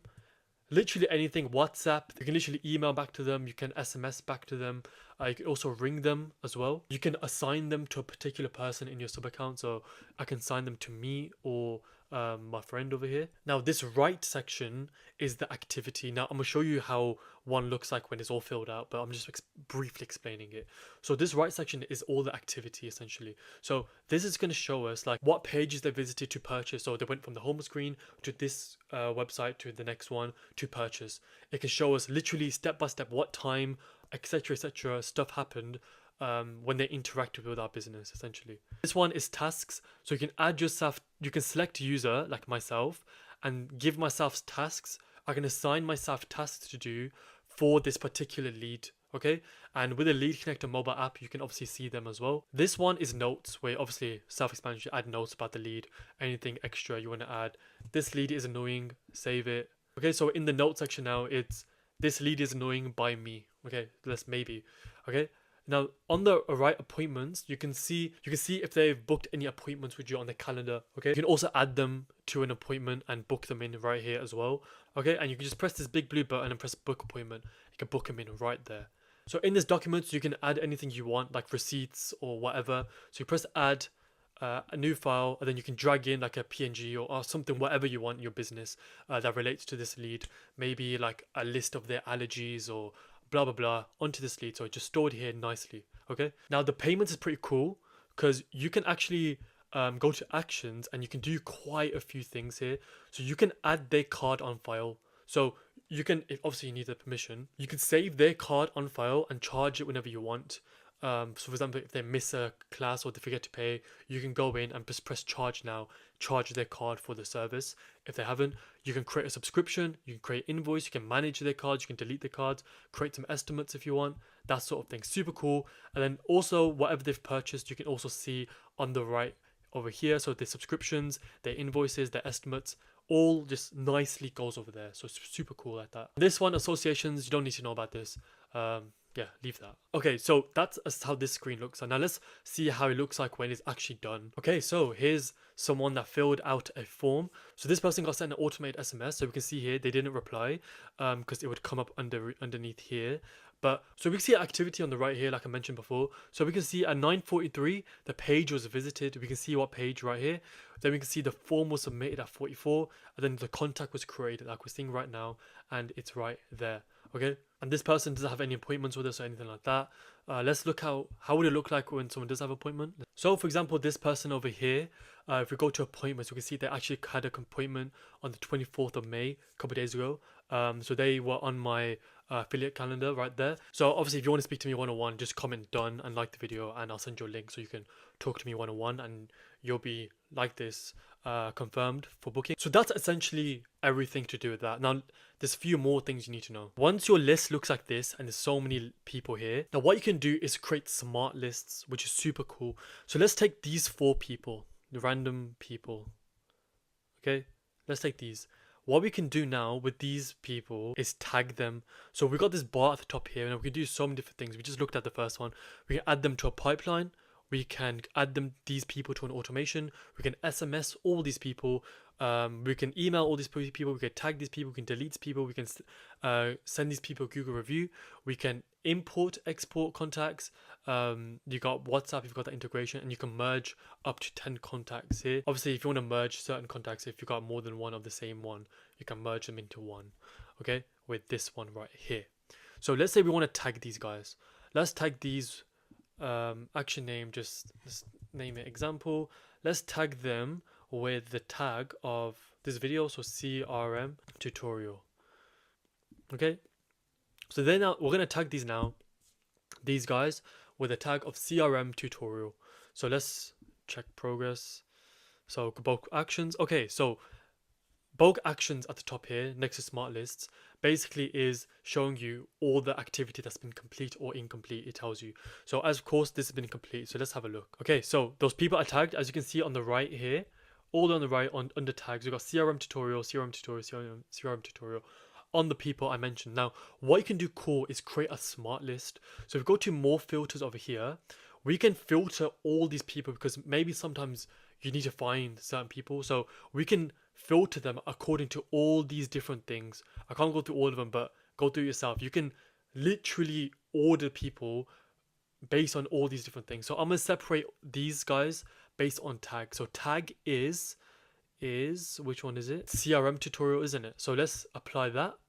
So as you can see on the left, now we just have the people that are under CRM tutorial. Now if you press this button at the bottom called save as smart list, we can save them as CRM tutorial and save it.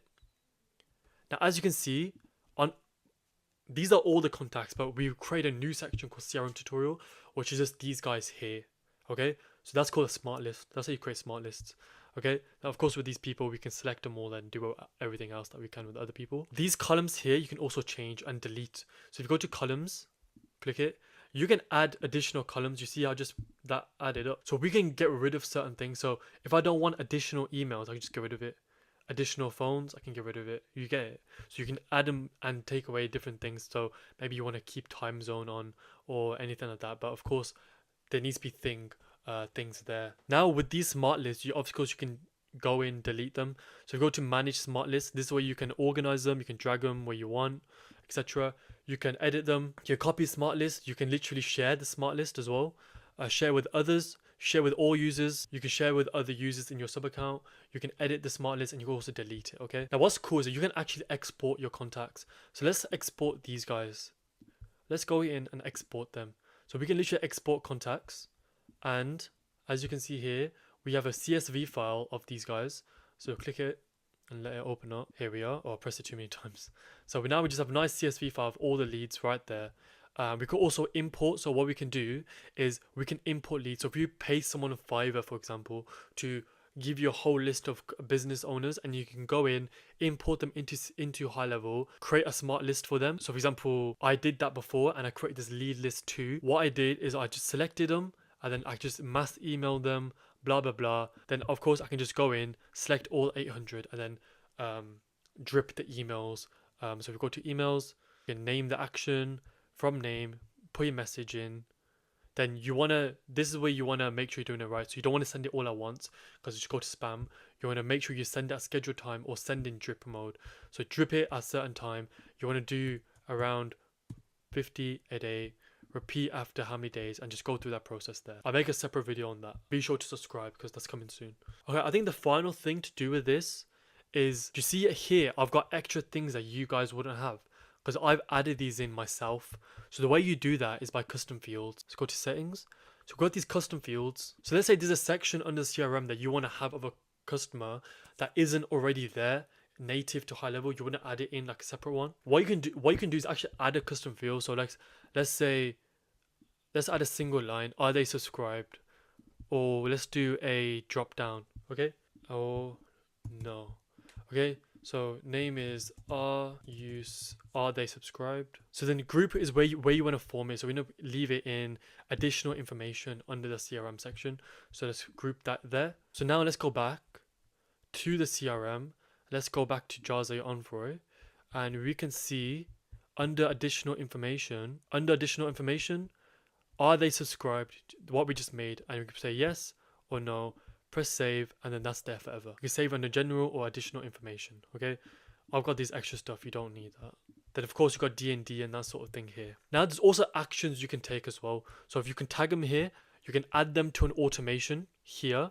So search for your automation, add them in. You can add them to a course. If you've got a course, you can actually give them your course.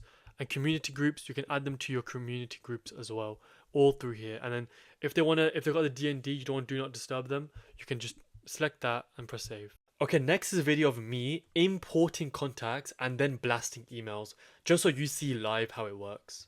Okay, so let's say we want to import a bunch of contacts into the system and then we can mass email them and all that kind of stuff. So how do we do that? Let's go through it live. So you want to come here to your contact section in your sub account, then go to here, import contacts. Then you want contacts, obviously we don't want opportunities. Yep, press next. Now you want to drag our contacts in, so you should have an imported file. What you can do is, if you don't have a lead list, this is a way you can outreach, is you can go on Fiverr, pay someone to scrape like 100,000 leads for you with emails, and you can come here, do this process and blast them with emails. I already got my list, so you can go get that, or ask for your clients list if you got one, whatever, right? So I'm just going to do that. And you've got different options, so we can create contacts and make everyone is brand new. I believe these are all brand new anyway. Create and update contacts, anything if they've got duplicates you can update. Press next. Now we need to map the columns, right? So first name is first name, last name is last name, email, yes. In this file, that's all we have. So we're not going to import 14 unmapped. So all these ones that are not mapped, we're not going to import them. Cool, and press next. So what I'm going to do is create a smart list of these people, because you can separate these imported people from the rest of your CRM, and you can have it together if you want, but I'm going to separate them. So create a smart list and say imported. Then we can import contacts into a workflow. We can select which workflow. I'm not going to do that because you can do that afterwards. You can add tags to them if I want. Let's just say, okay, so you can add the tags there if you want on the customer. So first name, last name, email, that's all we need. I confirm that all content info have consented. Yes, they have consented. Start bulk import, and that should be it. Let's go to bulk actions and see how it's going. So now it's progressing. There you go, 1.61%. Okay, and it looks exactly like this. So now we got everyone, so all, but then our list that we imported here, imported leads, and they are 6,000 records right there. Then what we can do from here, this is where the magic happens, right? So we can go in, select all records, push them all through an automation, push them all through an SMS, an email, for example. And then here, obviously you can put a name in, you can select an email template if you've got one. Then of course the cool part is you can send in drip mode, because if you send all 6,000 off one email, you're gonna blow the email, like it'll all go to junk. So this, you kind of want to send in drip mode, select a date, a time, number of messages per batch, repeat if you wanted to repeat, what days and what time window you want it to start from and end from. Pretty simple stuff, right? So that's the power of it. So that's basically how you're going to import and do all the good stuff there. You can also export as well. So yeah, export, mass Google review, delete them, tag them, untag them. Yeah. All right, next up, payments, the one we all love, isn't it? So I'm gonna show you how you're gonna set up your products and walk through the full payment process to make sure everything's in place before you onboard your first client. So the 2 links you need, super important, this part. So let's get right into it. How we're gonna create a product in GoHighLevel is one of the most important fundamentals that you must understand. So we're gonna go through from beginning to end. So let's go create a product. So if you want to sell your service, if you want to create products for your customer, like, you need to be able to do this perfectly. So yeah, let's go through it. So go to products. So the payments tab, products, go to products. Okay, perfect. So let's go create a product. Now, this thing here, including online store, this is if you want to build an e-commerce store. We're going to go through that probably later, or maybe we've gone through it, I don't know. My head's all over the place. So this is what you're going to name your product. So let's say you want to create a product for your own. So let's say your company name, and then SaaS package. You put a description if you want. I normally just keep this like that. You can add it to a collection. So if you want to create, like, if you got e-com store and you want to do collections, like this, I'll show you. This e-com store, you can create collections. So if you click on any of these, it'll take you to products only in that place. So like Drake collection will take you here to only Drake products, or like Travis collection will only take you to Travis products. So that's how you create collections. So you come here, you add it to a collection if you already built one, and you build the collection on products, collections, create collection, add the image, and that will be the image that shows up here. And then that's all you do. Then you add the product individually to the collection. Okay, so anyway, that's side point. Let's go back to create product. We're not building e-com stores, so we take that off. I forgot. Cool, like that.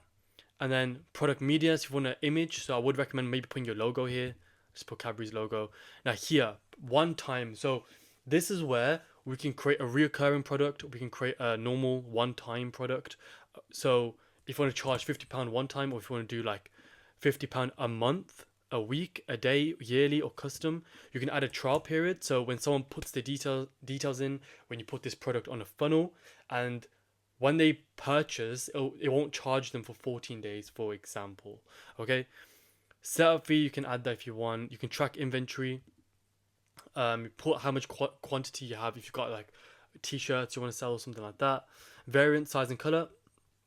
So let's say you want to put here size, you want to put small. If you're selling t-shirts, medium, large, and extra large.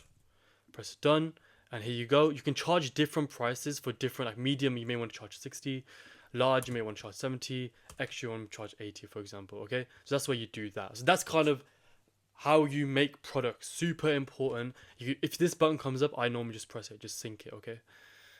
Alright, here are the steps before your first onboarding client meeting, the things, the automations, the forms you need to be done before that meeting. Okay, so the first thing you need is your own sub-account for your own company. Okay, so go to sub-accounts on the left and press add new sub-account. So you want to create your account with a snapshot. Now, snapshot is just a pre-built website and account that you can copy and paste into your account. So all my affiliates, I give them my own snapshots that you can upload, even my own personal website, so my own SaaS website. So here it is, I'll show you. So you can have access to this website, make it your own, put your own logos on it, Plus I give all my affiliates all these perks here.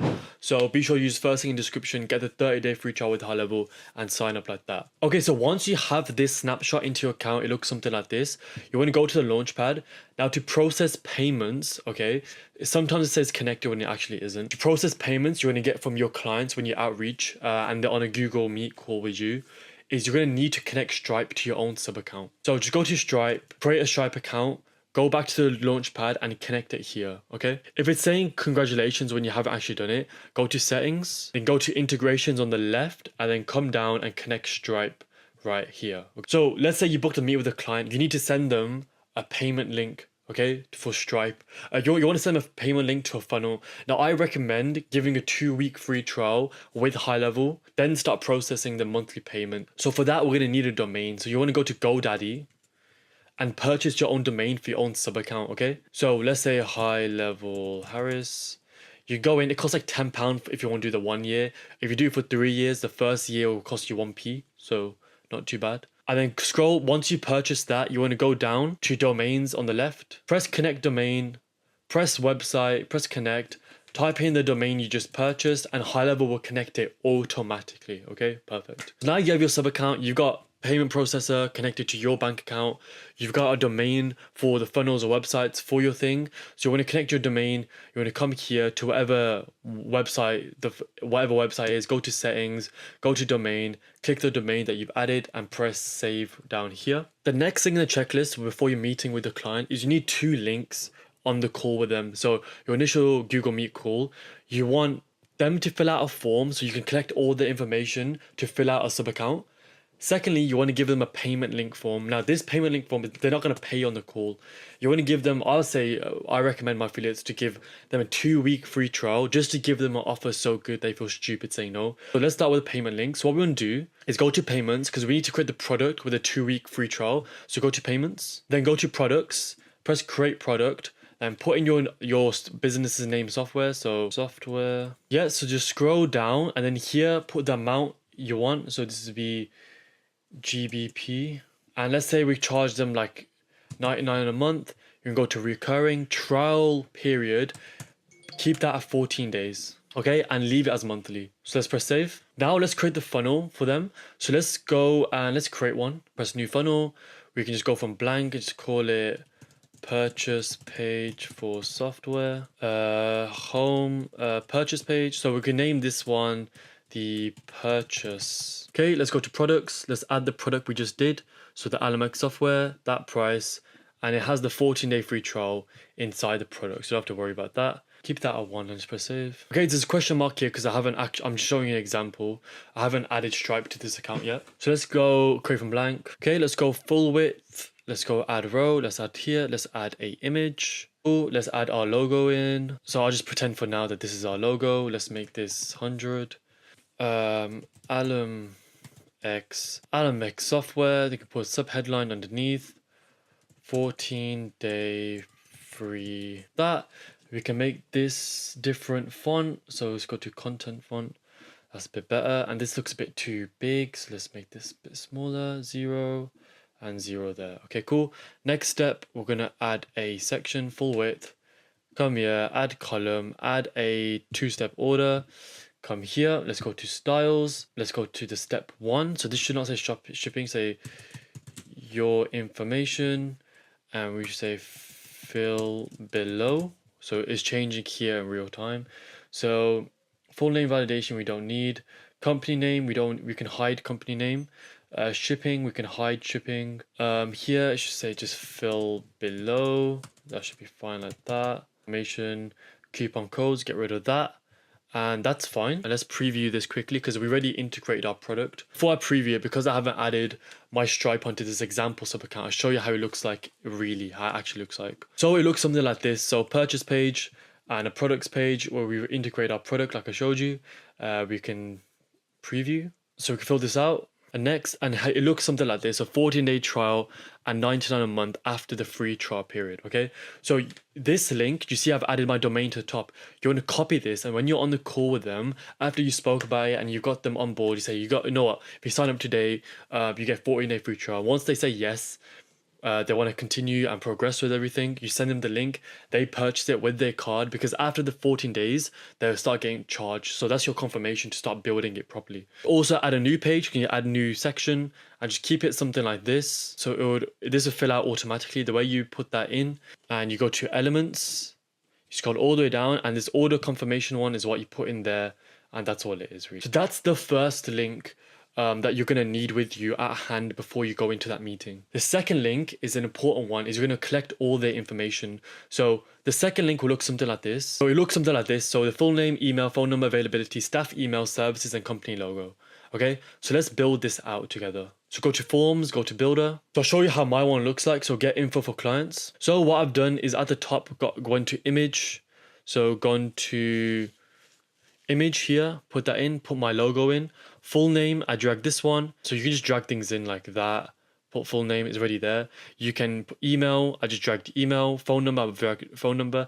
Now availability is not here. So that's where you need to go to custom fields, press add. Now go to whichever style you want them to answer. So availability, I just want them to type something out. So it would be multi-line. So go to next. You could put this as availability example just for now. Go to contact. You can put this as availability example. So you just refresh the screen if you don't see it initially. Go down and here we are, availability example. We can just put that in and there we are, make it required and they can type it in. You need this for later, the automation I'm gonna show you. So let's get rid of that for now.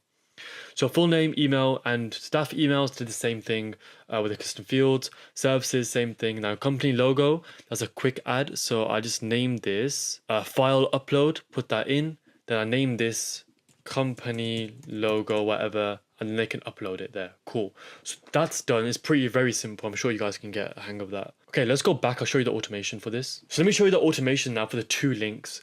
So the first link, remember, was the free trial link. Second one was the getting info link that we just built now. So to get the link for the website, for the form that you're going to save, because you're going to save the free trial funnel link and the form link, because you're going to send both of them on the call. So here, come here, press preview, you'll get a URL, and this is the URL you want to copy. Okay, so you got those two links. Now this is the automations for those two links, and one of them you need to be careful with. I learned from my mistakes. So with the payment free trial link, you need an order form submission trigger. So I'll do it with you. So you go to trigger, go to order form submission, go to add filters, go to in funnel, and purchase the LMX one.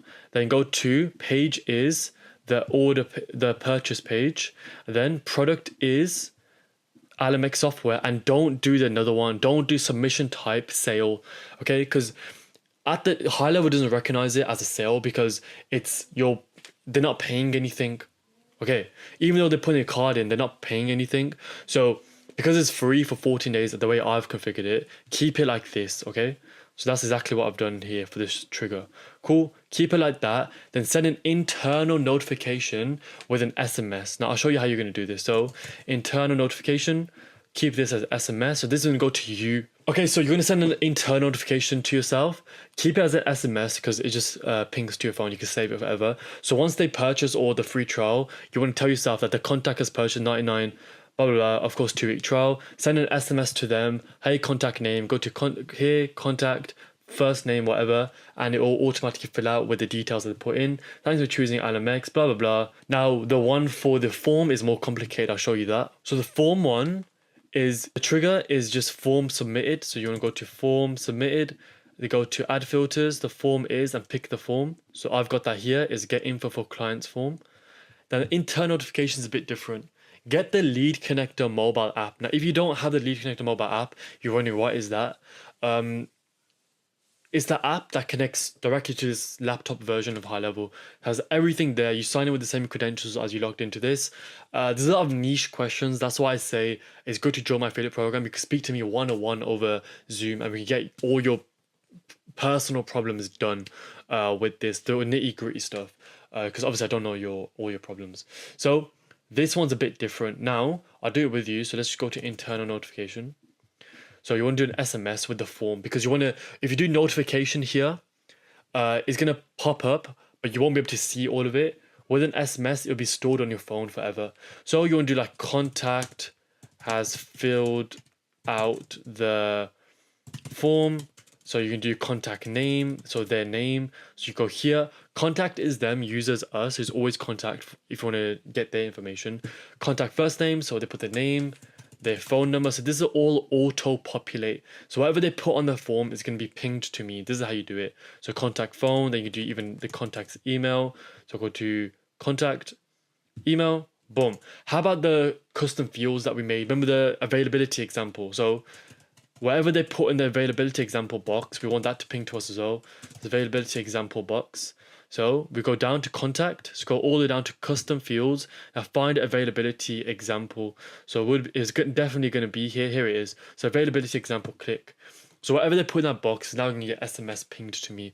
And you do that for all of them. So in the end, it looks something like this. There you go. Full name, email, phone, availability, services, employee emails, and logo. Okay. It's all there in the custom values, contact, and it's all here. Then you can tag them and blah, blah, blah. That's all as far as the automation goes. So in the end, you have these two links now. You've got the payment 14-day free trial link, and you have the getting info about the company. Now, if you're wondering, how do you even get the clients to show up to your, how do you even outreach and get clients to book with you? If you're part of my affiliate program, I teach you the best strategy. It's a new strategy that's landed one of my affiliates, a client and meetings. I show proof here. So he's just landed his first meeting, so that's pretty cool. So if you want the inside scoop, be sure to let me know and comment down below, and I'll get you inside the scoop. So that's everything you need, because now you can collect payments with the Stripe. You've got your own website, you got your domain to the website, you got your domain to the funnel, you got the automations that fire off. Now you just need the outreach strategies, which I give to all my affiliates, and you're good to go really from there on out. Alright, this is how you're going to master the documents and contracts inside GoHighLevel. So let's go through it now. Okay, so first things first is go to payments and go to documents and contracts. Now, go to templates. Now go to all documents and contracts and go to settings, and just make sure these settings are right for you, okay? So scroll through them all. They're pretty self-explanatory. Just I want you to make sure that for you, they're all fine. Also, in invoices and estimates, go to settings. Same thing, go through these settings and make sure they're all good, okay? By the way, be sure to check out the timestamps down below if you want to just skip to the right part. Okay, so let's get into the tutorial. So when you make your documents and contracts, what you can do, you can create a template from scratch. You can upload with an existing PDF. You got a template library that will create public documents. So let's just create a new template. I'll show you each. All right, so start from scratch. Now, on the top left, add element. This is all there is to it essentially. I would recommend creating a PDF and uploading it. It's just easier. Everything comes in quickly. But you can create it from scratch. So you can put your image in. Yeah, so you can put your image in. Then obviously you can add a text below. Put whatever you want. And then here you can copy and put contract.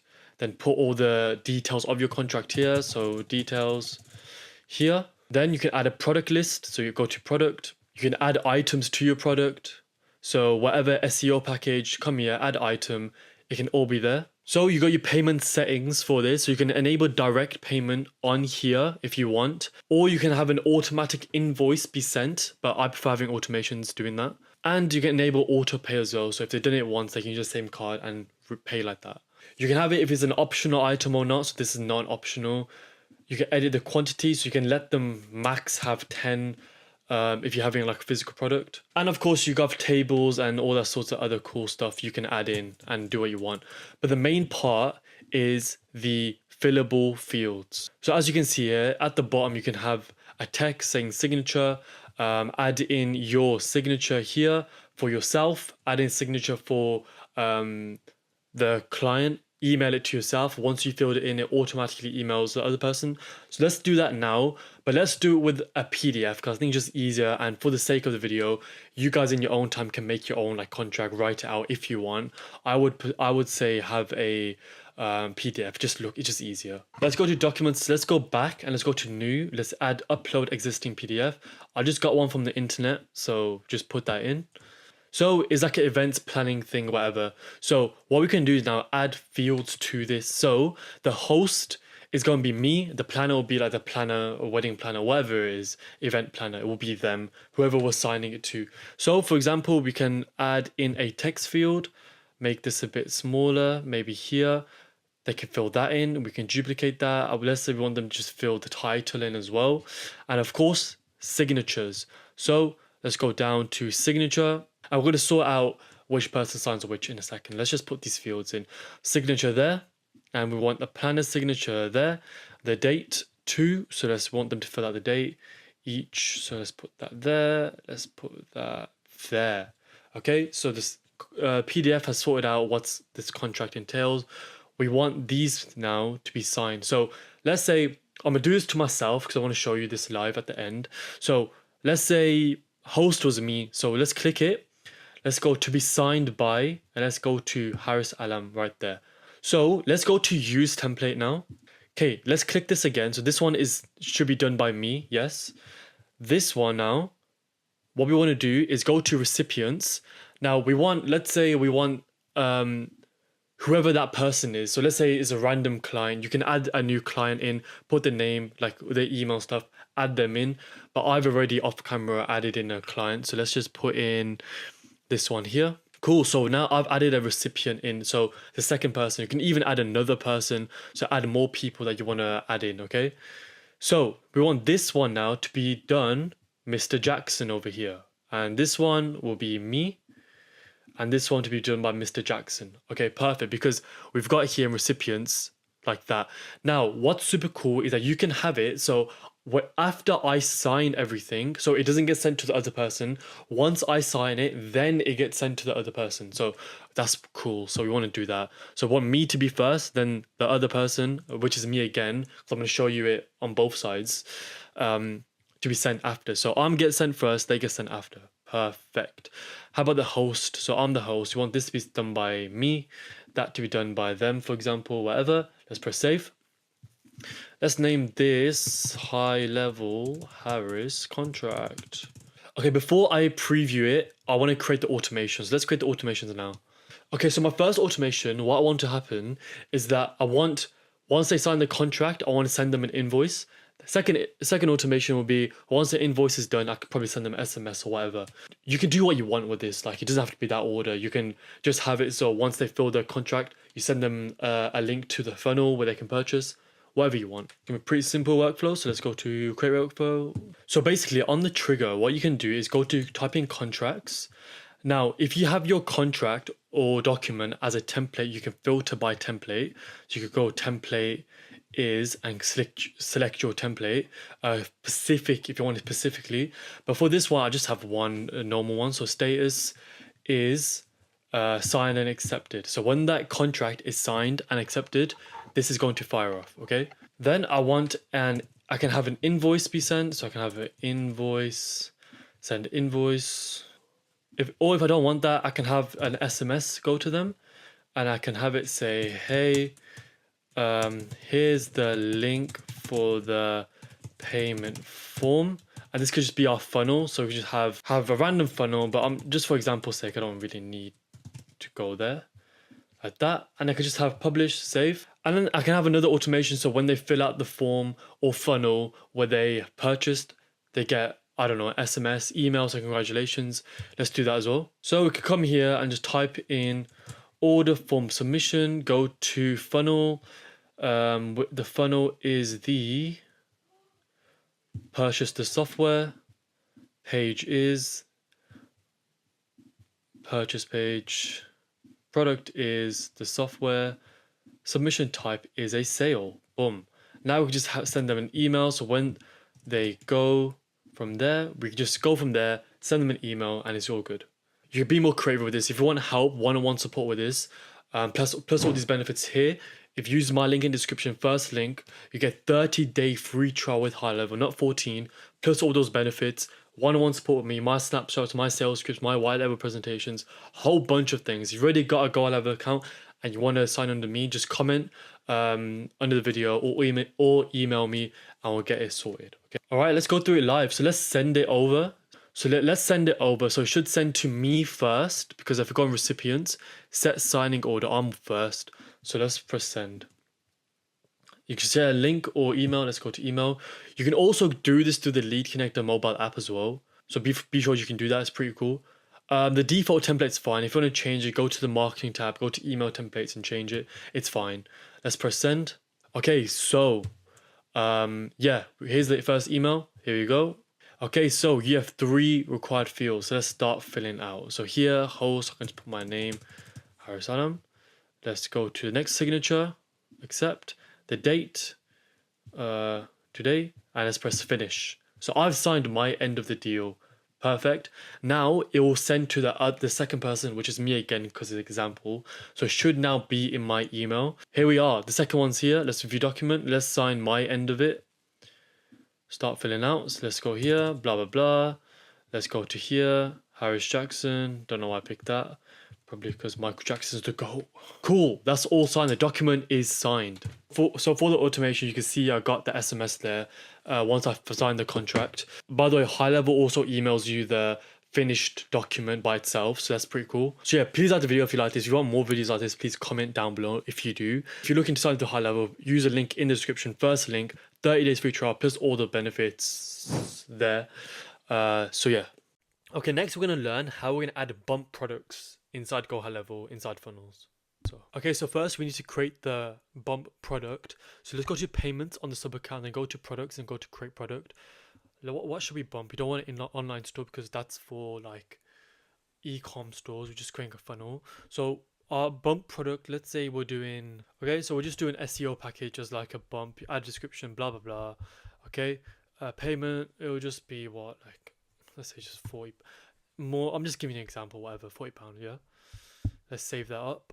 Okay, we're going to go create a funnel to put these products on. By the way, if you want my own personal website with all these things on, if you use the first thing in the description, get 30-day free trial with GoHighLevel, you'll get my snapshot of my account and all these benefits here, like one-on-one Zoom calls with me and etc. So yeah, you can do that if you want. But let's go to funnels. Okay, so let's create a funnel and let's just start from blank and just call it SEO example. Let's create it up. Okay, let's just add the home page and path will be home. By the way, Messi is better than Ronaldo. Okay, so here's our home page. Okay, let's just add the products in now. Let's go to add product and then we can get the SEO package. So let's add our normal product in, not the bump product that we're gonna add an extra. So let's say it's just this, I don't know, whatever, software example. Okay, do that. Let's add that in normal. Okay, so that's the normal one. Now let's add the bump product in, which is what we made, the SEO package. Okay, so like that, then go to additional options. Now you don't want it as the main product, you want it as the bump product. So click that and press save. Okay, so now as we can see here, we've got the software and SEO. Now that's the bump one, so that's good. So now let's actually create this homepage. Let's just create from blank. Do it together, why not? It's definitely not 1 AM, I'm definitely not tired. Okay, let's just go. Okay, do that, add a row. Let's do very simple. Let's add an image of our logo. Let's add this in. Let's add the GoHighLevel Harris one in. That's way too big. Let's just do this 150. And then next we need to add a second one and we need to add a column in. And then let's go to 2-step order form right here. Okay, so we can copy and paste this, just put it at the bottom. There you go. And we can add our stuff, all sorts of stuff there. Above this we can just add here, go to the orange one, scroll up, go to headline. By the way, if you want one-on-one support with this kind of stuff, join my affiliate program. You can jump one-on-one Zoom calls with me and I'll sit through and explain properly. Just name this whatever you want, so purchase whatever, purchase page, whatever. Now I don't know what GoHighLevel don't fix this, like everything here is kind of wrong, like you don't want the shipping or anything like that. So let's click this, then go to advanced.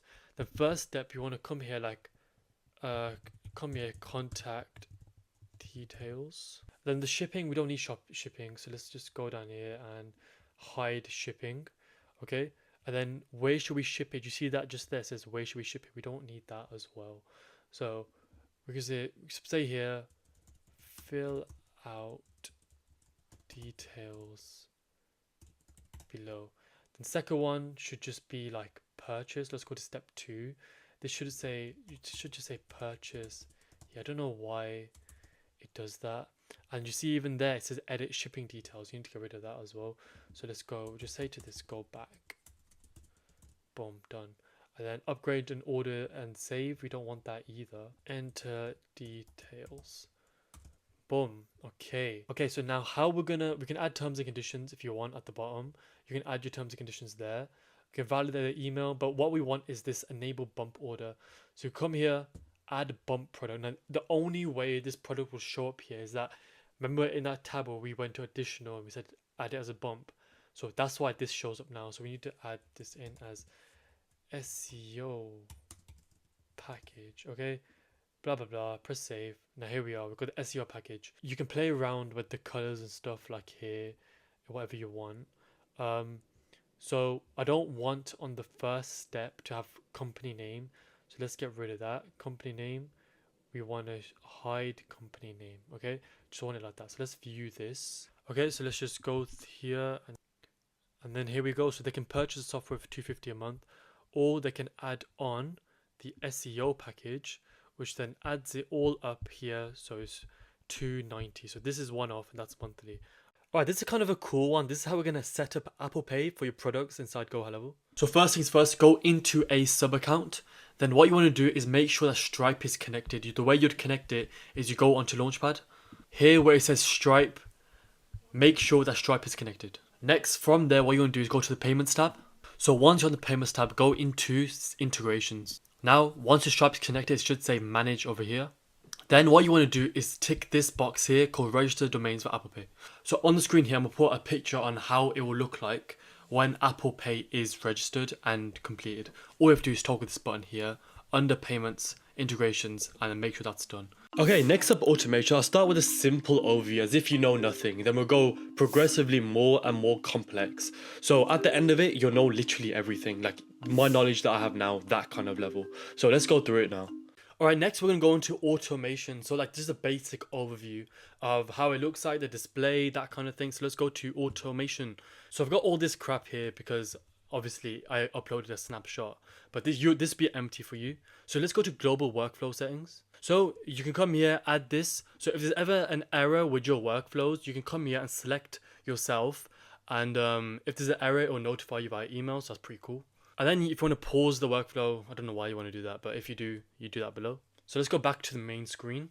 So you can come here, create a folder. If you've got like so many automations here, you want to put them in one folder.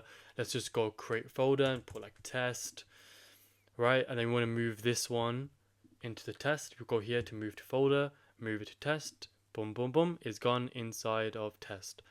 Easy. Okay, so now create workflow. So you can start from scratch, which you'll probably do a lot of the time, or they've got some cool templates. So some templates I'll recommend. I'm not going to go through each one individually, but some cool ones I would say is I'll look at this Fast 5 Lite. This one's pretty cool. I will look at customer booked appointment. Just look at a few of them to get a gist of how that works. But there are templates, so you don't start from scratch. But let's say you do start from scratch. This is kind of how it looks like. So if you do a full automation and it's in draft, it will not fire. It has to be on publish. Okay, so always name your workflow. So I'm gonna name this test for YouTube. You wanna the settings here. So you want to keep this as it is. Don't change any of these three, okay? You don't need to change any of them. So you put your account in what time zone you want it to be. You can tell the workflow what times you want it to start from. So you can tell a specific time. If you want the automation to only work from 8 till 5 on Saturday, even on Saturday and Sunday, you can do that. Send the details, put your name, your email, phone number if you want to do that manually and not in the builder itself. Enrollment history. So if anything goes wrong, you always go to enrollment history and execution logs to see what went wrong because it tells you. Okay, like you'll click around and see that it will tell you. Let me show you on my real account how it looks like so you can see kind of what enrollment history and execution logs actually look like. So here's my affiliate appointment automation calendar. If you want to be a part of this and speak to me one-on-one, join my affiliate program, first link description, or whatever I have in the future, community, whatever, join the affiliate link, 30-day free trial, plus all the benefits of one-on-one, all that kind of thing. Anyway, so this is kind of how it looks. Okay, so you can literally see, view execution history. If anything went wrong, you would view details and it'll tell you below here if anything went wrong. But this is kind of how you want to go about it, because if you don't know what went wrong, you don't know what to change. Okay, so you can view contact history, so like what time they came in, what day, etc. You can go to action, you can see what that action is, etc. That's the main thing, and of course it's published and it's saved. Okay, so that's kind of like intro to the builder. Now let's get into the actual building of stuff. Okay, we are in the automation section now. I'm gonna go through this as if this is your first time and you just want a good understanding. So here we are, automation section right there. Now, what are we looking at? So first we'll start on the left. So all workflows, needs review, deleted, and new smart list. So needs review, nothing really come up here. You don't really need to look at this, and any workflows you've deleted will come through here. This is just where if there's automations with if there's any errors with your automations past 30 days, they'll be here, but that rarely happens. And campaigns and triggers, you do not need to worry about at all because that's an old thing. Campaigns are no longer maintained. Same thing with triggers, okay? So they're not maintained anymore. You just need to focus on the workflows. Okay, so now we got all workflows. So now we just got, so now smart lists. So what you can do is click add smart list. Then you can add filters to your automations. So as you can see, I've got so many automations in the middle over here. So I can make little lists to keep them nice and separate. You can also make a folder. So what I can do is go to advanced here. Let's say I want a folder or a list of just all my published workflows. So I'll go to status is published, go to apply. I can name this published workflows, press save. Okay, so here we are. So now it's create a new list on this horizontal plane here. And these are all my published automations. So of course you can go here and you can filter it by whatever you want really. So created on the tags, action type, status, workflow name, even the name itself. So if the name contains the name, I don't know, automation, you can just do whatever you want. You can even double down and then even add 2 filters. So you know what I mean? So you can add trigger type is whatever and then make a filter in a filter to make it super specific. Okay, so that's done. Now we got create folder. So you go up here, you can create a folder, then it will come like these. These are folders. Then any automations you have, you can come here and you can just move to folder and it will go into those folders. Common sense. Okay, so now we're getting into the juice of things, okay? So create workflow. So you got 2 options. Okay, so you got start from scratch, which you are going to use a lot of the time, but there are scenarios where you can select a GoHighLevel template. But if you're starting now, it's good to learn it yourself. So if they've kind of done this for you, a lot of it. So any of these that suit what you're making, you can click it and go through it.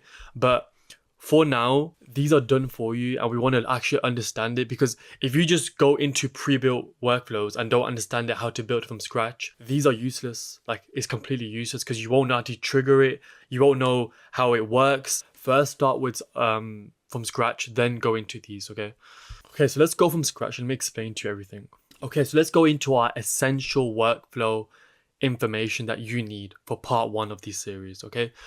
Okay, first we can go back, we can zoom in, we can zoom out. Let's keep it like that, that's fine. Okay, so here we always want to name the workflow. So let's say we're going to do an automation. So a really bog standard automation that you're probably going to use hundreds of times. So I'm going to do it in this video is in calendar automation, calendar follow-up. Let's just name this for video, okay? Like just like so, okay? So now we've enabled it. Always want to save it, and your workflow, your automation will never work, even if you've done everything right, if it's in draft mode. Has to be unpublished and you have to save it, okay? That's how it works. So every automation, and in this series, 1's gonna be the more basic, 2, 3 is gonna increase in level, okay? So the trigger is what starts this automation. So if someone fills out my calendar, I want to get a notification. I want them to get a confirmation email, and then 30 minutes before our scheduled meeting, I want to get notified again so it reminds me, and I want my customer or potential affiliate to get reminded that our call's in 30 minutes, okay? So that's an automation that companies want, you want. So I'm going to do that in this video because everyone needs this, okay? By the way, if you want 30 days free trial with GoHighLevel, use the first link in the description and you get all these benefits here. So super useful, get all those benefits. Okay, so our trigger, so when you click here, this is how we start it. So you've got so many things that can trigger off this, okay? So we're gonna get in more detail as we go along. But as you can tell, there's so many things, but the best thing to do is search. So first one is when a customer books appointment, isn't it? So customer booked appointment. So if you press save, this is wrong to do that, because the reason is because whenever any customer books on any calendar, this will fire off. So we need to filter it down. Let's go to add filters. Let's say in calendar is my affiliate calendar, HighLevel Harris Q&A calendar. Okay, let's press save. So now only when someone books onto my Q&A calendar, this will fire off. Okay, so now I want to tag them. The reason I want to tag them is in our CRM section, because whenever someone fills out their information, HighLevel automatically stores that information in the contact section of HighLevel. So it's nice to have a little tag next to their name, knowing where they came from. They came from a Q&A calendar. So let's tag. Let's press add contact tag. And here we can type in affiliate calendar and press add new tag like so. So we always can just see what's going on. Okay, so they've booked in, we've tagged them. Now what we want to do is remind ourselves. So we want to send an internal notification to us, or the business owner themselves. So you can write an email to yourself, you can send a notification, which I prefer, or an SMS to yourself. So I prefer notification, and I'll show you this automation working.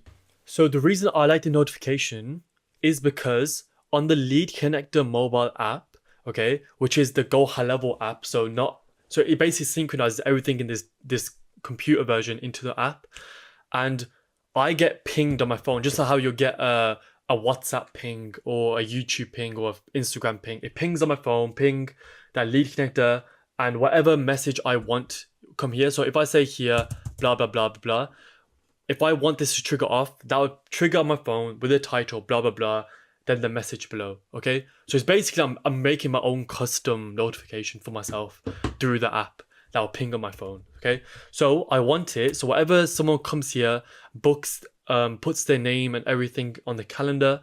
So what I want to do is come here. Now these are custom values. So this is going to pre-populate, okay, with whatever information the customer or you guys, when you book on my affiliate calendar, if you want to speak to me, put in the comments and I'll give you the calendar link. Whatever you guys have put in when you book, this will take that information, extract it and put it here. So user is us, user is me, contact is like the customers. So contact first name. So let's say someone called Harry books. So it'd be Harry has booked a meeting with you. So that can be the title. Now I want to tell myself what time. So at appointment, start date and time. So this will extract whatever time and date he selected and pre-populate it. So Friday 17th at 4 p.m. Okay, that's how it's going to work. Now I want it to redirect me to contact. If I ever click on the notification, it redirects me to Harry. To user type, I want it to go to me, the notification to me. So let's select me, and that's that. Perfect. Okay, internal notification to me. So what we've done so far, trigger is someone books, add the tag, internal notification. Now, this notification is to me. Now we need to send a notification to the person that's booked. So let's send them an email. Cool. Let's do HighLevel Harris, email, can be my email. We can add a subject saying contact. So the subject of the email will be, hey, confirmation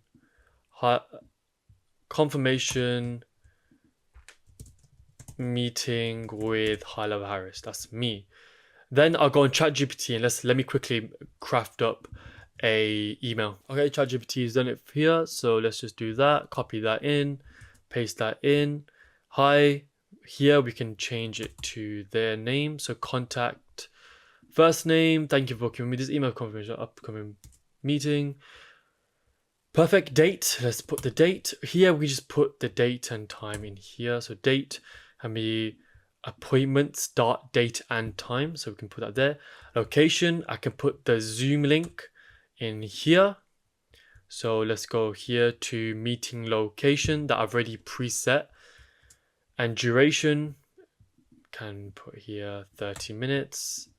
If you have any questions, blah, blah, blah. Best regards, Harris. That's fine. Let's keep it like that. Perfect. Remember to name it. to customer. Boom. Now we want to wait before the meeting. So let's go here and type in a wait. Okay. Now we need to do a different one, not time delay. We need to wait until, so we need to wait until before or after event start time. That's the one we want. So before, let's say before 30 minutes before our meeting, let's remind them. So wait, remember, let's name it 30 minutes before meeting, save. So now we're waiting 30 minutes before the meeting. So I'm hoping me doing this is making you understand how automation works. So it's kind of just going 1, 2, 3, 4. Okay. I'm going to show you how to copy, delete, all that kind of things. Just stay with me right now. Okay, so this automation is almost done. So now all we need to do is, I can show you something. So we want to kind of copy these two things because we want to notify myself again and send them an email again. So we can do is just come here, copy action, move it there.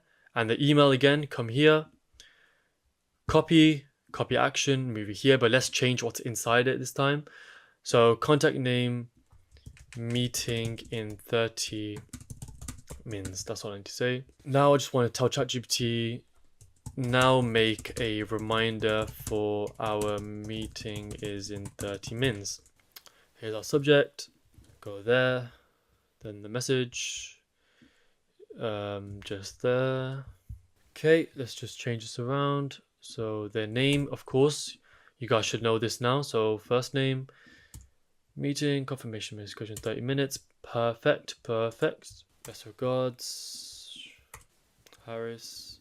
Perfect. Time, we can change that to start date and time. That'd be perfectly fine. Meeting location, we can just even copy and paste our Zoom link if we want. So we can even just come here to meeting location and save. Okay, done. So now let's publish and save this. Now I'll show you how it works. So let's book onto let's book onto it and I'll show you how it works live. Okay, so here's my calendar. Let's book on. So do that. We can put my own email in. Okay, confirm, and I'll show you the automation. So here we are. It's Michael Jackson in my profile. Okay, you can see. There you go. Okay, so you see that notification popped up. So let's go on to my email and check how it looks. Okay, so here's the email that we drafted out, remember? So thank you. Here's our meeting title. The date is already all put out the way I booked it. So 7:30 July 17th. Here's the location, duration. Perfect. So I'll show you how it looks like in the enrollment history. So we're moving on to our third section now, which is fixing any troubleshooting. If you've got any problems with your automations, these are the two things you want to do. But first, look at this. So we've got 2 people on this step right now because they went to these 2. Now it's waiting 30 minutes before our meeting, then it's going to push them through the next 2. Perfect. So here's enrollment history. Here you go. So I did it twice. So you can see this person right now is on the waiting step, as I just shown you. You can see view execution history. You can see contact execution path. You can literally force contact into a step if you want them to. So we can force contact into the next step. So because I forced him through, he got pushed through onto the next step. So reminder, our meeting's in 30 minutes. Remember that email sequence we made. So we pushed him through to this section because pushed him from there onwards. This came to me, this went to him. So that was that email. And so this one's finished. So we can see the view execution history over here and execution logs. So if you got any errors, anything like that, because I pushed this one forward, that's why email to customer error, obviously.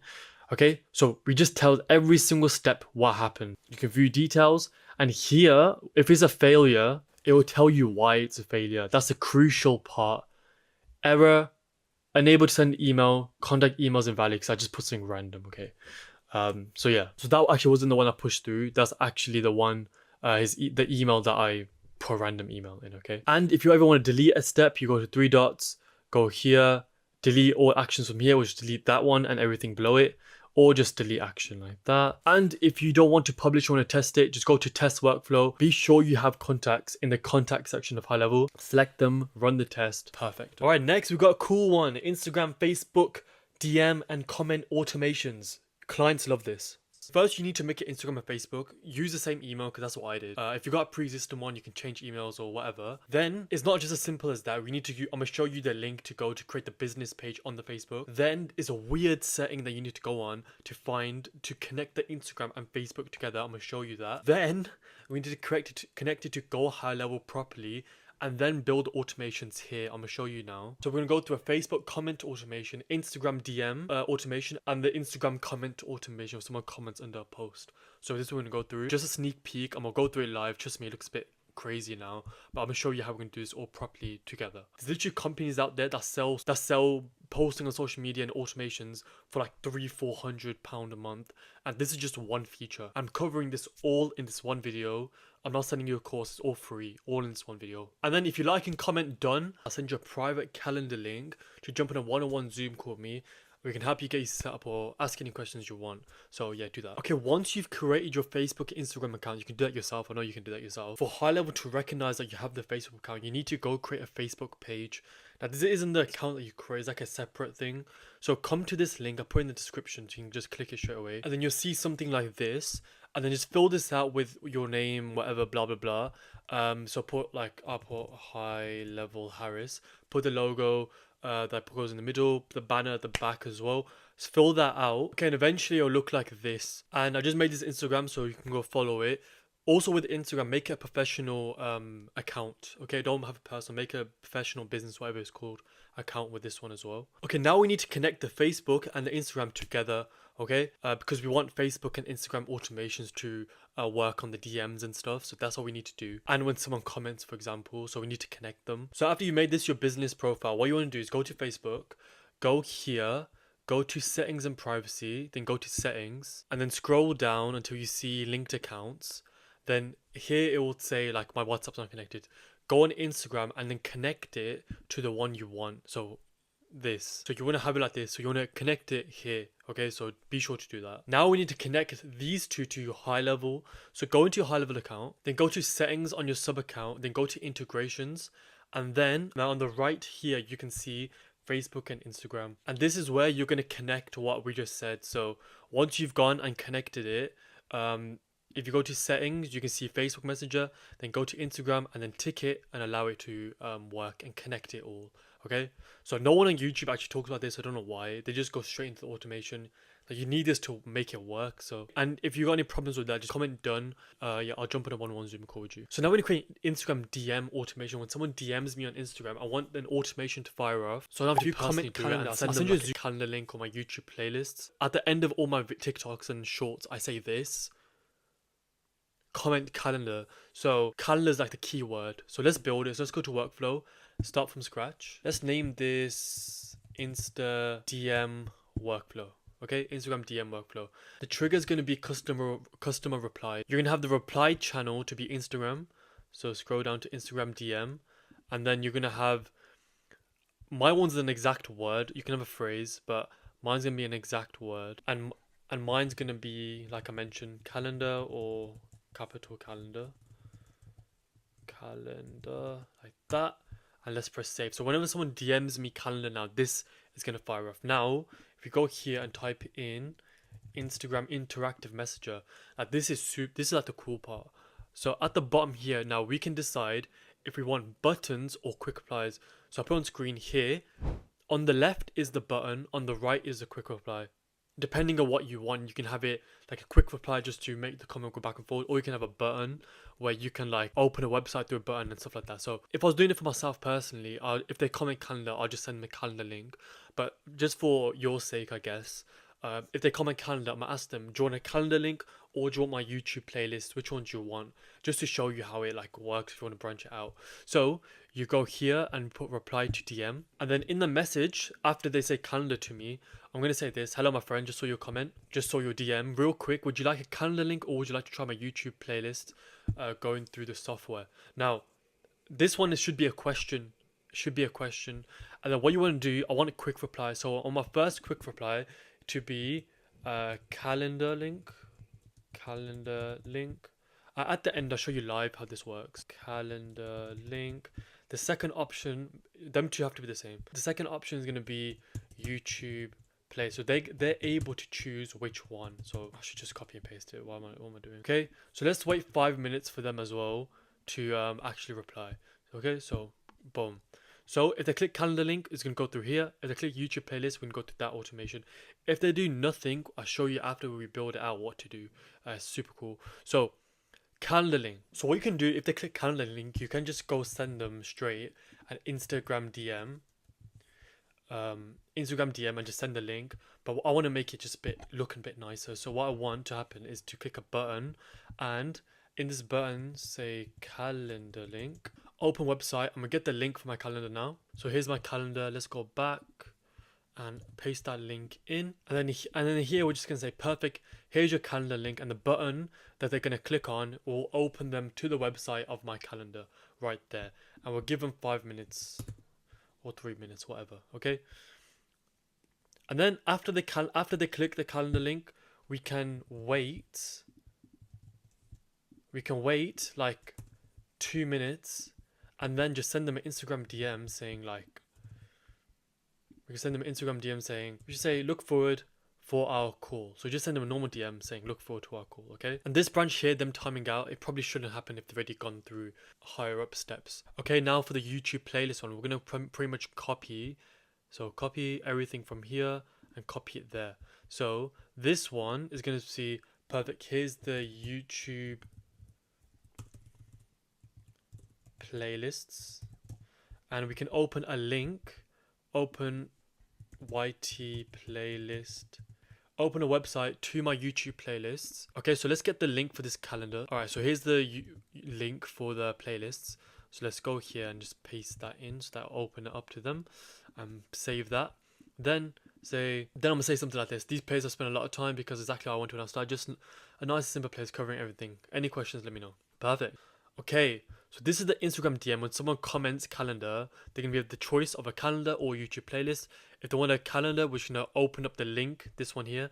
It's going to open up the link for the calendar. Then we're going to wait for a bit and then send my DM. Same thing with the YouTube playlists. Now, for if they time out after they comment calendar, I say, which one do you want?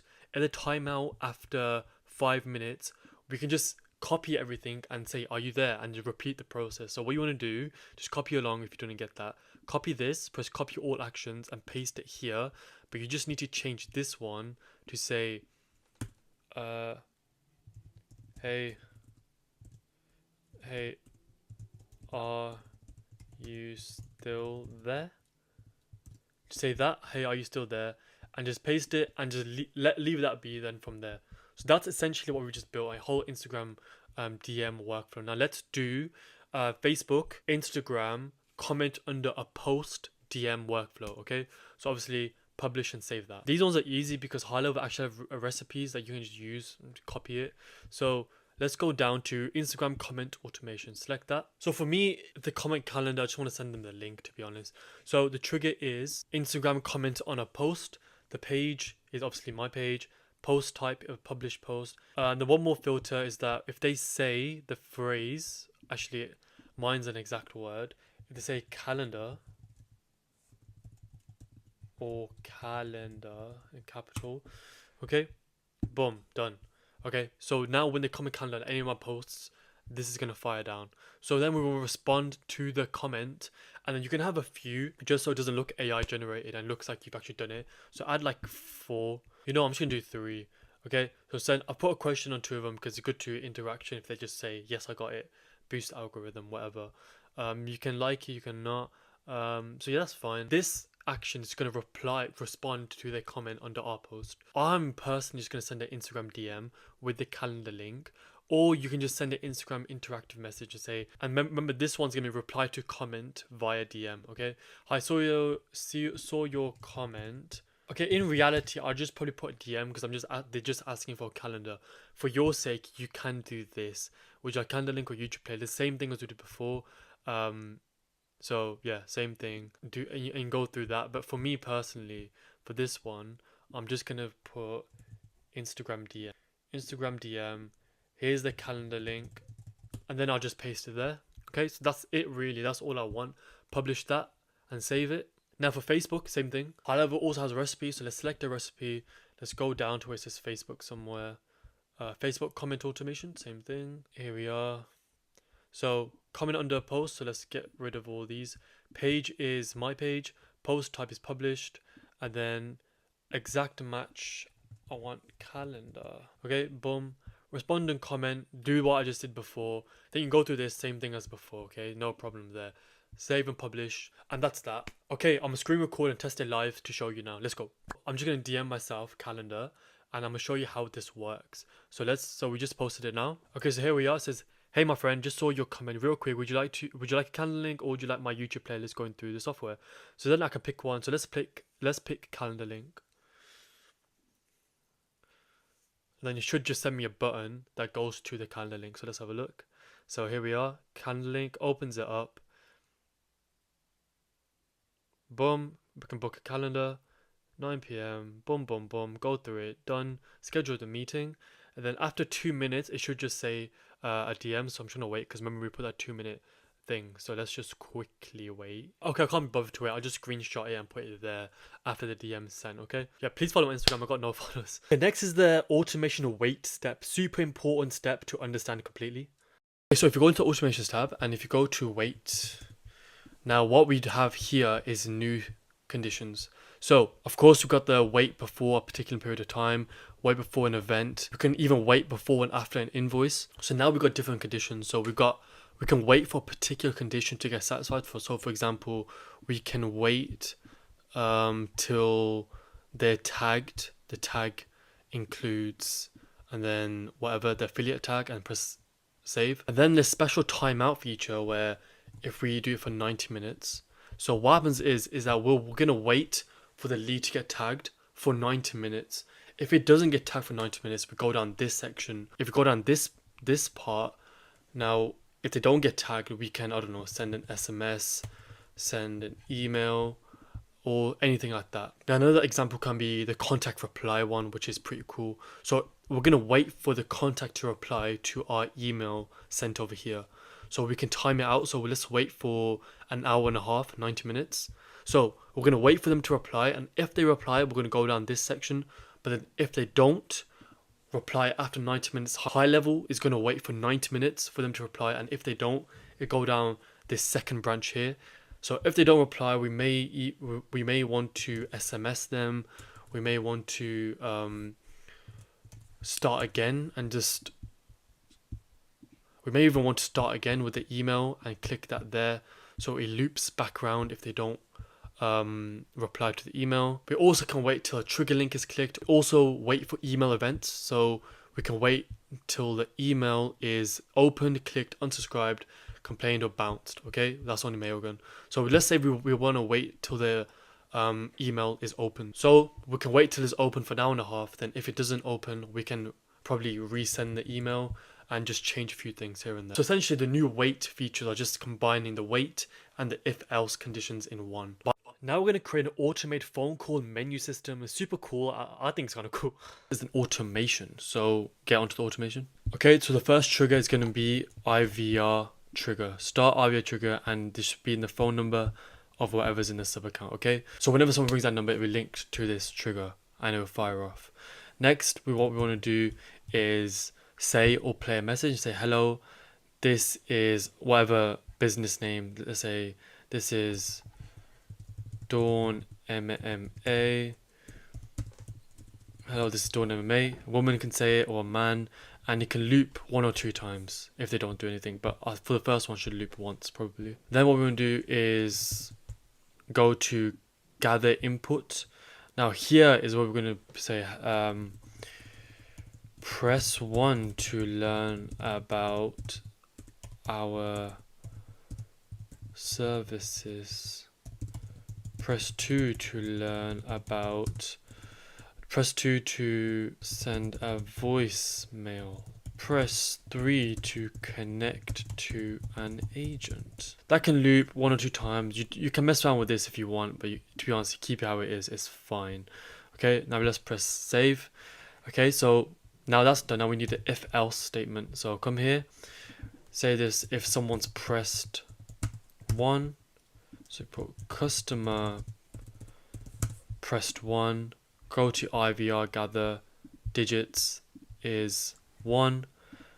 Then we want to go here, customer press 2. Same thing, digits is 2.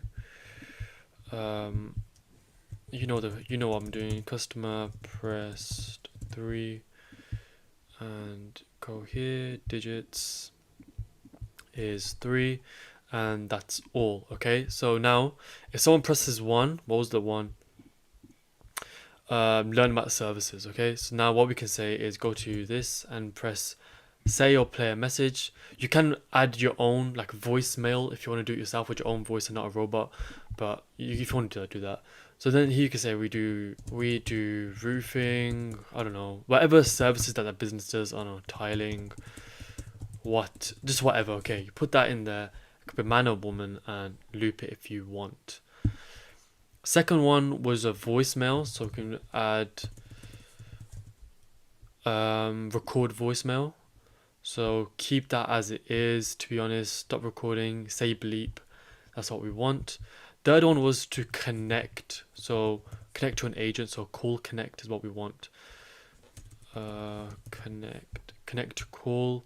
Select the user, my phone number. So if someone clicks 3, it would ring my number. Okay. Now, if none of those happen, we can just if they don't click any of them, 1, 2, or 3, we can just go back to the beginning.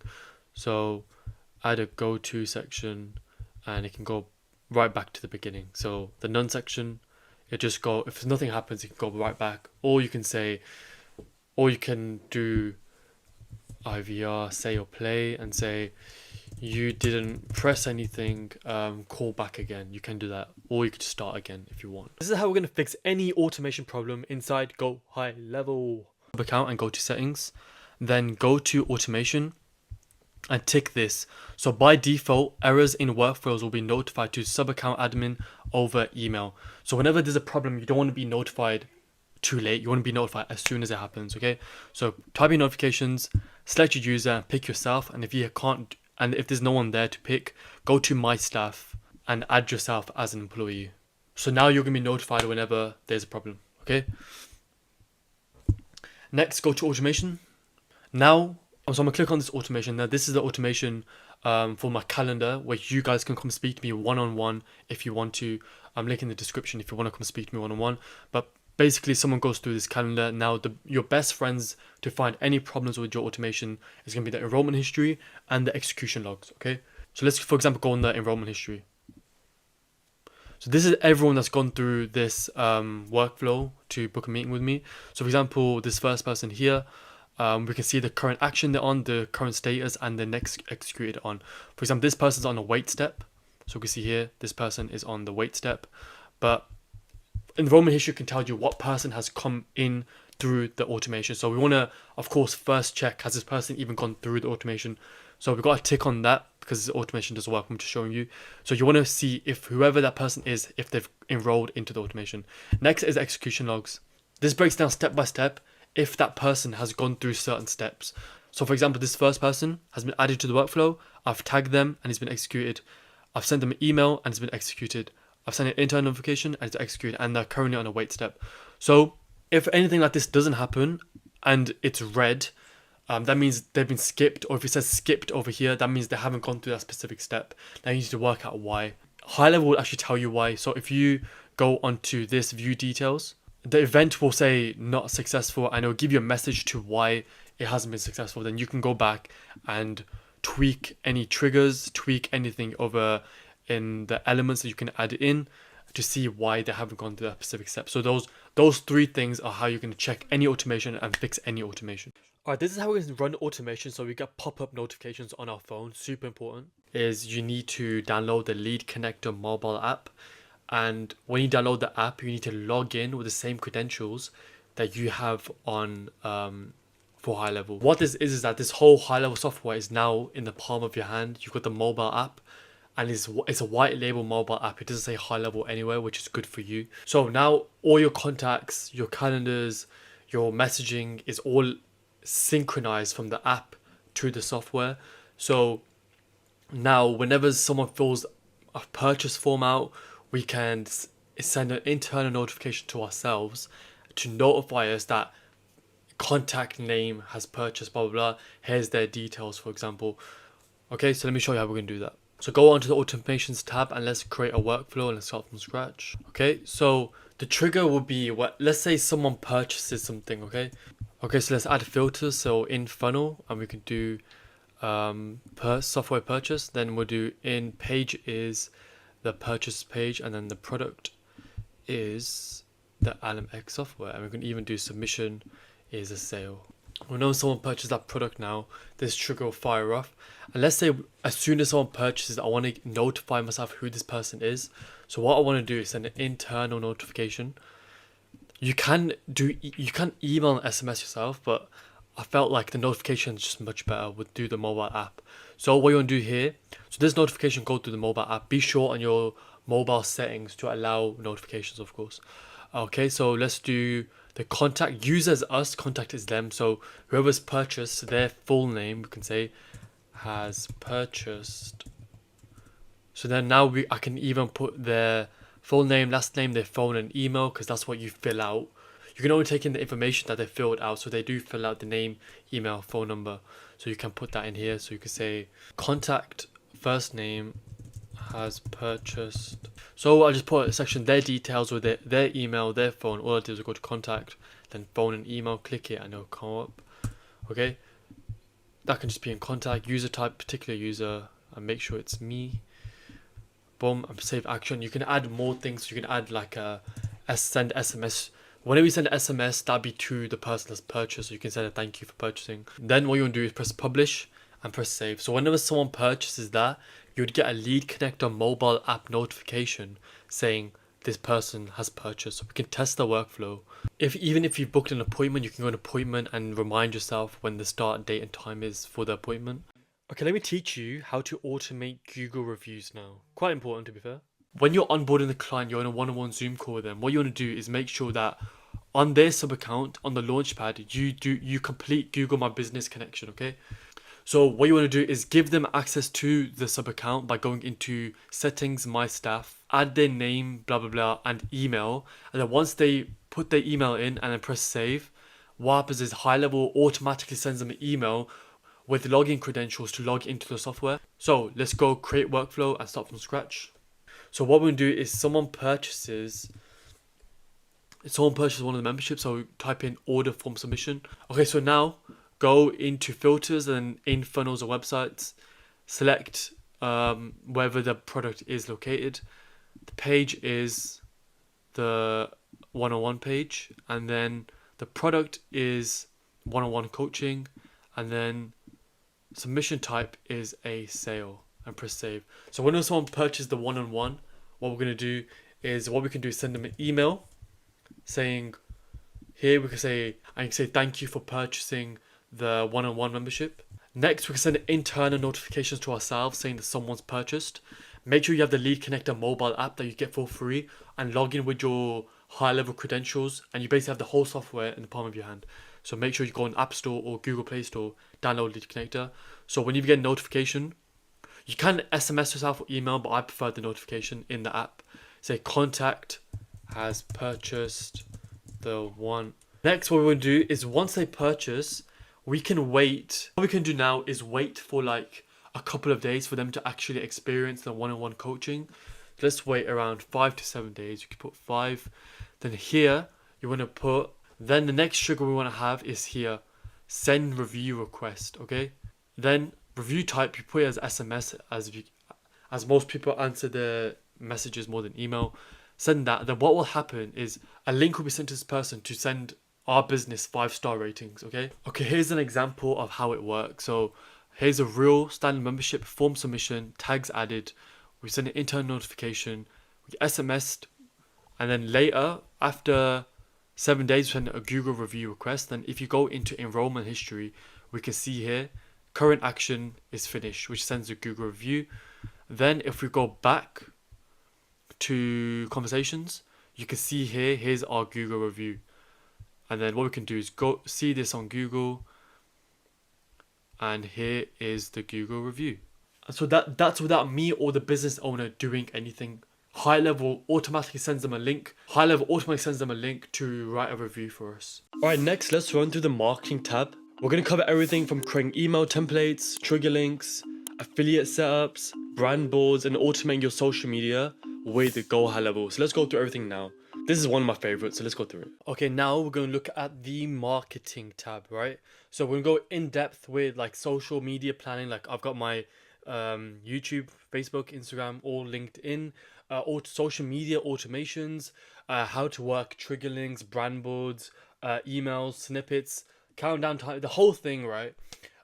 This marketing tab is super important because trigger links are something that you will use in your account, or if not, definitely a client's account. You can run automations off them. Social planner, that's a tool that you want to get good at because you can sell to clients. So yeah, let's start unpacking all these things now. This is essentially what the social planner can do in the marketing tab. So you can connect all your social accounts, you can schedule and plan, you can bulk CSV files into it, and whenever the business or yourself gets a 5-star review, you can also automate and share that online. And of course you can track all your performance metrics as well. So let's get right into it. Okay, so go to the marketing tab and go to social planner. Now when you come here, you want to connect your social media. So you want to go to new account and connect it. Now with Instagram and Facebook, you need to go on Instagram and Facebook and make it a business account or creator account, as you can see here. And with Facebook, you need to do this. Go to this link will be in the description, create a Facebook page that GoHighLevel can recognize.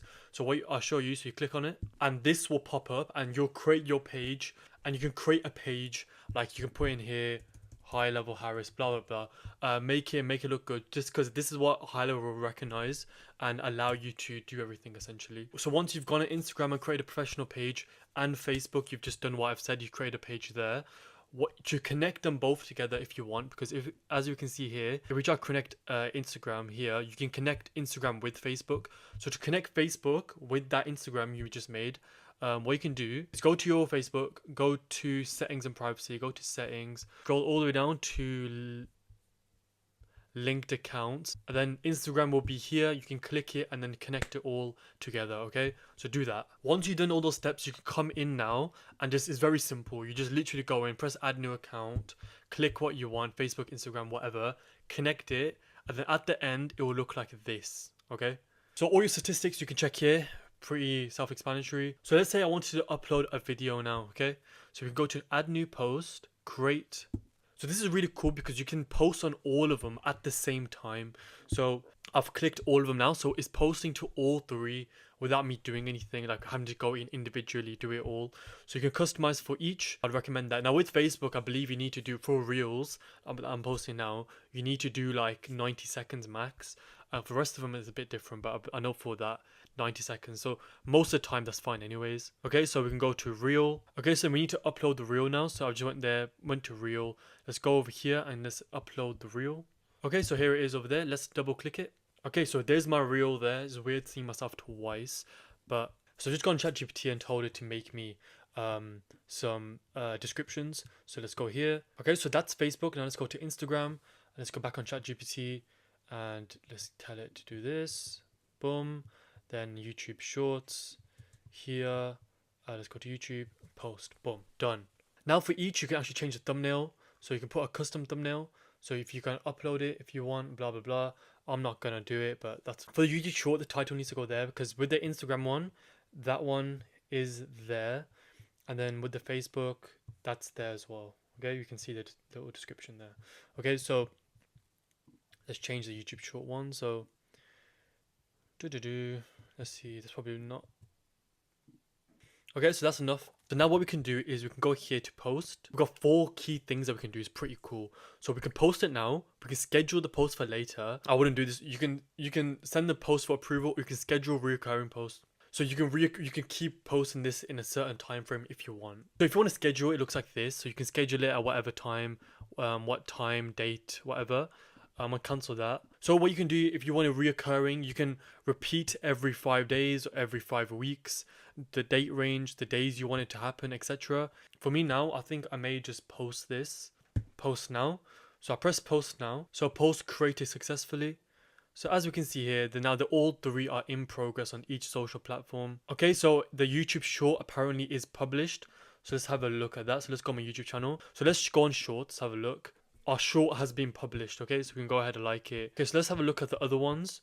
So let's refresh. And all 3 are now published, okay? So let's go on YouTube. Here you are. So on my Instagram, by the way, I got no followers. Please follow me. I just created it like now. So here we are. It's all done. So all our hashtags are there. All the titles there. Also on social plan, if you go to settings here, you got some things that you need to know about as well. So you can go ahead and delete all the delete the accounts that is synchronized to. You can also connect.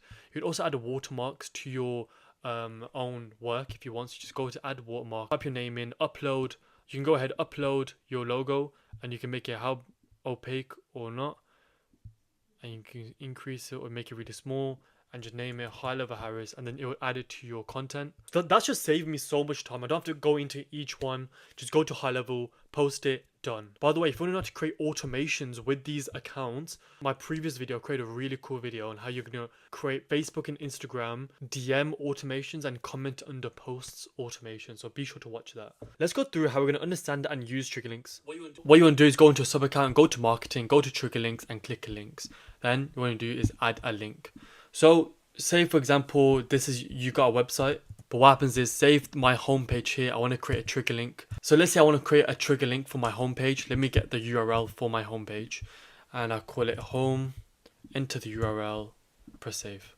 So if I put this link in an email, I can see if someone's clicked on my homepage or not, and you can analyze it in here.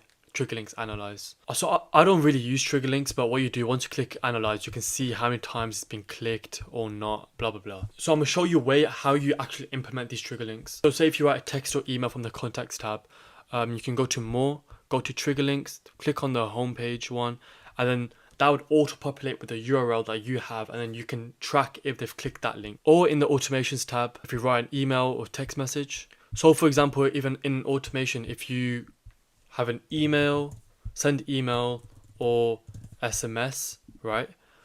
What you can do is you can type your SMS out and then you can save. What you can do is you can put your website underneath, but you can put a trigger link instead for the homepage. That'll auto-populate, and then we can check if someone clicks that link. Obviously here would be the message, blah blah blah. And now I'm going to show you how you're going to create automation of the trigger link. So say if someone clicks that homepage and 2 days later, I want to send them an SMS saying if they like the services, if they want to book a call, for example. So let's do that. Let's go to create workflow, start from scratch. Call this homepage trigger link, and our trigger will be the trigger link is clicked. Add filters, trigger link, and we'll say it's the homepage one. Okay, so whenever someone clicks that link, this automation fires off. Okay, then what we want to do is add a wait stage maybe for around 2 days after they've clicked the link. So we can send them an email, maybe an SMS saying, so the message could look something like this: hey, I saw you had a look at our services and have to jump on a quick Zoom call, you book here. So you can see how, and you can be as creative as you want. You can tag them, you can even send Google reviews. You can do all of these other things. You can be as creative as you want. Alright, let's go through now how we're going to create email templates inside GoHighLevel. Super important. One email template is that instead of sending a boring email, you can send a professional looking email if you want to. You don't have to, but you can. And HighLevel has a loads of templates that you can choose from, change your logos out, that sort of thing. Or you can even start from scratch to create your own professional email. So for example, when you're automating an email to go to a client, like a confirmation email, what you can do, you can send a professional looking email with your logo and just a nice overall looking email. I'm going to show you what that looks like now. So go into a sub-account, go into marketing, go to emails, and then go to templates. Now what you can do, you can choose from a template, choose anyone that you like. You can load all of them, take a look. They've even branded it as there's even different sections that you can go through. Yeah, so what you can do is just click on one, press continue. Once you're here, what you do, you can click on this, switch out your logo here. You can change the color to whatever you like, and yeah, you can just write your email, type whatever you want. If you press this plus button here, you've got a lot of things to choose from, whatever you want to add in. If you want to drag things away, you can just use this handle here and drag things away. Now what's important in your emails, you might want to add custom values like the customer's first name. You want to say, hey customer. So you can start your email with hey, the contact's first name. So make sure you add custom values into your emails. So user is us and contact is the other person who's receiving the email. So the contact's first name, like John, whatever. I don't know why I always use John as an example, but you can put the email, phone. Also got custom fields here if they fill that out. If this is a confirmation for an appointment, what you want to do is go to appointment, start date and time, and then you could put here meeting location. Then go back to custom fields, go to appointment, go down and here meeting location. Make sure you configured your meeting location in settings. I wouldn't really recommend starting from scratch because you can just find a template that you like already that GoHighLevel gives you. Delete the stuff that you don't want and just add the things that you do want, like your logo, the text, and all that sort of thing. Now I'm going to teach you how you're going to put this into an automation and how this is going to get sent to the person you want to get sent to. So go to automations. Let's say the trigger is appointment. Someone booked an appointment, okay? So let's say they booked an appointment with me in the calendar called LMX meeting. Press save trigger, and I want to send them a confirmation email. So I can type in email, send email, and where it says templates here, I can pick the template that I want. Obviously, I'd have to create an email template for confirmation email. Then whatever that is, I'll press that. I can have a look, whatever it is. Make sure the subject is correct, like contact first name. So Harry, you have booked an appointment with me. From email, put your email in, and then you can save action. So whenever someone now books on this calendar, they get this professional email instead of a normal one. All right, let's set up affiliate manager. So if you want to set up an affiliate program for your business, okay, or your clients. Okay, first things first, we need to create a website for them to actually go on and read what the affiliate program is about. I've got one here already. Let me show you. So I've got this one here. If you click this button, here's a form, they sign out, blah, blah, blah. If you join my affiliate program, I give you a snapshot where you can take everything in my account and paste it in your own account and then change the logos and stuff like that. So it's your own name, and yeah, it'd be really cool. I've got a playlist on how you create websites and that sort of thing. So I'm not going to go through the beginning of how I create this website because I've got a playlist on websites and funnels. So I'm going to show you this is what mine looks like, and you can replicate it and copy it if you like. So here's how it looks like. So share LMX and get paid. Make £50 per month recurring commissions for every referral. Click that button and then obviously they can sign up. I've got here affiliate tiers. Join our affiliate program and get richer than your wildest dreams. Okay, maybe not that rich, but close enough. Add a bit of humor to it. Don't sound robotic. Who should you share LMX with? LMX works perfect for all these businesses. Blah blah, and you get the idea. Here's a commission calculator. If one of my clients shares the deluxe plan, if they get 5 referrals, they're making 200 a month. 100 referrals, $4,000 a month. So you can create this website yourself, but now I'm gonna show you how we're gonna create this form and everything from there. So go to the sites tab and go to forms and go to form builder. Add form. I start from scratch. The stuff they really give us is pretty much 80% of the way there. All we need to do is probably add our logo. So let's get image, put it up there and choose our logo. Okay, so there's for the name, last name, phone, email, and we can get rid of this box here. This button, you can change the color to your own branding color. So I can make this dark blue, I guess. Make it dark blue. And then we could even add a signature section here. Right there. So then what happens is let's preview this quickly. So you put your name, last name, phone, email, and then just type a random signature and press next. We don't want that to say button. We want this to say want this button probably to say sign up. Sign up now. Okay? What we can do is save that. Okay, once that's saved, let's go back to our website that we made. Okay? So I'll go back to my affiliate one. Now, whenever someone clicks the become an affiliate button, what we do is scroll all the way down and make sure it goes to open pop-up. Then in our pop-up, we can add a column, we can add an element, we can add our form that we just made. Where is that? Add our form. Here's our form. And we can even add a title to say, sign up to the affiliate. Okay. Check a mobile view. If that looks too big on mobile view, so we need to make that smaller. So font size on mobile view, let's get that a bit smaller. That looks perfect, and here that looks perfect. So after we've made the website for them to click onto to sign up, and we've connected the funnels to each button, Okay, the reason we're creating a funnel now is because let's say person X owns the software and I've become their affiliate and I want to bring some of my friends in to this so I gain monthly income. Now the link I'm going to give to my friend is what we're creating. So whenever my friend clicks that link, they're going to go through some funnel steps where they can purchase and then I'll be credited for that purchase because it's all linked. So basically creating the funnel for the link that the referred person is going to go onto. So press a new funnel, name it affiliate, okay? Make sure you add your domain, favicon URL, okay? Steps, let's add a new step. We can name this the pricing, path pricing. So we're letting the referred person pick what plan they want to choose from. Now what we're going to do is use existing, okay? From the website, the pricing, LMX, the website is the pricing page, okay? So my pricing page, I'm going to import that into this funnel. Okay, so what it looks like is this. Here's my pricing page. So the referred person can come here and choose what bundle they want, either Deluxe or the Deluxe Pro. But what we need to do is go and edit. Make sure this button goes to. So this button is book a call. So we need to create a URL. So if they click that and go onto my page where they can book a call. So this is the page where they can sign and book a call. So I need a URL for that. And put it in here. So whenever you click this button, it will link to the URL to book a call. Okay, and that's that. Then whenever they click start now, we want this to go to the next funnel step. Next step in our funnel, just bear with me. So it's just next step. Okay, so click next step for each of those. So now once they click one of the bundles, they need to go onto the purchasing page. Let's create that purchasing page. I'll create this from blank with you guys just so it's easier for you to follow along very quickly. So get a full width. Let's add a column. Let's add an image. Let's add our logo. Let's add another column, full width. Let's add a column there.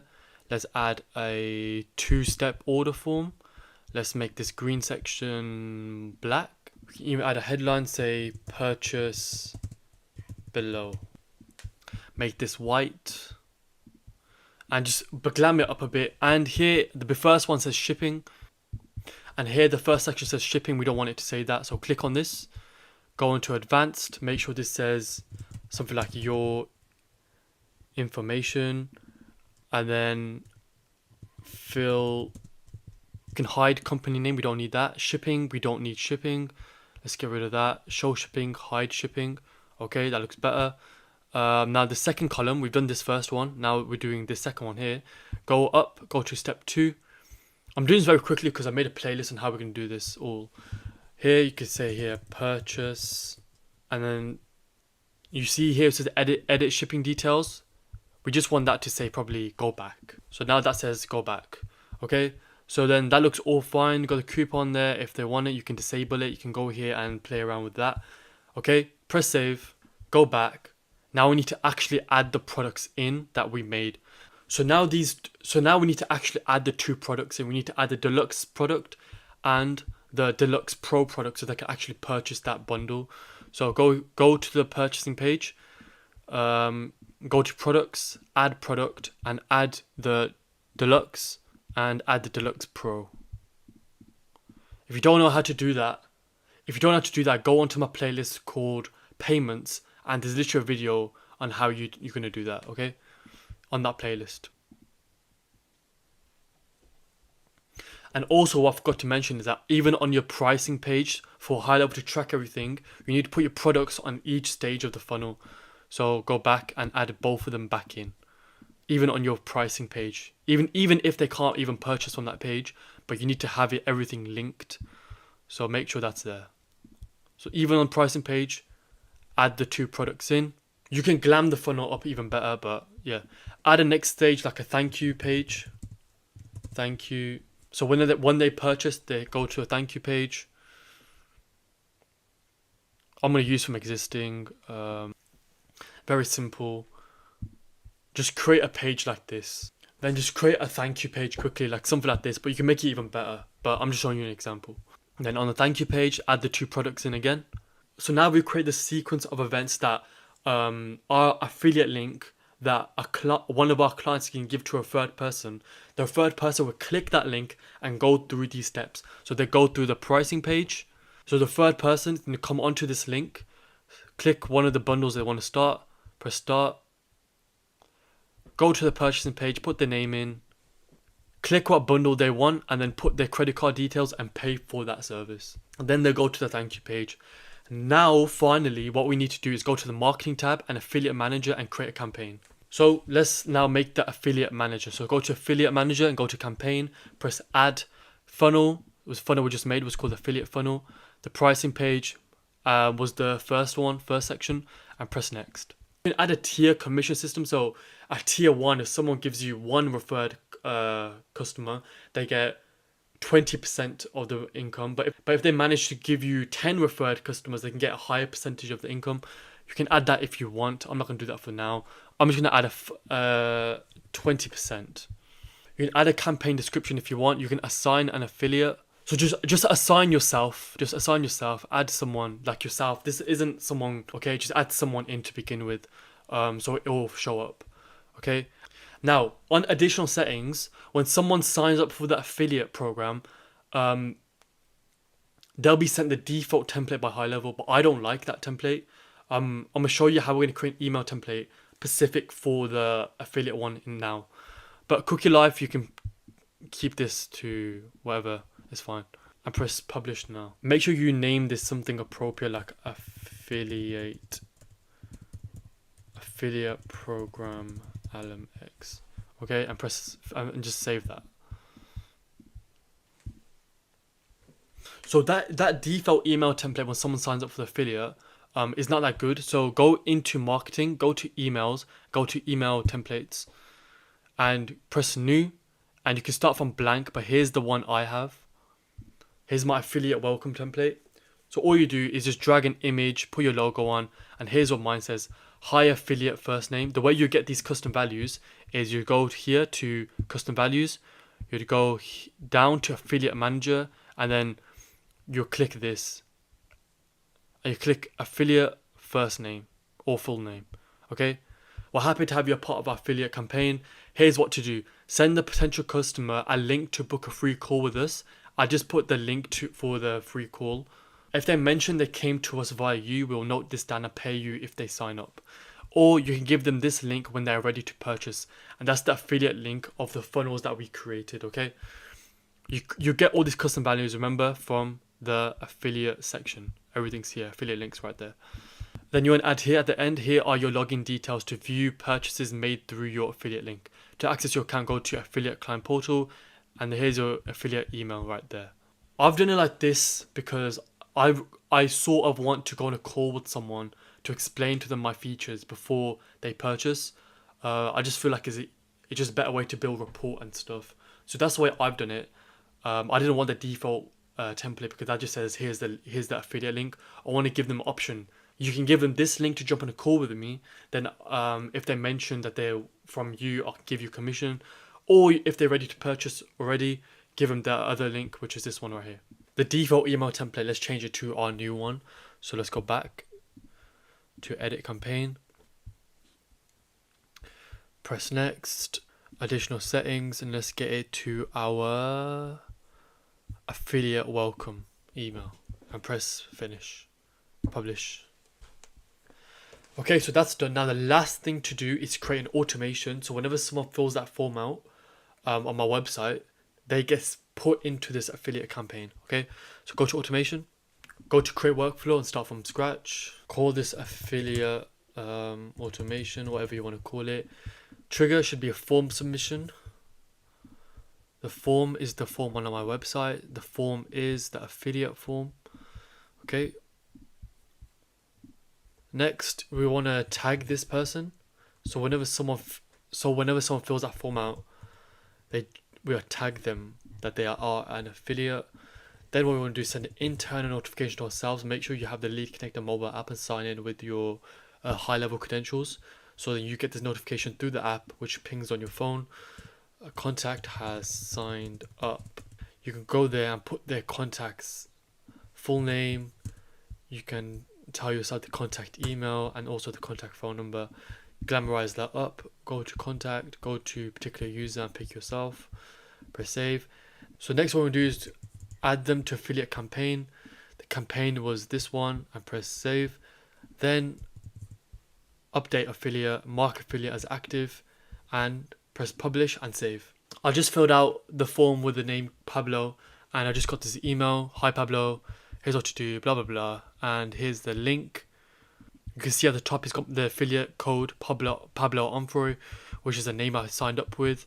Someone can click here, press start now, go through the whole process, and it all will be done. Okay, next up, the membership tab. This is where you can turn your knowledge into income, from full online course tutorial to your own branded community setup. So let's go through everything now. Alright, so next we're going to the memberships tab, and this one is quite cool. Your clients may not use this, or you may not even use this, but it's good for if your own personal brand, like if you want to sell courses, if you want to create a client portal for, like, you want to build a community, you want to sell a community, like your clients may want to build a community or something. It's good to know, basically. So let's go into communities, courses, and all that good stuff, automations and all that kind of thing for this. So let's run into that now. First, go into a sub account and go down to memberships, and then to communities, to groups, then press create group. Put your name in. I can make this maybe for my affiliates.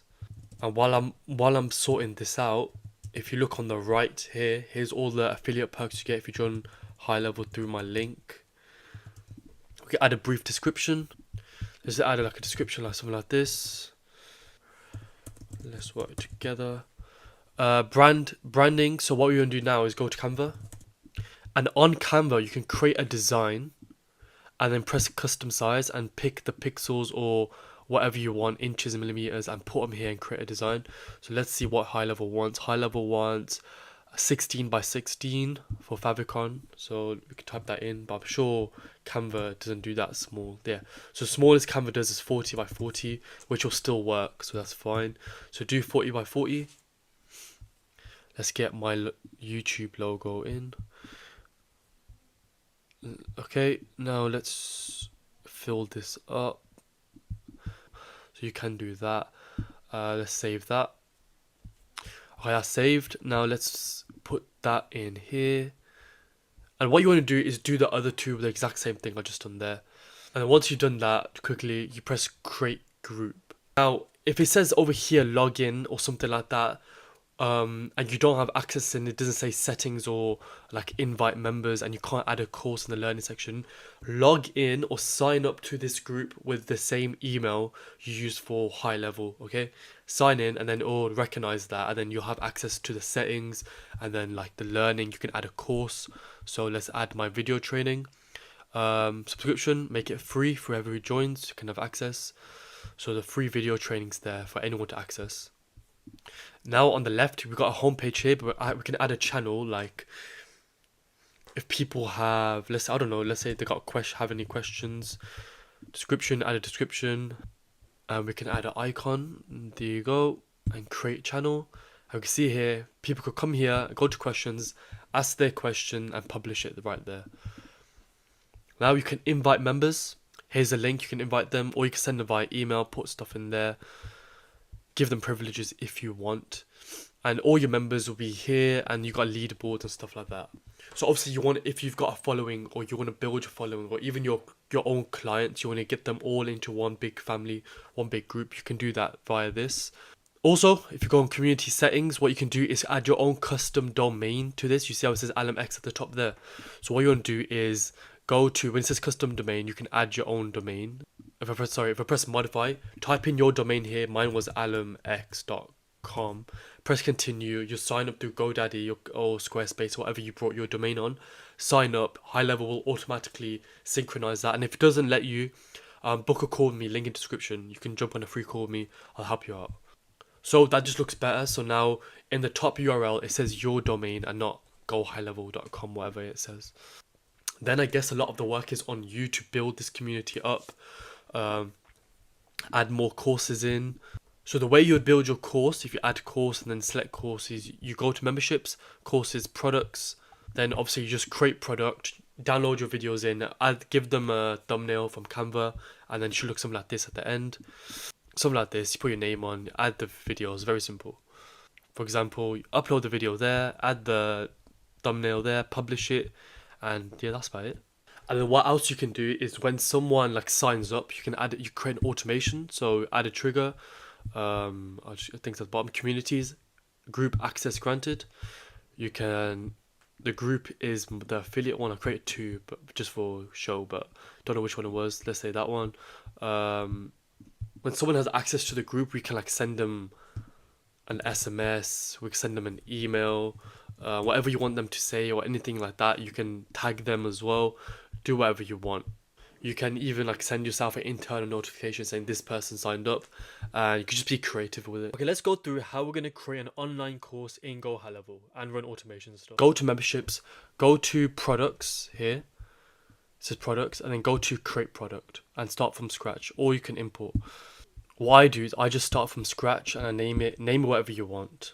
Then I normally just go to customize and pick this one. I press apply. Okay, and now what you want to do here is where it says blank category, click that, name this whatever your thing will be named. Go on to blank post, and here's where you want to upload the video, whatever your course is. So you need to go obviously and upload the video that you recorded. Go to Canva, and then where it says here recommended dimension is 1280 by 720, go to Canva, go to create design, press custom size, go 1280 by 720, press create new design, and create your thumbnail so it feels like an educational. If you're doing an educational one, you can like use one of these templates, and just put your name here and just save it, okay? And you want to upload it there. Put your titles in, and if you've got a lot of videos, what you want to do then is just press add lesson, and then type your lesson like test 2, and then be under here, and then just repeat the process, upload your video, put the thumbnail in, and carry on for as many videos as you have. Okay, in the end it should look something like this, where you've gone to details, you put your thumbnail in for the overview of the project, how it looks like here, and then you can look at comments, you can add certificates and stuff like that. But essentially you've got everything published, you can preview it, and you've got the video and the thumbnail all done. Okay, so now importantly, once you've created these products, you need to create offers for these products. So we need to connect a price to these courses, okay? So go to offers, press create offer. Let's say it's test 1. I'll select the product that you want to be selling with this test. So I want to be selling the test product. Type, I'll say it cost, let's say it costs £50. Go into live mode and press create. Okay, make sure it's on published, and you can, the included products in the product test is the test product that I made before. You can add a description, blah blah blah. Make sure it's published and press save. Okay, so we've got this test 1 offer, which connects this £50 to this course, this test course, and the course I'm referring to is nothing in it now, but it's this one here, this test 1.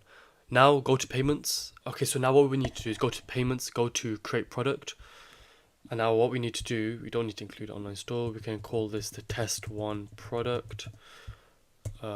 There we can add the image, you can do that yourself. The payment, which was £50, remember, and then additional membership offer is the test 1 membership offer, if you remember. So this product now is now linked to the membership offer with the test 1, which was connected to the course. Okay, and then what we can do is press save. Now what we need to do is, once you create the website, where someone can click a button and go to a funnel, you obviously need to create the funnel. So let me quickly show you how you do that. Just get a full heading, put your logo in, get a two-step order form, which you go down to the bottom right here, two-step order form, drag it in. I've created a lot of videos on this, so you can go watch that if you don't know how to create a funnel. But then what you want to do is go to products, and then add your product, which was the test 1 product. Select that, press save. obviously yours wouldn't have these top two. I'm just, because I've already done this before, so I'm just showing you on a pre-made one. So then obviously this would just say test one product done. Okay, you'd have a congratulations page. Next step, when someone purchases. Okay, so now you've created the product. So now you've created the membership, you created the offer, you've linked it to a price, you create a product on the payments tab, and we've linked that to the offer. And now we've put this product into the funnel. So when someone buys it, they're buying this course.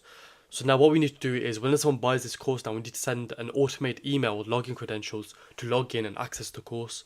So what we need to do is go back to memberships, go to settings, and then you said email settings.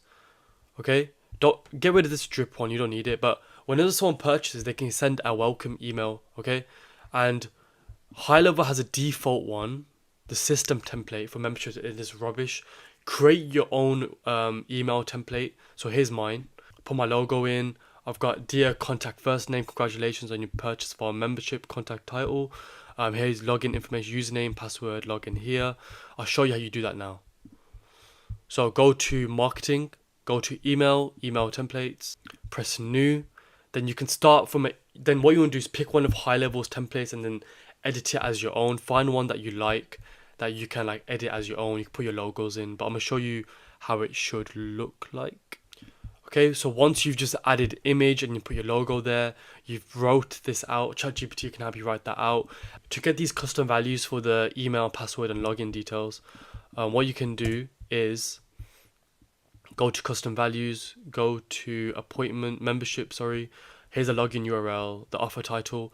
I'm not sure why it doesn't say password here anymore. I'm sure it used to, but if you just copy and paste this exactly like this and you do that, that should be fine. Your login details here. If you go to membership login URL, that should auto populate there. And make sure this button, you've linked it to the URL of your portal. Okay, so it should look something like this. I'm gonna show you how you're gonna edit your portal, make it look nice. But of course, we need to make sure that this is the email that goes out when we want it to go out. So we need to make sure this is the email that goes out instead of the regular one. So go down to memberships, then settings. Go to email settings and make sure you change this to your new email template. But now go to sites, go to client portal.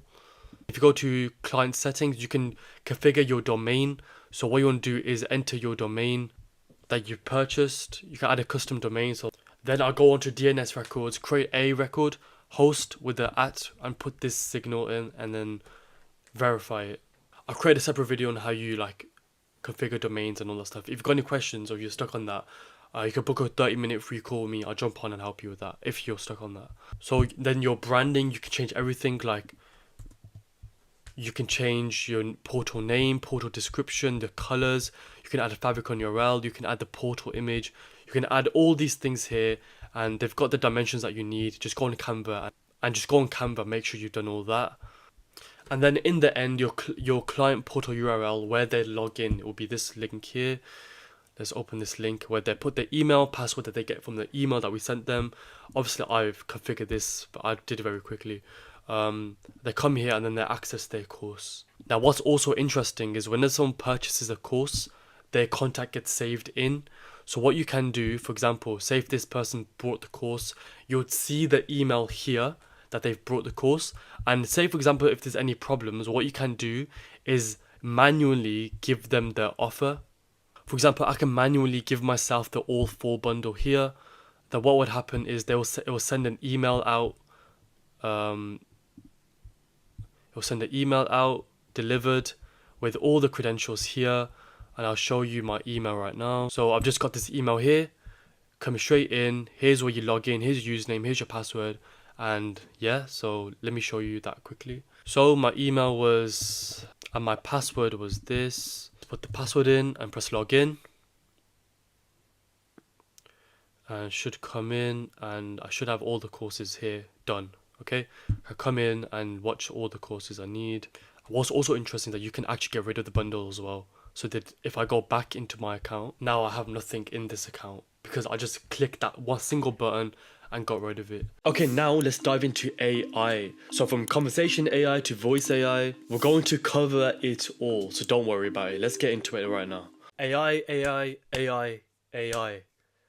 The buzzword of 2025. All right, so we're gonna teach you, or I'm gonna teach you, conversation AI, voice AI, and we're gonna go through the basics now, how to set it up normally, run through a few automations with the bot, with the AI as well, so AI and automation together, can be super cool. Then we're gonna go more advanced as we go on. Okay, so hope that makes sense. Let's start with conversation AI. Now the difference between conversation AI and voice AI is on the phone. So when a customer rings that number, the AI picks up. Conversation AI can be on social media. It can be on chat widgets on a website. It can be on a live. We are basically majority of places. That's the difference. So let's go through conversation AI. Now the first thing you want to do is create a knowledge base for your business or your companies or a client's business. So go to manage knowledge base, then create a knowledge base. Then you can name it, like I'll name this test, right? Press create. For the knowledges, you can put in FAQs yourself. So you can go here, put in FAQ, put any questions and answers you want the high level, you want the bot to understand. You go on a web crawler. So go to add source, go on web crawler, type in URLs, and the AI bot will like scan the whole page and like learn everything. So like I don't know, for apple.com, it'll learn everything from apple.com. So it'll go here, fetching pages, and just let it do its thing. So yeah, go ahead and put all the knowledge you want the AI to know about here. But I've already done that obviously. So let's go and create the bot now. Okay, knowledge base, not knowledge base. Let's go to conversation AI. I don't want to do a guided one. I want to do a prompt base. Let's go here. Let's just start from scratch. I think that's better. Okay, so let's name this bot HighLevel Harris test video. Want this to be on, always put this on autopilot. Now, if you go to integration settings, integrations, you can connect your social medias and the AI can work on your social medias. But I don't really want it for this example. I don't really need it on Instagram or anything. SMS, if you want to do that. I just want it to be on a live chat on the chat widget, and I want to run some cool automations from it. Okay, so business name, let's call it HighLevel Harris. Autopilot, blah blah blah. Send bot to sleep when I send. Yep. So if you want to ever send manually, you want to send the bot to sleep. Let's just say for an hour, like that, and it costs 0.02p per response, like super cheap, like doesn't matter. Now let's go to bot training and select our knowledge base. So let's go to existing knowledge base, whatever, because I've already done it. And let's go to bot goals. Now this prompt, you want to go through in your own like time and change whatever you want in it. Like you want to go in and literally tell the AI what you want it to do. So if you want to act in a certain tone, if you want to ask a certain question, like you can really go ahead, put your hands. I don't know where I was going with that, but you can really go deep with this and just tell it what to do. Like that's the beauty of AI. You don't have to do no code or weird stuff. Tell it what you want. So like the goals, you want to change the goal for your specific business or for a customer, a personality change, additional information, like go through that whole thing. Okay, so what do we want this to do? So I'm gonna go through each of these. So appointment booking, if you want this bot to primarily book appointments, let's go ahead and click this. Pick a calendar, so have a calendar ready. So let's go through my affiliate calendar. If you want a one-on-one Zoom calls with me, Google Meet with me, then join with the first thing description. Join my, if in the future, if I have a community, join that. My affiliate link, 30-day free trial, plus all these benefits there. So one-on-one with me, all the perks of like whatever. I can't be bothered. All right, cool. You can have it so the AI just sends them the link and they can book manually, but I prefer the AI literally books them in themselves. I think it's a bit better. So you can trigger workflows after booking if you want. So if you go to automation, you can create like a internal notification to yourself, select it to here, and then you can transfer to another AI bot, but you don't really need that. I allow the bot to cancel appointments, allow the bot to reschedule appointments, and that's really it. That's what I do. So I don't need to trigger. I don't really want to trigger anything either. So now this bot will book. So hi, can I book an appointment? I'll show you this live on the website as well. Hi, look, so it's read my calendar and told me. So I'll say anytime next week. There you go. And it just gone ahead and read next week. Like super easy to do this. Like businesses think you're a genius. Like it's dumb. Okay, now let's trigger a workflow, right? So what I wanted to do is if someone ever types, can I speak to the manager? I wanted to ring my phone. I believe I've already done an automation for this. Okay, so let's create that trigger and automation. So let's go to automations. And all it is, I've named it talk to manager. I've assigned it to user, me, so it rings my phone. Then I just typed in here, call, and I clicked that, and here it is. And that's all it is. It's going to call my phone if someone says they want to speak to the manager. So we're going to trigger the AI to trigger this automation if someone says they want to speak to the manager, because we're assigning it to me and then it's ringing me. Okay, so let's go back to the AI, and here let's go to trigger our workflow. So manager, call a manager, manager, talk to manager. So that's the workflow name what we just did. So when to trigger? To the manager. Done. Look how easy that is. So let's say I say to the AI, can I speak to the manager? Let's do his thing, and here we go. So I'll let the manager know you want to speak with them. Then my phone rings and it'll connect the call with the lead if they want to speak to the manager. So that can run 24/7. So that's efficiency boosting to the max. All right, so let's carry on. Contact info. This is a very important one. Let's say you have an AI, like a voice AI. I know I'm going ahead of myself, but if you want it, so whatever someone says, the manager gets like an SMS with a summary of what they said. Like, I want a black roof that's wooden. You'll need to update the fields appropriately, then retract the data through an automation. Obviously, I'll go over this later, but I'm just saying like this is why it's important. So if you want to update a field, like you can create custom fields, right? And then in the custom fields, you can make the AI update whatever the customer said into a specific field. Like if they spoke about availability, or they talked about, I don't know, a cake occasion, that you can make the AI update the block called cake occasion under their profile, so then it's stored there forever and you can run automations of that. So that's why that's super important. Then stop bot, you can tell it, you can give it enable scenario. So I always keep this one on, because if someone says goodbye, bye, whatever, you want obviously the bot to stop. So just save that as it is. Human handover, so you can do this enable. So if I want to talk to a manager, I know I did an automation to show that, just to show you can do that. But yeah, you can do this right here. So if they want to talk to a manager, goes to me, right? And then the final message, you can tell it what to say. Lack of information, you can enable that as well. So if they ever lack information, you can ring Harry Salam. So it can hand over to me. But the problem is, I'd rather that lead, I'd rather run an automation where it rings me if it ever lacks information. Do you know what I mean? So that's kind of what I would do differently. Is I wouldn't do this. I'll run automation so it rings me if they ever need human requested. And this auto follow-up one is super cool, because what you can do is go to follow-up settings, allow dynamic channel switching. What that does is that if the AI bot knows the person's not responding on SMS, but they may respond on Instagram, it just switches and it just goes to different channels. So always keep that on. It's pretty cool, right? And I would enable these. So if they're busy, if they request another time, if they stop responding, have that all there. Okay, so let's make this bot primary. So let's set as a primary bot so it works on this sub account, and let's go test it out. So okay, yeah, so before I show you how to test it out, because we told it to be on live chat, what we need to do is, live chat is a chat widget, isn't it? So we need to go create a chat widget. So go to chat widget, you can come here, make an all-in-one, or just create a live chat. Play around with this, go ahead and create a live chat. Get the code, or just call this like test. Once you've gone through all these things, self-explanatory, I don't even need to go through it. Just go through it, see what you like, how you like it to be presented. Once you've done that, I'll call this high-level Harris test, right? The way you add the AI, because we set the AI to be on live chat, the way we set this to work is we put it on the website. So we go here to websites, go to your website, go to settings, go to chat widget, then add the test one. So add like high-level Harris test, add that one in, and then that will be our widget. Okay, all right, that's basically conversation AI. If you've got any problems with it, just let me know.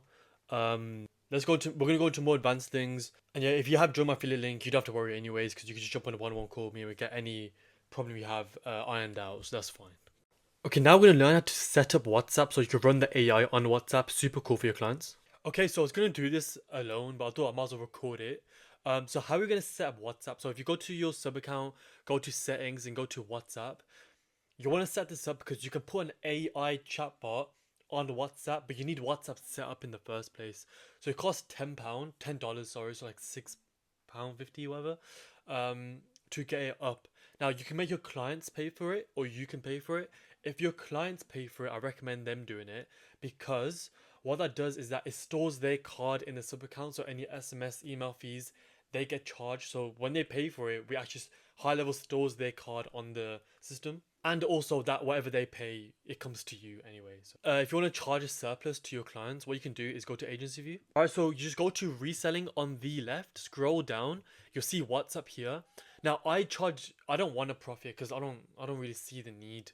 But if you want, you can charge 50, profit 40, and that will come into your bank every month. So if you want to do it, do it. If you want to be nice to your clients, be nice. Okay, so recently GoHighLevel have let you connect your WhatsApp business app, or you can do it alone, like with a GoHighLevel's number. Because before in the UK, you had to do a different WhatsApp platform, or you would have to choose between the platform on the software WhatsApp or the one on your phone. So a lot of businesses have. So I didn't know this when I started. So a lot of businesses have a normal WhatsApp that me and you use.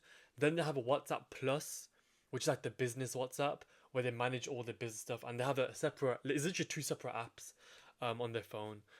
So what they can do is, if you're sitting with your client on a meeting, just go through here and make sure your integrations are done first. So before you integrate WhatsApp, because it's all meta and stuff, isn't it?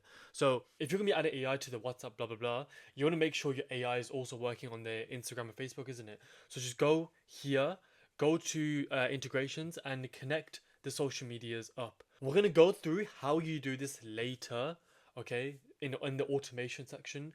Don't do this now if you're doing this chronologically, because you're gonna mess it up. So just wait. We're gonna go through this later, but first connect this because it makes the whole process way easier. So then you can just go ahead with your client. They can click connect to WhatsApp business app and go from there. If you're setting up a WhatsApp number with GoHighLevel, be sure on phone numbers you've set up your phone number. So if you just go to phone numbers, be sure your phone number is set up with a regulatory bundle, and make sure that your number, if you press edit configuration, the call is forwarded to your phone number.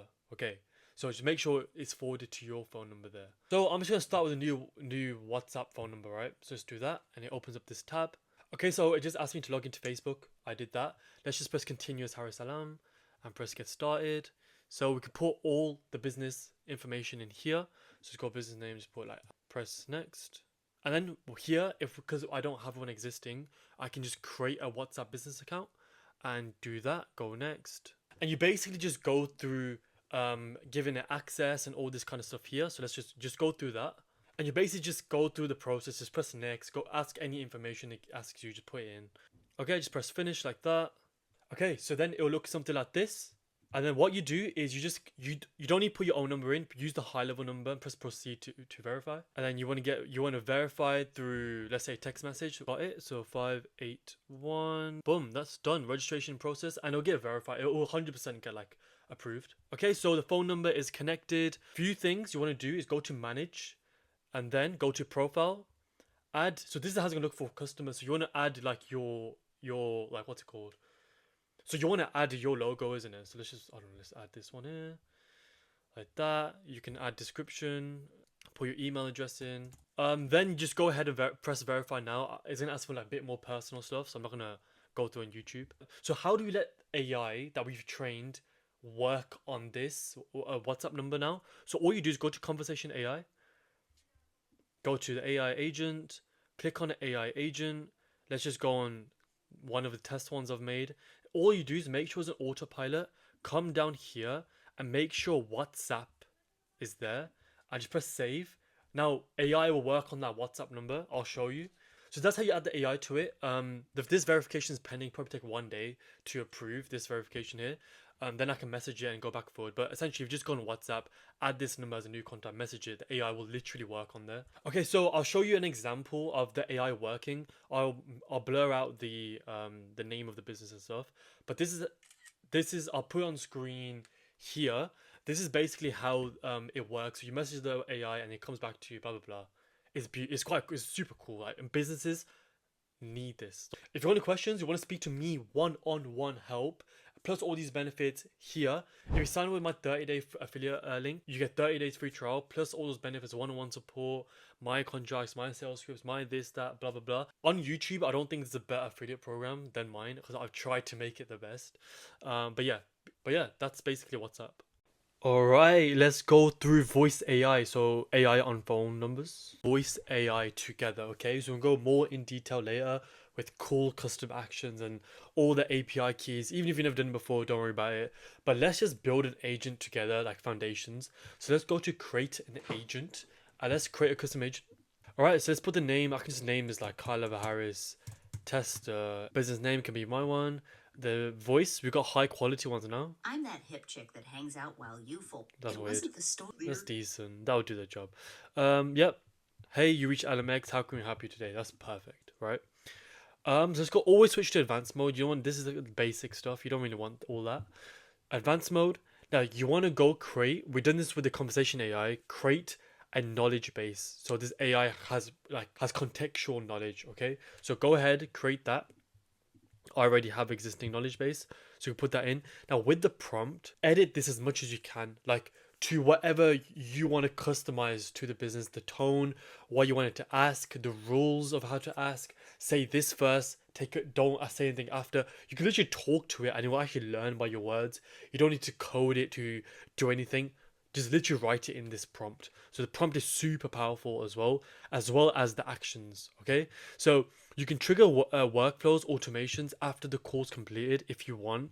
But let's go through some of these actions. All right, so you can call transfer. So you can name this like test. Then you can transfer this to my phone number. When should a call take place? So when the customer wants to speak to a manager or a real customer, like that. What to say? We are transferring you. Cool. And press save. So that can be a call transfer. We can trigger a workflow, which can be super cool. So like after an order is completed, for example, so we can trigger a workflow. The reason this could be cool is, let's say we have an example where we're training our AI for a roofing company, right? And we want the AI to ask 3 questions: the name, phone, email, and to store it, the size of the roof they want, and the materials of the roof they want. Then we want an automation to fire off to send me, the business owner, an SMS of what this customer wants. Okay, so how would we do that? So the way we'd do that is we'll go to the rules, logic and rules. So if a customer, so first what I've done is I've gone to custom fields. I've added a field for roof size, roof materials, and that's it. So go to custom field, type in single line, press next, type in here roof size, contact, put it in, where do you want to put it? Put it in general info and press save. But I've already made them, roof size and roof materials, right? And we've got these 2 custom fields here.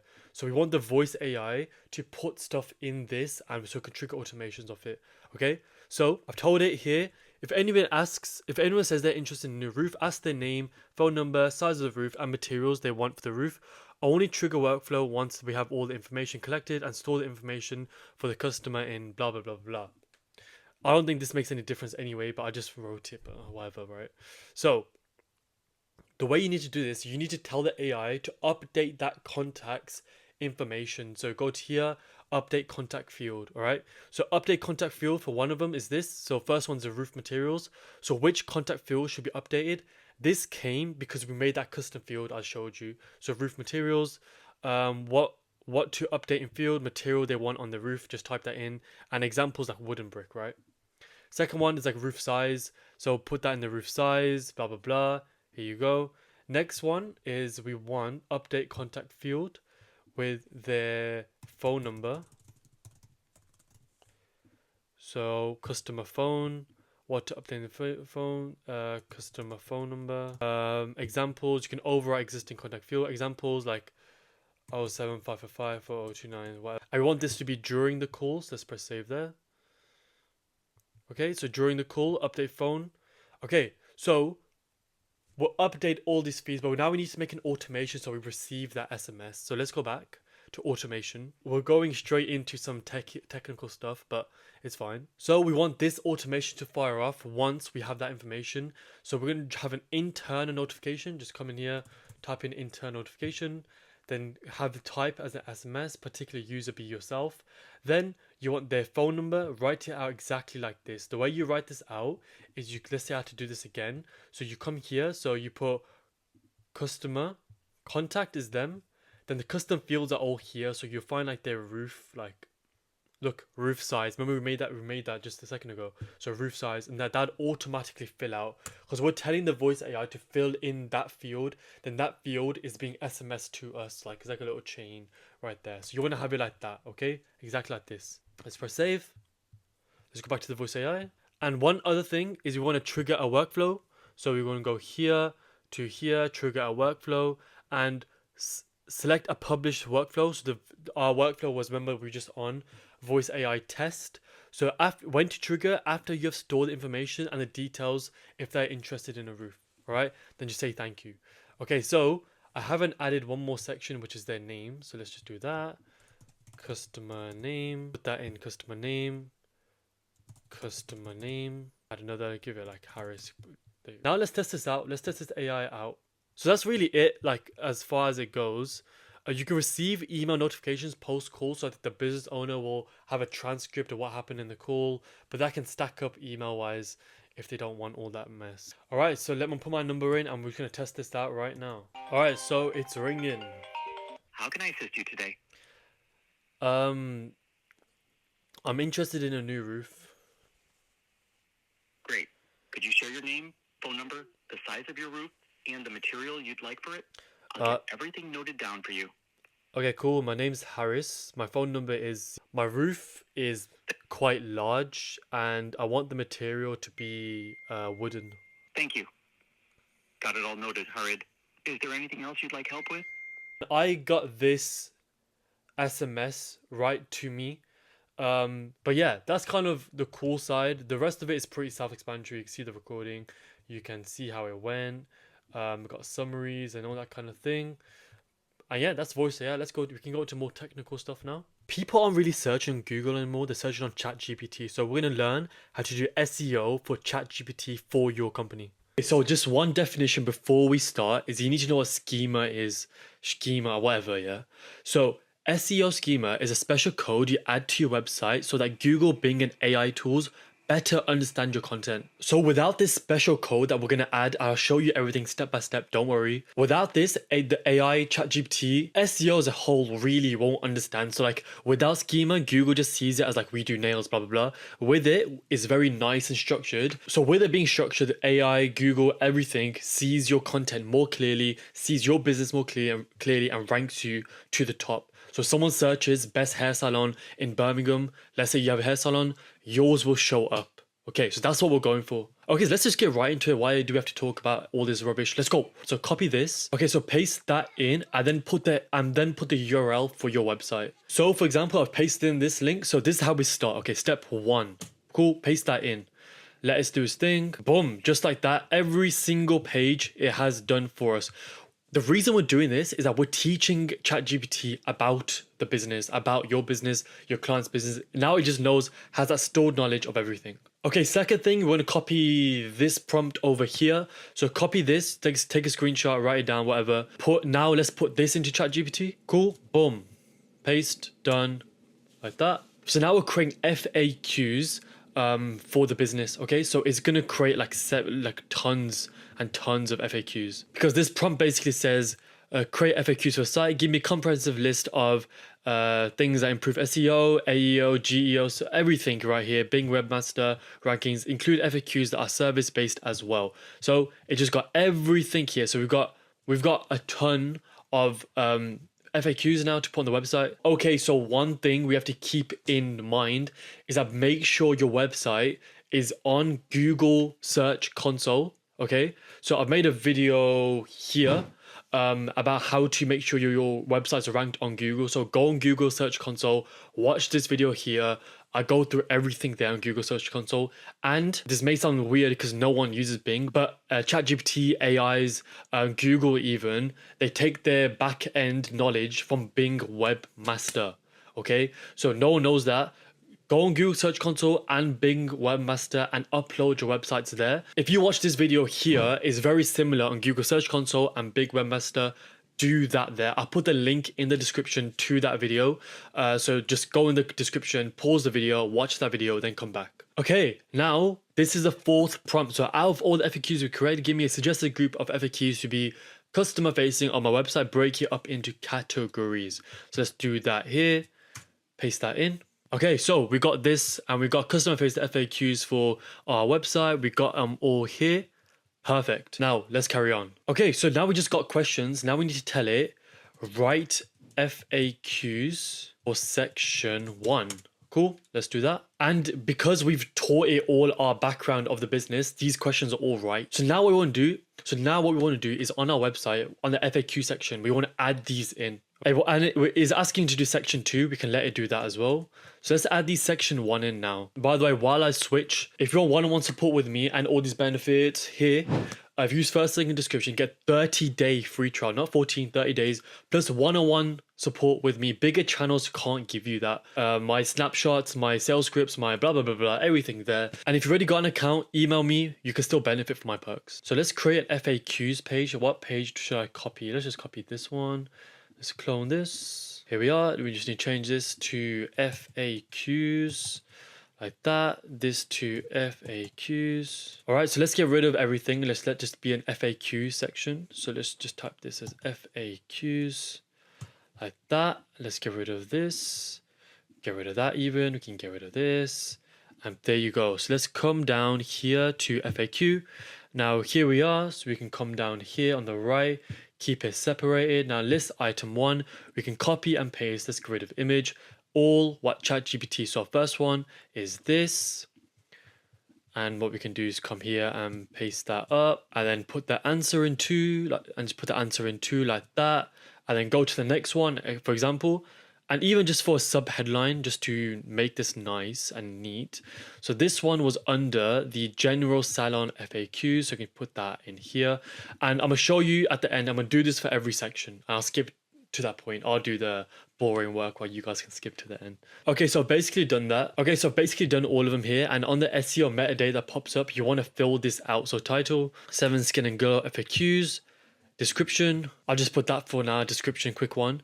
Okay, keywords, you can ask ChatGPT, put the keywords in there. Author, social image, you can put in your logo. Link and tags, custom meta tags, say give me custom meta tags for this business, for this FAQ page. Cool, so if you got all your social medias, you can copy that, go into custom tag, go into put in the content, press save. Then your canonical links, just do the same thing. ChatGPT is crazy what ChatGPT can do. Cool, so let's copy this for the index for this FAQs page. You got one for the website, the about page, contact, apply them for all of them. Let's go to add, just put that link in and press add.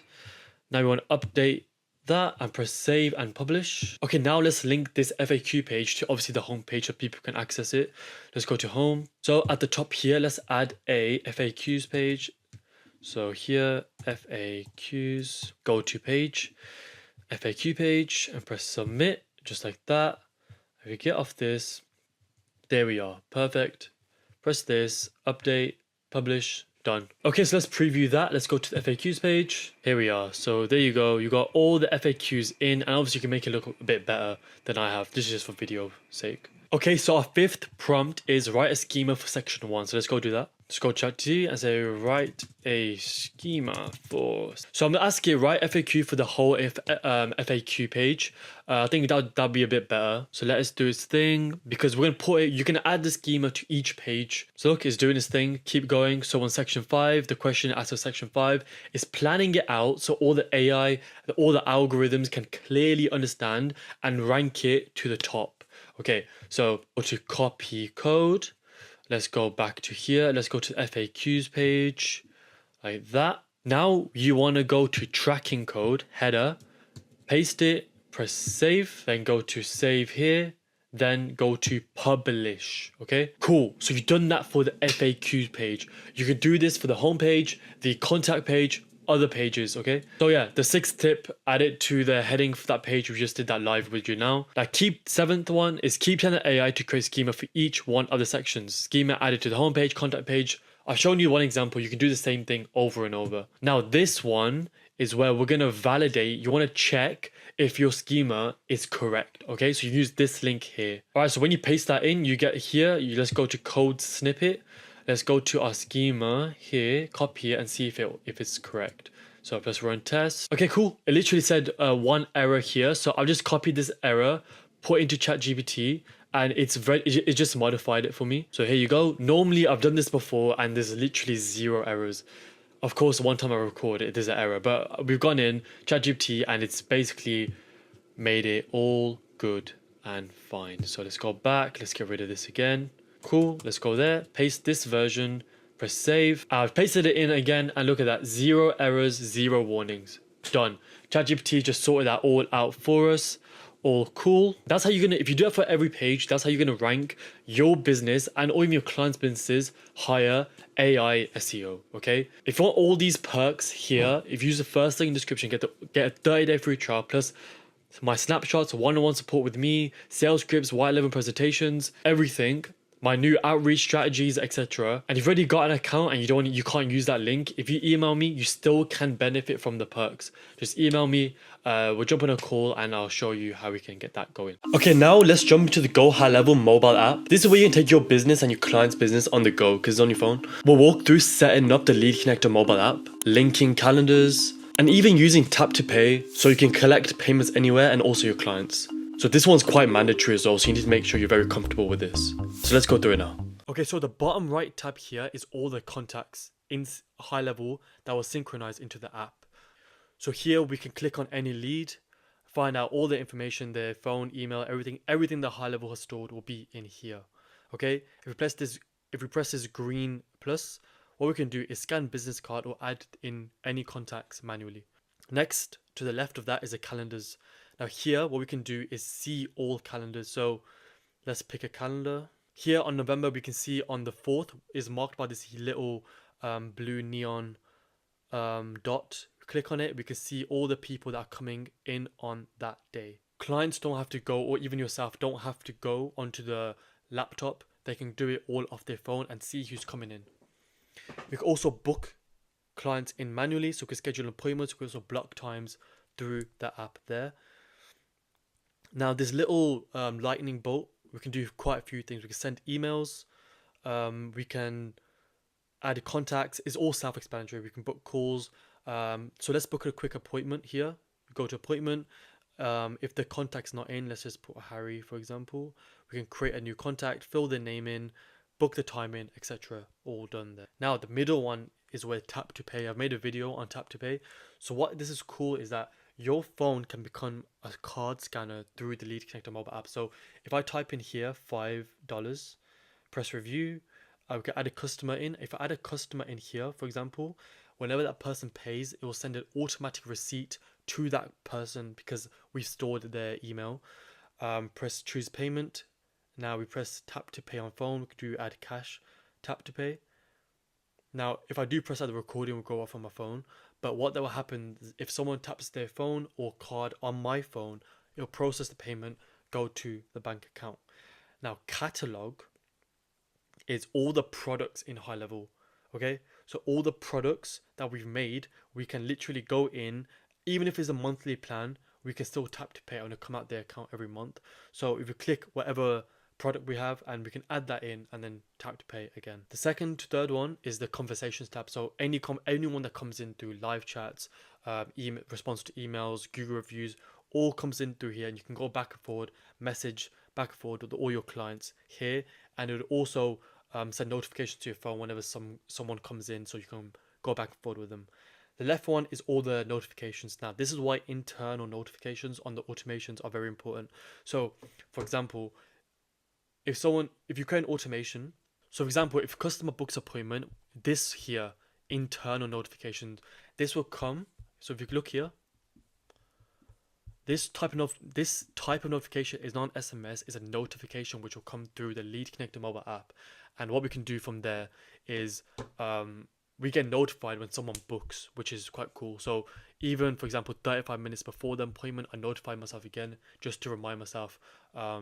If an affiliate's booked a call with me, I notify myself that someone's booked a call with me so I don't miss it. I also send a reminder to them as well. Now on the top left, what we can do here is we have quite a few things. Be sure to enable tap to pay on the settings there, but we can go through invoices. Now invoice is pretty cool because what we can do is we can create a recurring invoice or a manual invoice just by clicking this neon plus. So we can come here to a reoccurring invoice, add the customer in. How often do you want it? Do you want it daily, monthly, weekly? On the first of the month, for example, and then start date, we can do it then. End date, advanced invoice date. You can do it first of every Monday, first of every Saturday, for example. Press done. Add the customer in, then press go to never ends, then press next. Then you can choose whatever product that you made through GoHighLevel is syncs in through here. Click that, and then you can send them a reoccurring invoice through the app. You also can send a manual one-time one as well. You can also add products. So if you go to the top here, then go to products, you can add products in. You fill that all out and you create a product in GoHighLevel, and you can sell it through tap to pay. Now what's also cool is if we go to documents and contracts, so top left, documents and contracts, plus the green, we can add templates that are on GoHighLevel and create our own documents and contracts right there.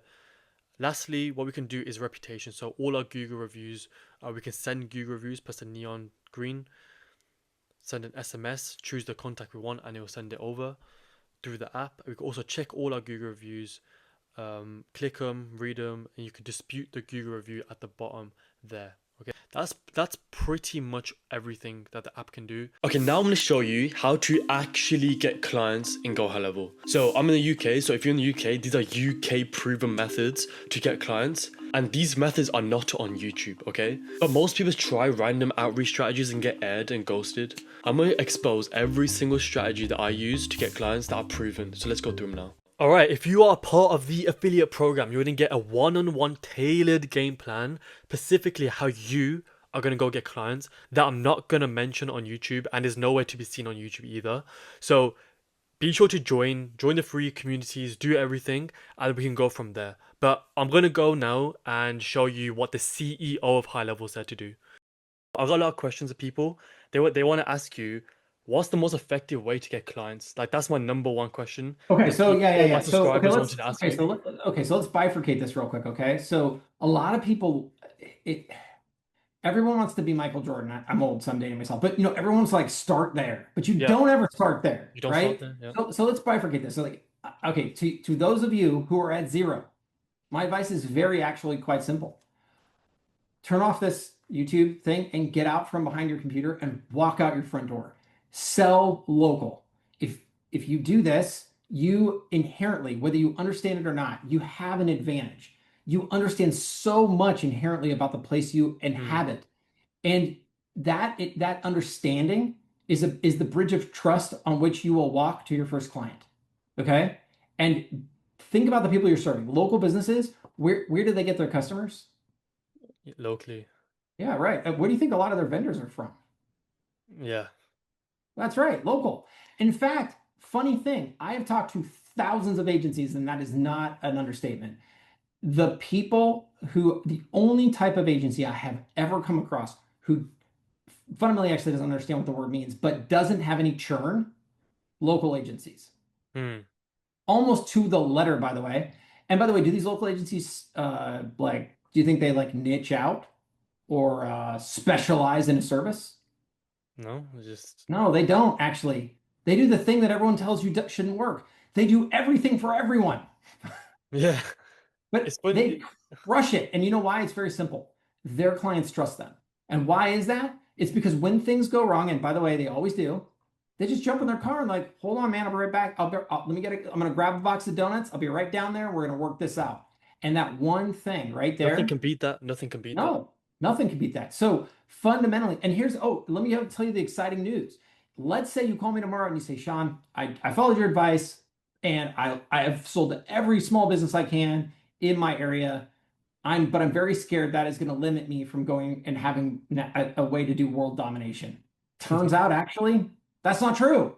Because the second that you dominate your local area, you can move on from that. But I'll tell you what allows you to move on from that is money, is recurring income, is a base, is a business, is a way to put food on the table and pay the bills by selling to that local place. You can then go on and do bigger, better things. Because the next thing I'm going to tell you to do is if you graduate from that, and by the way, we have this thing like go to our help doc, search BNI or Chamber of Commerce or whatever. We have like this whole strategy on how to go to the Chamber of Commerce and things. There's lots and lots of ways to do it. Another way you could do it is you could actually do like a local business podcast. And by the way, this takes work. So don't like when you hear this idea and you think, oh my God, that's a lot of work. Guess what? It is a lot of work. And by the way, we did this ourselves. So I've walked the walk. But go to any business owner and say, hey, I'm running I'm running the Denver, Colorado business podcast, and we're interviewing local business owners about their businesses. And we wanted to talk to you because you're so amazing and you're so awesome. And we can't wait to hear all your insights. And guess what? Just like this interview, just like me, everyone loves themselves and everyone wants to talk about themselves. You put them on and then you use it as a Trojan horse to get them to use your marketing services, because every small business wants more customers. And you just, guess what? Here's a hot idea. Interview the people you want to sell to. So Exactly. lots of easy ways to do this. Yes, they take work. Yes, they take time. Oh, and by the way, when you're going to sell the least, be the worst, and fail the most? Right at the beginning. Yeah. Right at the beginning. Right at the beginning. You are going to suck at everything at the beginning. And but guess here's the fun part. It gets better as you go. Every time you fail, First step's the hardest, better. Your pitch will be better. Your delivery will be better. Your confidence, and this is actually the funny part, I think actually, most of the time it's just confidence. Most people, you don't, if someone ever comes to you and you want to, and tries to sell something to you, and you actually even need that service, like you need or that product, if you are presented by a person who kind of feels like maybe they don't know, or maybe they haven't done it before, or maybe it might not work out, the hell you're buying from those people. Like you want to buy from the gal or the guy who's like, man, I do that all day long. I do that with my eyes closed. I can do that in my sleep. That's who you want to buy from. That's who you want to buy that from. Confidence comes from a lot of experience and a lot of delivery. But anyhow, so now once you dominate your local industry or your local area, excuse me, it's now one to many. So now the thing is whoever you want to sell to, don't try to sell to them. Stop. Go find someone who already has. Go find someone who has an existing relationship with that group of people. And then go pay that person money. And then what I mean by this is you can't have a crappy product, okay? You can't do a bad job. And that's actually what's great about this. It actually makes you focus on your product and your service. Yep. But instead of trying to go and like, let's say we sell plumbers, okay? Just as an example. Go find somebody on Facebook who has a group of 1,000 plumbers. Do not try to sell in their group. Go to the group owner and say, hey, listen, I have this amazing kick-ass product. In fact, I am so confident in it, I will pay you for your time to look at it and opinionate on it. Wow. Get an hour of their time, show them the product. If it helps their audience, they will love to put you up, especially when you tell them the great deal. You're going to cut them in on the deal. You're going to say, listen, this awesome product that you just told me you like, if you let me or help me or somehow enable me to sell into your group, this product that you yourself just told me is great, I'm going to pay you. And hopefully, if you're smart, you've created a recurring revenue business, which I will look at you do. And you're going to cut them in. And you know what? You want to know what percentage it's that? Just do what we do. Just copy us. 40% recurring for life. 40% for life, Yeah. And I'm telling you, man, align people's interests with their own. And it's no more difficult than that. And what's great is it focuses you on the right incentives, which is you're not trying to outmarket, outsell, out offer, out pitch. What you're trying to do is trying to create a great product and keep it awesome and amazing and pay people and reward people for the relationships they've already built. And you just keep delivering good stuff. And if you do that, let me tell you, you win. They win. Everybody Yeah, wins. and it's funny because I've been watching your interviews, and so this is surreal for me to be on a call with you because I've always wanted to for the last 3.5 years, and I You remember reached you. out sooner, man. I'd talk to anybody. I was, yeah, I didn't know I could get on a call with you like this. So I remember you used to always say, "Go local, go local, go local." So Still say it. Yeah. yeah, you still say it. So I tell my affiliates now, go local, and I can see on their face, it's not something they want to hear. They want to hear cold DM, just something Yep, that's behind the right. screen, Here's my something. cold email script Yeah, that will. Oh, yeah, in fact, by the way, I used to do this too. I am so guilty of it. I was looking for the secret sauce magic thing. I yeah. will tell you. So, I'm trying to remember. I can't remember the name of the mail thing, but I used to be like on an email list from this email tool, whatever. And once I got this email that was like, "This is the highest converting email we've ever seen." You know what that email was? What was it? It was, "Dear XYZ person, we are running a YouTube series or a blog series on great, amazing people like you. We'd love to interview you on our podcast. Would you be willing to get on our podcast?" And what I love about it is I stole that idea, by the way, and that's how we did it. And it worked. But why did it work? It worked not because of the content of the email.